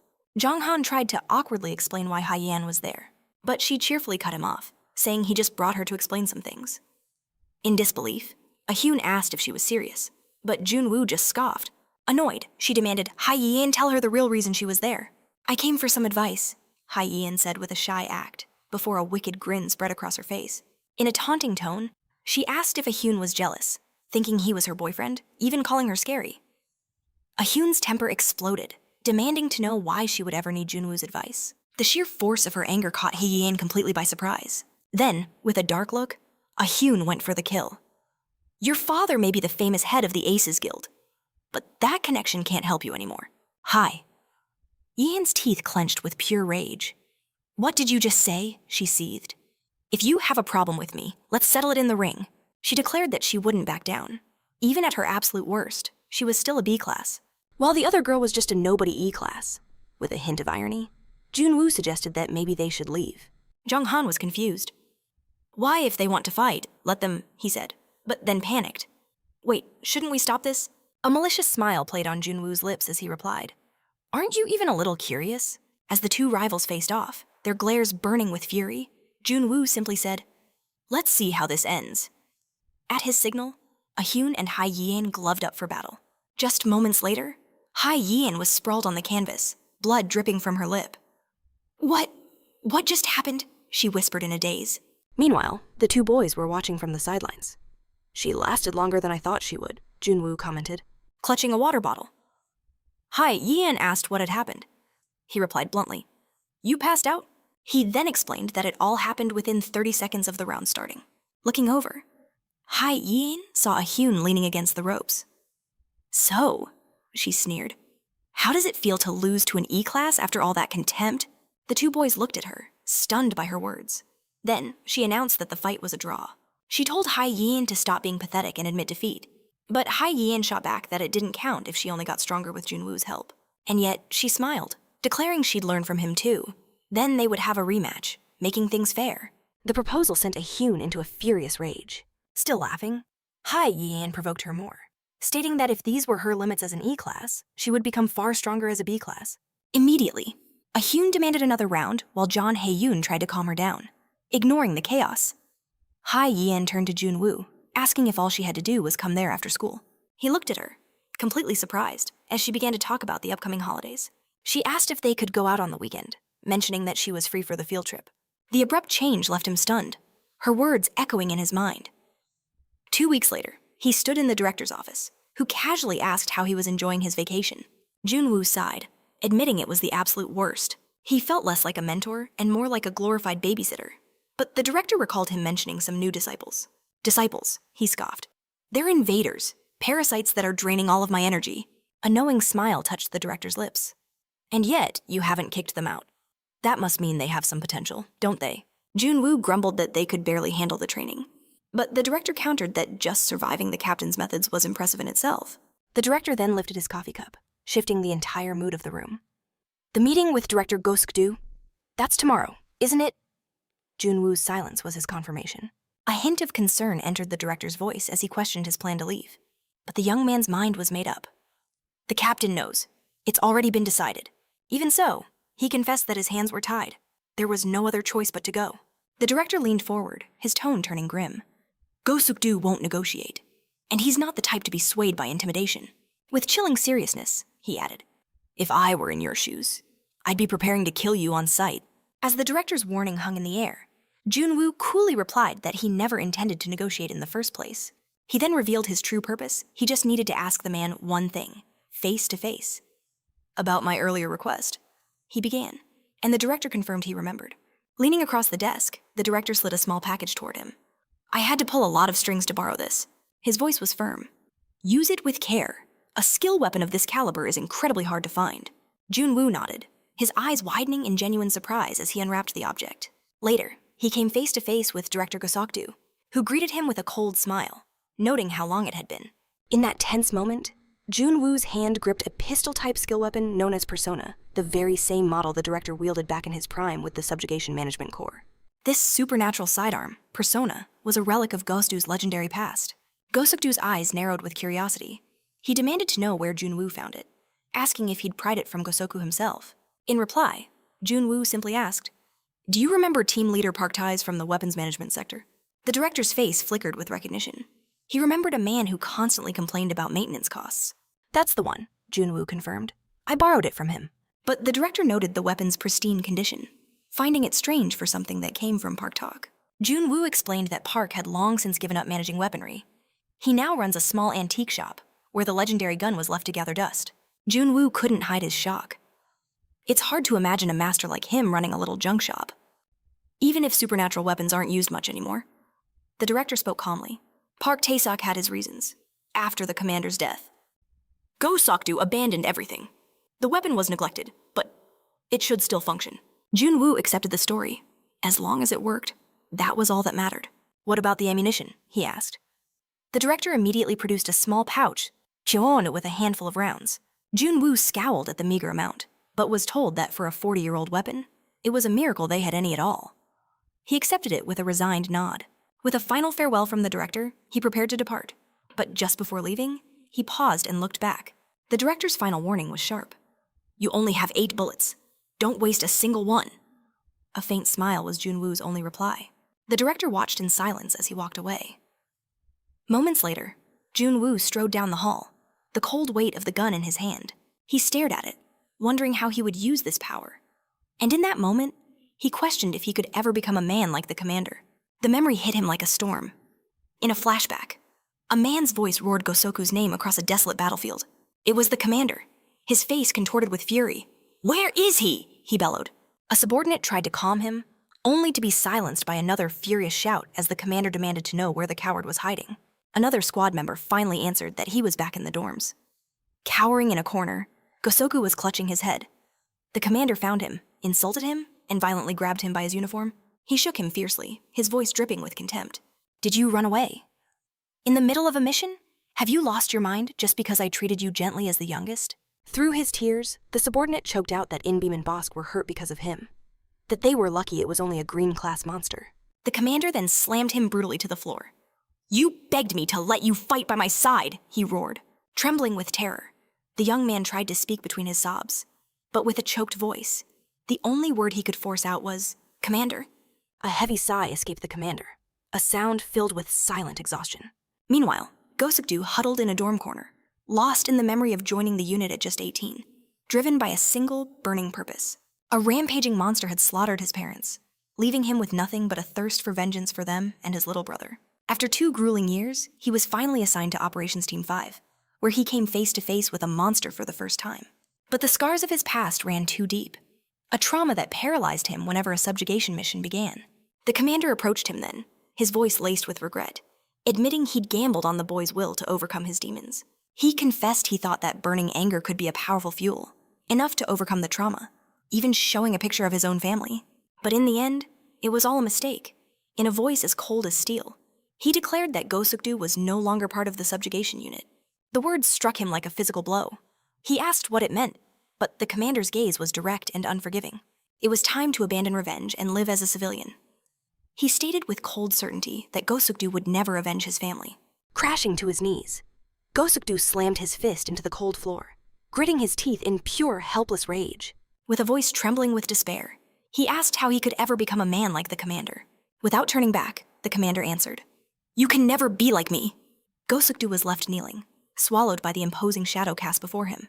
The world faded to black, but even in that crushing darkness, he remained frozen in place. 1 month later, a clear sky hung over the unit's headquarters when a subordinate sprinted down the halls, screaming for the commander. Confused, the commander demanded to know what all the commotion was about. The young man stammered, "It's Gosukdu, he's back." Stunned, the commander spun around. There in the courtyard stood Gosukdu, dragging the massive, bloodied head of a monster. The entire unit stared in disbelief as one of them recognized the creature. It was the very monster that had slaughtered Gosukdu's family. The commander stepped forward, his voice low. "Did you subjugate this alone? Caked in grime and utterly exhausted?" Gosukdu simply stared back in silence. After a moment, his voice, now filled with iron, rang out. "I will never run from a mission again. Please, accept me back into the unit." The commander was silent, his expression unreadable. Finally, he turned to Pyeongchang and asked, "Is there still an open slot?" Hearing the confirmation, he gave the order. "Get his gear and find him some food." Overwhelmed with gratitude, Gosukdu could only nod. He then looked to team leader Park Tae-uk, asking him to forge a weapon from the core of the defeated monster. Back in the present, Jun Wu gazed at that very weapon in his hands, the persona. He then resumed his silent walk through the corridors. Elsewhere, the director sat at his desk, lost in his own thoughts. He was reflecting on the commander's request to find the ultimate supernatural weapon, the persona. His gaze fixed and concentrated. With his mind made up, he placed a call. "Are you busy?" he asked. "I have an urgent request." On the other end, Jun Wu answered. As the sun rose, the day of his promised meeting with Gosukdu had finally arrived. Jun Wu clutched the weapon, his mind racing. Why send coordinates like some kind of twisted treasure hunt? He pulled out his phone, confirming he was standing in the exact location.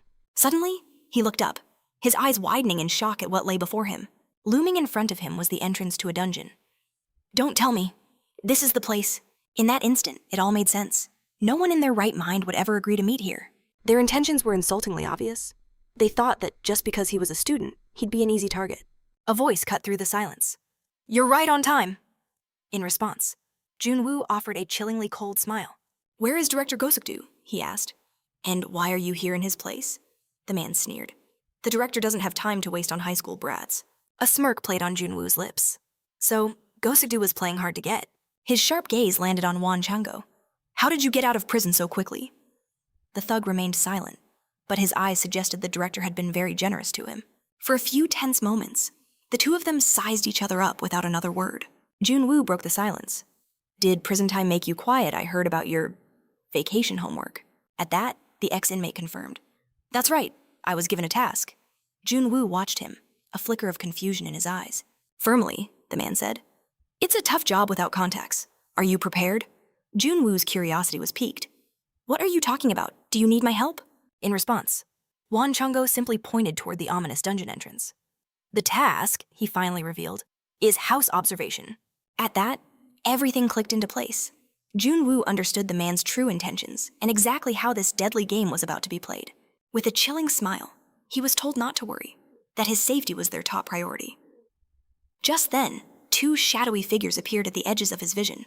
They materialized without a sound, surrounding him. In moments, they stood behind him, cutting off any chance of retreat. He then heard the veiled threat his safety was guaranteed, as long as he didn't do anything. Reckless. A low chuckle escaped his lips. He turned towards the dungeon, a smirk playing on his face. Perhaps this little show was worth watching after all. He then strode toward the entrance, feeling their silent, heavy gazes locked onto his back. Passing through the shimmering portal, he was plunged into darkness, his senses immediately on high alert. His eyes adjusted, revealing figures already inside, blocking the only exit. A trap. Meanwhile, Wan Chongo lit a cigarette, muttering that he'd made this a bigger mess than necessary. He exhaled a long trail of smoke, thinking aloud that he should have just settled for getting the kid locked up. At that moment, he was called out. This was supposed to be a simple observation, but now it felt like an ambush. The response was ice cold. He'd brought elite rank hunters this time, assuring him it wouldn't be as easy as their last encounter. An amused smirk spread across his face, followed by a biting remark that Director Goddu really loved his old predictable tricks. A heavy silence fell between them, his opponent's gaze measuring his every reaction, searching for a hint of fear. Then came the explicit warning if a careless accident were to happen in the dungeon. The police wouldn't lift a finger, and if his body was fed to the monsters, not a single trace would remain. He was praised for his quick thinking, then asked, "You think that logic only works one way?" In response, a dark, unwavering smile remained on his face, a sight that clearly unnerved his opponent. In a flash, his weapon materialized in his hand, his entire persona shifting in an instant. He aimed it coolly and asked if they seriously thought this many men were enough to take him down, revealing the 8 glowing bullets in the chamber. He then leveled the barrel directly at the elite hunters. In response, Wan Chongo simply burst out laughing. He let out a booming laugh, his eyes filled with utter contempt for the weapon being pointed at him. "Seriously?" he mocked. "You think that rusty piece of junk can stop me and the elite hunters of the Aces Guild?" Fury flared in his eyes. What in the world was wrong with this guy? But the man just laughed harder, wiping a tear from his eye. But then, the laughter died. "You're not just some ordinary punk, are you?" The entire atmosphere shifted as a shocking new offer was put on the table. He stared back, utterly confused by the words. "Let's make a real deal." His surprise turned to shock at the direct question that followed. "Have you ever considered working with me?" "What are you talking about?" he demanded, only to receive a simple, deadly answer. "Let's take down Gosokdu, together." He could only stare back in stunned silence, his mind racing to process the unbelievable twist. He had to admit to himself, this was a move he had never, ever seen coming. The scene shifts. The director stares silently out his office window. From behind, a subordinate approaches, calling his name. The report is given. They tracked Chief Hong's location, confirming he had entered the dungeon.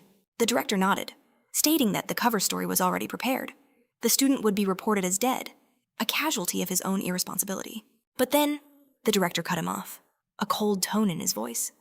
"Let's make a small change to that report. I want it to say that everyone died in the subjugation." His subordinate froze in utter shock. The director explained his chilling logic. Chief Hong had served him diligently for 15 years. But unfortunately, he'd started getting ideas of his own, all stemming from that incident with Yun Chai in her first year. Ever since that day, he'd been moving on his own. The subordinate admitted he was a capable man, and the director agreed. But that was precisely the problem. If you let a dog off its leash, one day it might just betray its master first.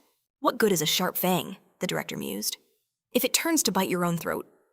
He then waved off sending orders to the Alpha team, saying it was no longer necessary. All his subordinate needed to focus on now was cleaning up the aftermath. As the man left, the director gazed down at the sprawling city lights, a beautiful kingdom. But would any of it even be possible without him? Even 40 years after his death, the founder's soul seemed to linger in everything he had left behind. Perhaps no one in the world could ever replace a man like that. The director knew, deep down, he could never truly fill those shoes. 42 years. Such a long time. In that instant, the radio on his desk crackled to life. Alpha Team's assault had failed. All-out battle was now inevitable. The director snatched the radio, his voice sharp. "The usage records for the Ark have been wiped." His final order was absolute. "Eliminate every last one of them, no matter what it takes." Back in the dungeon, disbelief hung heavy in the air. A young man spoke up. "First, you wanted to wipe us out. And now you want to be partners model out." The mustached man declared his ambition to make the Soul Branch truly independent. He was done cleaning up the filth of others. He despised those bastards. But his plans crumbled when Gosukdu uncovered everything. In the shadows, the boy watched, waiting for the man to reveal his hand. The man presented his crew with a grim choice continue as the association's janitors, or die fighting for freedom. Our hero cut in, asking if taking down Siakdu was part of that plan. The man stepped closer, a glint in his eye, confirming their shared target. With his hand outstretched, he made an offer. "Let's seize our ambitions together." A smirk played on our hero's lips. "Doesn't asking for my help wound your pride?" The man erupted in laughter, admitting he was no ordinary opponent.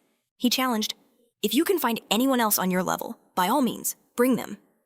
This gave the main character pause. Maybe this man was different. Maybe he wasn't just another thug. The mustached man, slightly flustered, confessed the truth. No matter how many scenarios he ran, he couldn't see a single path to defeating the main character. With a deadpan expression, the main character noted his confidence. The man simply replied that experience hones your instincts for these things, his hand still hanging in the air. He pressed once more for a decision. The main character sized him up, his silence stretching the tension. Then, in one swift motion, he grasped the man's hand. A pact was sealed. Pleased, the man declared it a wise decision.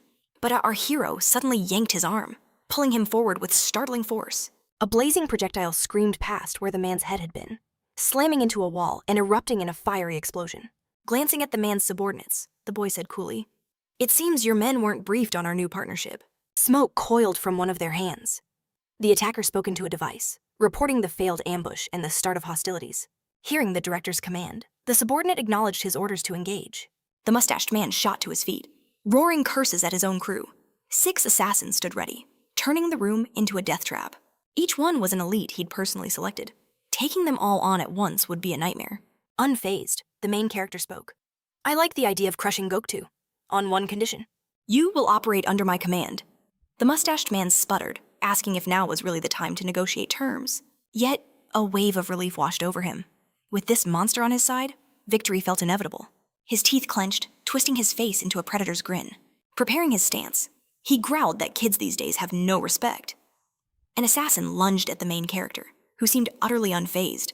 His persona weapon materialized, and a single perfect shot echoed through the room. It wasn't a kill shot, but the enemy collapsed, trembling. Only 7 rounds left, but he felt no pressure at all. He stood over his fallen foe, not even gracing him with a glance, simply repeating, "Kids these days have no manners." It was a moonless night, deep within a silent forest. Hidden in the thicket, Jong Yoon checked the coordinates on his device. The director's orders echoed in his mind: follow Jun Wu, and watch over him. The director had been clear. This wasn't about protecting the boy's life. It was about stopping him if he ever dared to cross the line. Jong Yoon scanned the eerie woods, knowing full well Jun Wu had already shattered that line countless times. At last, he spotted the rendezvous point. The designated location was a sinister-looking cave. A brunette appeared beside him. Wait, isn't that a dungeon? A blonde girl popped up next, complaining. Seriously, this is the meeting spot so sketchy. Their eyes fixed on the entrance, guarded by at least 15 imposing figures. The blonde whispered, "Where's Jun Wu? He must already be inside." She wanted to rush in, but the entrance was locked down tight. As the 2 girls began to bicker, Jong Yoon watched in sheer disbelief. He hissed at them to quiet down before they were all discovered. But his warning only fueled their argument. He instantly regretted not coming alone. He'd been tracking the situation from his phone. But one innocent question to these 2 had landed him in this mess. "Just stop fighting," Jong Yoon pleaded. The blonde shot back. "So we're just supposed to sit here?" Suddenly, the other girl gasped. Her eyes were wide with recognition, fixed on one of the guards. "That man! His name is Suk-jae." When Jong Yoon asked if she knew him, she confirmed he was a core member of her father's guild. That meant he was from Or Guild, and a chill ran down his spine. Observing the man's movements, Jong Yoon's sense of dread only deepened. Without warning, a squad of men charged into the dungeon.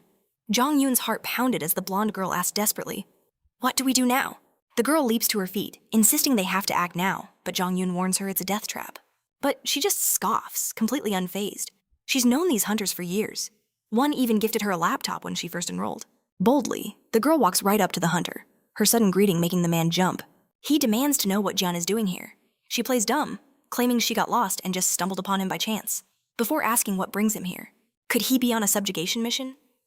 Just then, his radio crackles to life. He holds up a hand, telling her to wait. An order comes through. Something about her. His voice rises in protest, leaving Jian completely bewildered. Without warning, electric magic flashes. A paralyzing rope of lightning snares the girl, catching her completely off guard. Jian collapses as another figure emerges from the shadows. He sneers, asking what she's doing here, before revealing her true identity. She's the daughter of Director Hwang Chong-soo. He wonders aloud how she found this secret place. Surely her father would never speak of it. He orders his subordinate to get a move on. "I'll handle this," he declares. And the other hunter quickly departs. Enraged, Jin screams at the man, but her presence only makes him more agitated. He raises his hand, electricity crackling around it. This time, the spell feels lethal, but just as he's about to unleash it, something catches his eye. A fiery spike slams through his palm. For a second, he's stunned by the pain. He whips his head around and sees someone chanting a fire spell. In a flash, the blonde girl is on him. Her fist connects squarely with Shuk's face. The impact sends him flying into a wall, shocking his men. Jong Yoon rushes in and frees Jian. They came to rescue her after all. His lackeys ask if he's all right, but Seok just growls. "Don't let those brats get away." One hunter summons a massive warhammer from thin air. He and his partner move in, ready to crush these academy kids for good. Jong Yoon's voice is tense. "This is a real battle, stay sharp." The hammer wielder roars and charges, as On and Jong Yoon brace for impact. He covers the distance in a single bound. Now towering over them, he swings his hammer down with devastating force. The impact shatters the very ground beneath them, but they dodge just in time. Jong Yoon breaks into a cold sweat. A direct hit from that, and it's over. Jong Yoon leaps into the air, unleashing a volley of fire spikes. But against such a foe, it's not nearly enough. A single, contemptuous swing of the hammer shatters his attack. Seizing the opening, On strikes from behind with her fire magic. But the other hunter is a fire user too. He unleashes his own blaze, aiming for On's back. At the last possible second, she twists away from the slicing wind attack. It was too close.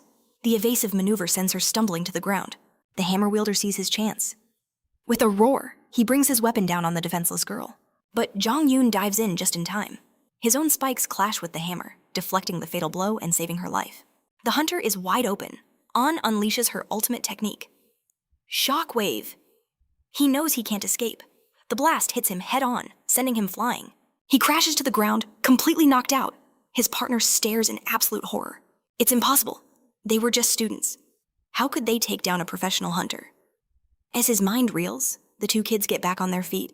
But where did the director's daughter go? Now it's 2 against 1. From the hunter's perspective, this situation was insane. That girl dodged his wind slash in midair. And the boy, he blocked that massive hammer with just one arm. Are they really just high school students? They fight more like elite mercenaries from a shadow organization. Flushed with victory, On declares they've got this. But Jong Yoon quickly warns her not to let her guard down. They could still have a hidden trump card, but the remaining hunter is certain he's seen all their tricks. He knows he can't beat both of them alone. Raising his hands in surrender, he calls out, "Wait, I give up!" But before he can finish, his eyes dart past them. A sinister smile spreads across his face. From behind the kids, a new spell is being cast. Bolts of lightning erupt from the ground, forming an electric cage all around them. The rods hum with crackling energy. On flinches back in shock. "Don't touch them!" Jong Yoon screams. "They're trapped." A woman's voice echoes around them. "Is this your first time seeing this technique?" She admits she's not great at subduing targets, so she rarely uses this flawed skill. Still, she muses, it's perfect for capturing humans. The woman clicks her tongue in annoyance, glancing at her defeated comrade. "I should have made sure he stayed down." The Wind Hunter approaches, bowing to his commander. He admits he underestimated them because they were students, a mistake he vows never to make again. Remembering his other target, he reports that the director's daughter managed to escape. The commander waves it off, unconcerned. She'll just request a search team from the mountain base. Overhearing this, Ayun scoffs. That coward Jian actually ran away. But in that instant, a new incantation rings out. A summoning spell. And a surprise attack is launched against the two commanders. One of them is thrown backwards, right into the electrified cage. The moment his body makes contact, a searing jolt of agony courses through him. John appears, her voice laced with ice. "Who said I ran away?" The boy is paralyzed with fear at the sight of her. But Ayun just asks where she's been. She scoffs, shaking off the last remnants of paralysis, just as her acquaintance unleashes another furious volley of electric magic. A blinding shower of lightning bolts rains down, aimed squarely at the girl and her powerful summon. But she moves like a phantom, her monster leaping and weaving to dodge every blast. Finally, she neutralizes her foe, who can only stare, impressed by her incredible growth. Fury burns in her eyes. "Shut your mouth and release my friends." He just lets out a chilling laugh, revealing he never intended to let them go. On the contrary, he begins to cast a judgment spell designed for utter annihilation. The rods begin to glow with a terrifying light, crackling with deadly energy. The lethal space was shrinking around them, forcing them to huddle together to avoid the searing damage. John roars, "What have you done?" He just smirks, delivering his ultimatum. "If you don't surrender in the next 3 minutes, your friends will be fried." The man's eyes are cold. He makes it clear he won't give in, not even under torture. He was just as desperate as they were. In a desperate plea, Jong Yoon begs the girl to destroy the Ark, but the enemy sneers. "It's useless. It has enough mana to last for 10 minutes. If you destroy the ability, you'll only destroy the one way to deactivate it. But feel free to try, if you don't believe me." He suddenly tries to apologize for what he did, claiming he never wanted to eliminate her. "Surrender," he offers, "and I can guarantee your safety and your friends." The pressure on her becomes immense. What could she possibly do? Her summon ceases its attack. The enemy grins, telling her she's made the right decision.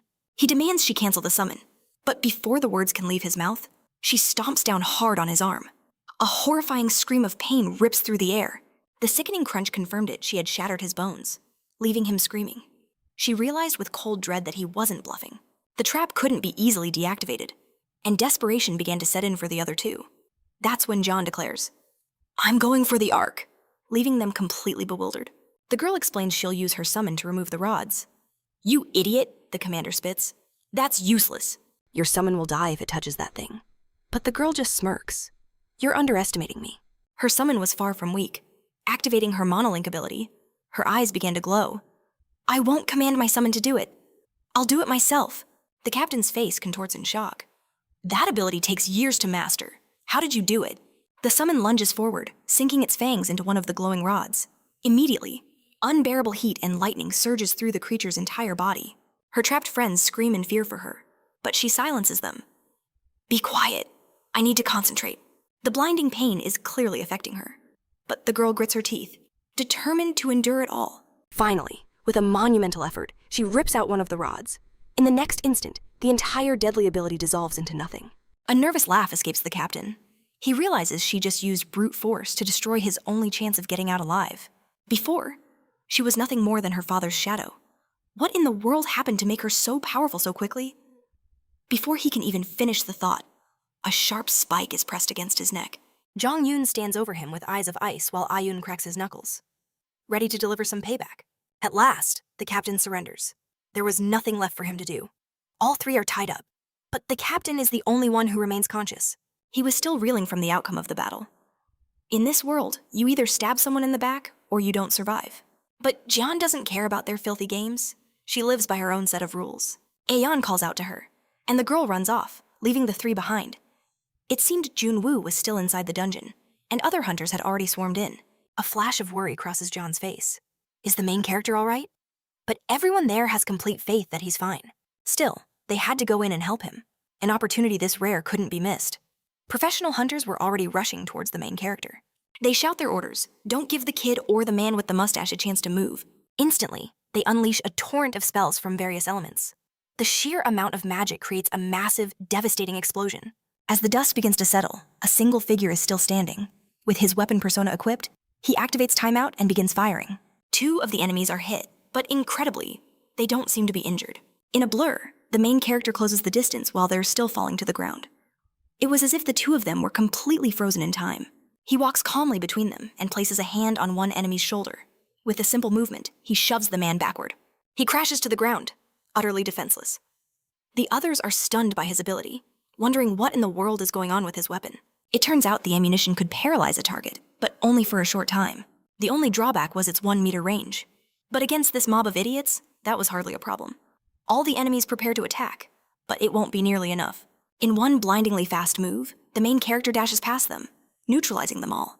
They scream for someone to get him, but no one there was faster than him. Their attacks were useless, a flurry of wasted effort. Just then, a sniper materialized from the shadows, his skill activating. Finally got you, you bastard, he sneered, unleashing his pinpoint skill. A lethal bullet shot towards our main character's blind spot. But like a man possessed, he whips around, his eyes locking onto the incoming projectile. He sidesteps the bullet with impossible ease, stunned by his godlike reflexes. The mob attacks with renewed desperation. One hunter unleashes a crackling lightning skill, but our hero dodges and instantly spots a fatal opening. Seizing the moment, he grabs his foe and slams him to the ground. The hunter lets out a guttural roar of agony. Jun Wu grabs the man's leg, a confused look on the hunter's face. A crazed smile spreads across our protagonist's face as he does the unthinkable, eliciting a blood-curdling scream. 7 of their comrades, defeated in the blink of an eye. A chilling terror washed over them. They had to retreat. Now, but it was far too late.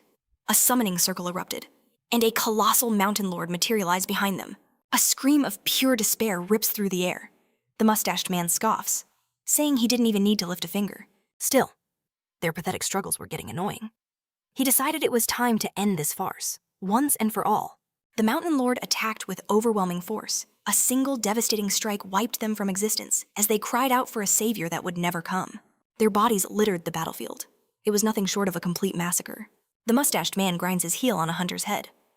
To think I'd be betrayed by such idiots, he mused. Guess it's true what they say about raising black-haired beasts. Our hero adds that Sekdu had seen through their pathetic plot and simply made the first move. Lighting a cigarette, Mustache admits there was nothing for it.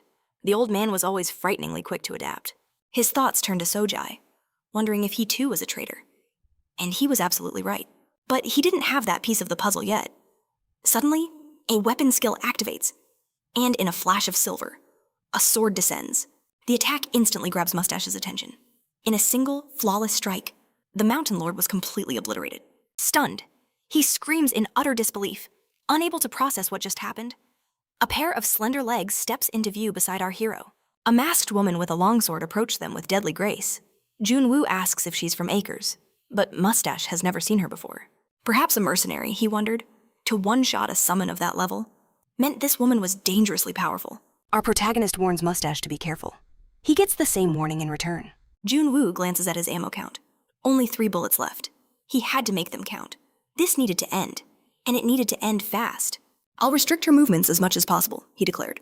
You provide backup from a distance. Without a moment's hesitation, the boy explodes forward, lunging at the mysterious woman. She instantly shifts into a combat stance, activating a skill. A flurry of frontal slashes erupts, her sword moving like a deadly spear. He was too close. There was no room to maneuver. Her blade was already inches from his gut. But then, something impossible happens. The protagonist appears to stumble, losing his balance. His eyes widen in shock. The woman had used her sword to deflect the paralyzing bullet. In that split second, she seizes the opening and unleashes a devastating counterattack. He's thrown back, a cold sweat breaking on his brow. She lunges again, her blade poised to slice him to ribbons.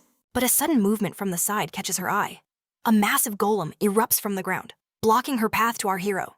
She leaps back, analyzing the new threat, and Mustache immediately seizes the opening she created. A fiery salamander materializes right behind her. His summon lunges forward, but with a graceful leap, she avoids being skewered. It was now 2 against 1. So she changed targets. A thick mist begins to swirl around her. A camouflage ability. The woman vanishes into thin air, leaving the 2 men on high alert. But our protagonist's keen senses pick up on her presence.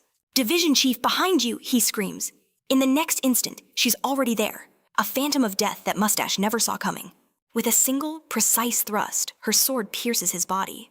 A searing pain shoots through him as he curses his wretched fate.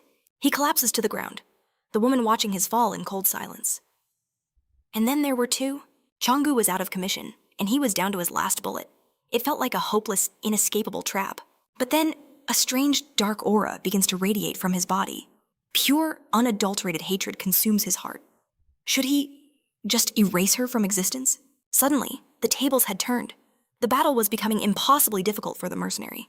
Our protagonist now parries her every move effortlessly. She's completely stunned. What in the hell is going on, she thinks. How could this mere kid defend against her ultimate techniques? The truly terrifying part? He was doing it all with a battered, rusty old gun. Is this some kind of nightmare? She lunges for a final piercing strike, but he evades it with speed that defied all logic. In an instant, his foot slammed into her stomach with brutal force. This time, her guard was shattered, and agony ripped through her. Staggering back, she hears him mock her. Was she so distracted that she left an opening that wide? Her name was Yang Hak-yang, a freelance hunter beholden to no guild. She specialized in high-risk assignments, but this personal request seemed like easy money.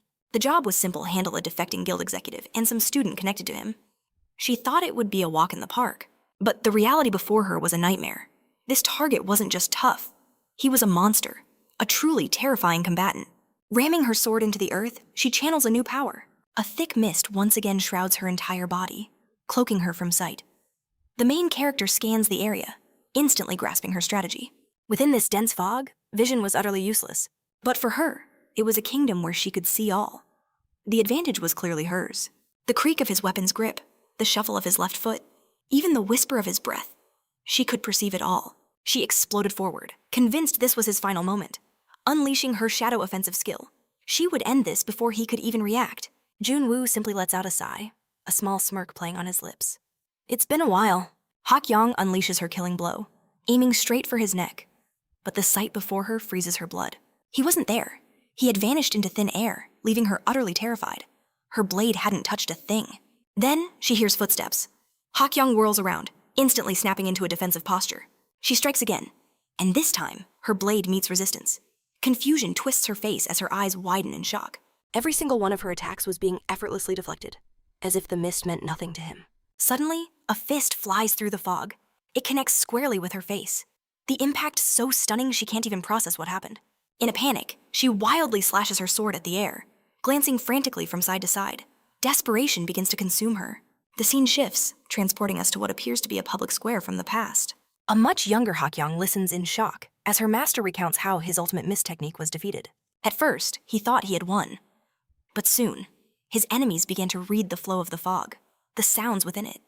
Every sense he'd spent a lifetime perfecting was completely overcome in mere minutes. It was as if his entire existence had been utterly denied. The story left her speechless. She asks who could possibly do such a thing. Her master points, his voice grim. You'd have to reach his level to shatter that technique. Standing before them was the bust of a legendary hero, as if waiting for this very moment. His name was Kim Jun Wu. Her master turns away, vowing never to relive that humiliation. The mist was supposed to be his absolute domain, but that day, it became his personal hell. Hakyung trembles. It made no sense. It had taken her 10 grueling years to even begin mastering that art. How could some kid surpass it so easily? Was he the reincarnation of Jun Wu himself? No, that was impossible. This couldn't be happening. It felt like a fever dream. She was taught that these senses were innate, a talent one was born with, not something a child could learn. She continues to desperately cut through the mist. The next moment, a presence looms behind her. A cold dread washes over her as she realizes, with a single devastating kick, he sends her flying. She crashes to the ground, groaning in agony. Scrambling back to her feet, she kneels, sword pointed forward. He approaches calmly, noting that while she hid her presence well, the shifting air gave her away completely. It finally dawns on her. He wasn't just listening to the sounds. He was feeling the very vibrations of the atmosphere. This was the legendary mastery her master had warned her about. A bitter laugh escapes her lips as she dispels the mist. He asks if she's plotting something new, but she shakes her head. She was simply admitting defeat within the fog. A confident smirk crosses his face. So you think you have the advantage now? She charges, roaring that they're about to find out. He draws his own weapon, effortlessly parrying her ferocious strike. His identity didn't matter anymore. All that mattered was taking him down. She had only one option left. Bet everything on a single, final strike to end him for good. She draws the blade from her back, ready for the final clash. Lunging forward with all her speed, she aims to pierce his heart, but he dodges again. Seizing the opening, he kicks her squarely in the back. But as he attacks, something catches his attention. She had managed to grab his weapon. A chilling realization dawns on her. If he has a gun, why isn't he shooting? Why use it like a club? It was almost as if he was saving one last precious shot. Shoving his gun skyward, she pulls the trigger. He drops low, the bullet screaming past his head. That was her final paralyzing round. The main character knows instantly. He's in a world of trouble now. A menacing glare on her face. She sneers that his gun is useless. He should brace for what's coming next. But with a smirk, he scoffs. That's the problem with kids these days. Bang! Another shot rips through the air, tearing straight into her stomach as he activates a skill. Her eyes widen in disbelief. He was out of ammo. As she collapses to her knees, his cold voice echoes. Youngsters always think they know everything. The penalty for Pandora's box kicks in, beginning to devour the user's very emotions. It was a negative bullet. At last, the girl hits the floor, utterly defeated. But a splitting pain sears through our hero's mind as the price is paid. He'd fired more rounds than he actually possessed, a forbidden use of the weapon that carried a heavy curse. Seoku had been firing these emotion-draining bullets like they were nothing more than ordinary lead. A pained groan draws his attention. He glances back. It's Changgu battered and bruised, but alive. He grumbles that he should have finished her sooner. He hoists the injured man onto his shoulders. We made it, he says, relief in his voice.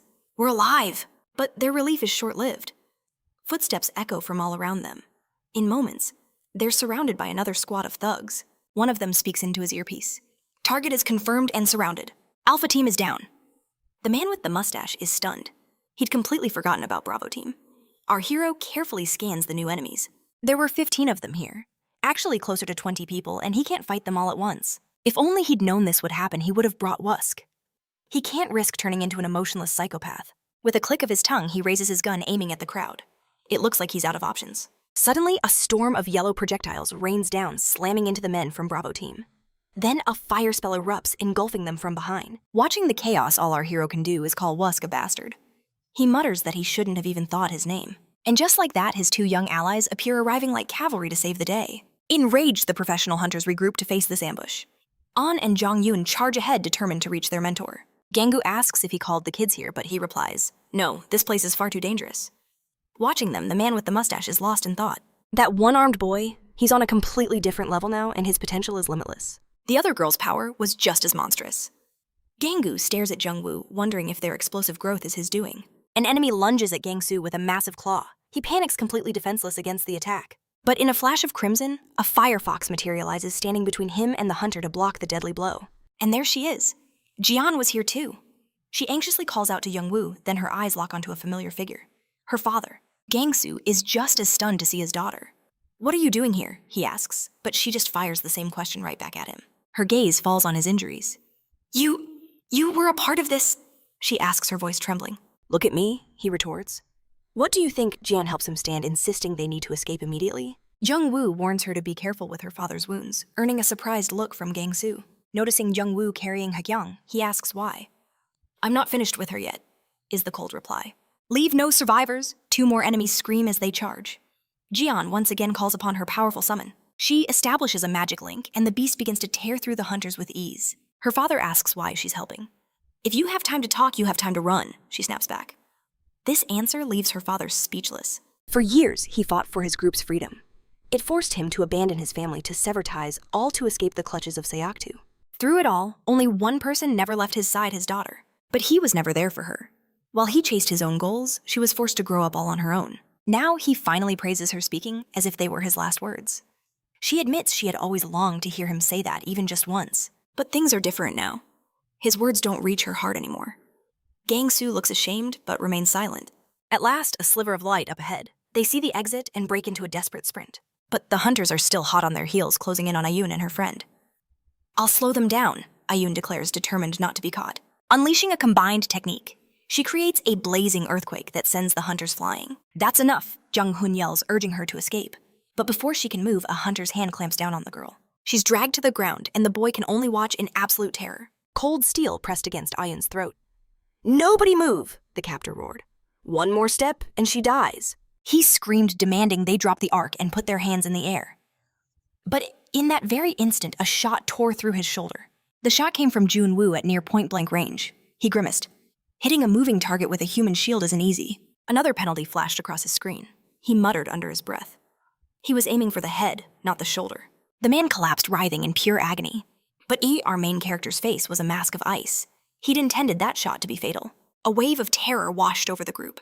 Gangsu stared, his face pale with shock. This wasn't the Jun Wu he knew. This was someone else. The captor shoved Ayun to the ground, but Jun Wu's weapon remained fixed. A crushing pressure and aura of death radiated from him. As Ayun scrambled back to her friends, the enemy team stood frozen, paralyzed by fear. Their survival instincts screamed a single terrifying warning. Make one wrong move and they'd be sleeping in a coffin tonight. Jun Wu's finger rested on the trigger, steady as stone. That's when Zhang Haiyan stepped forward, grabbing the barrel of his gun.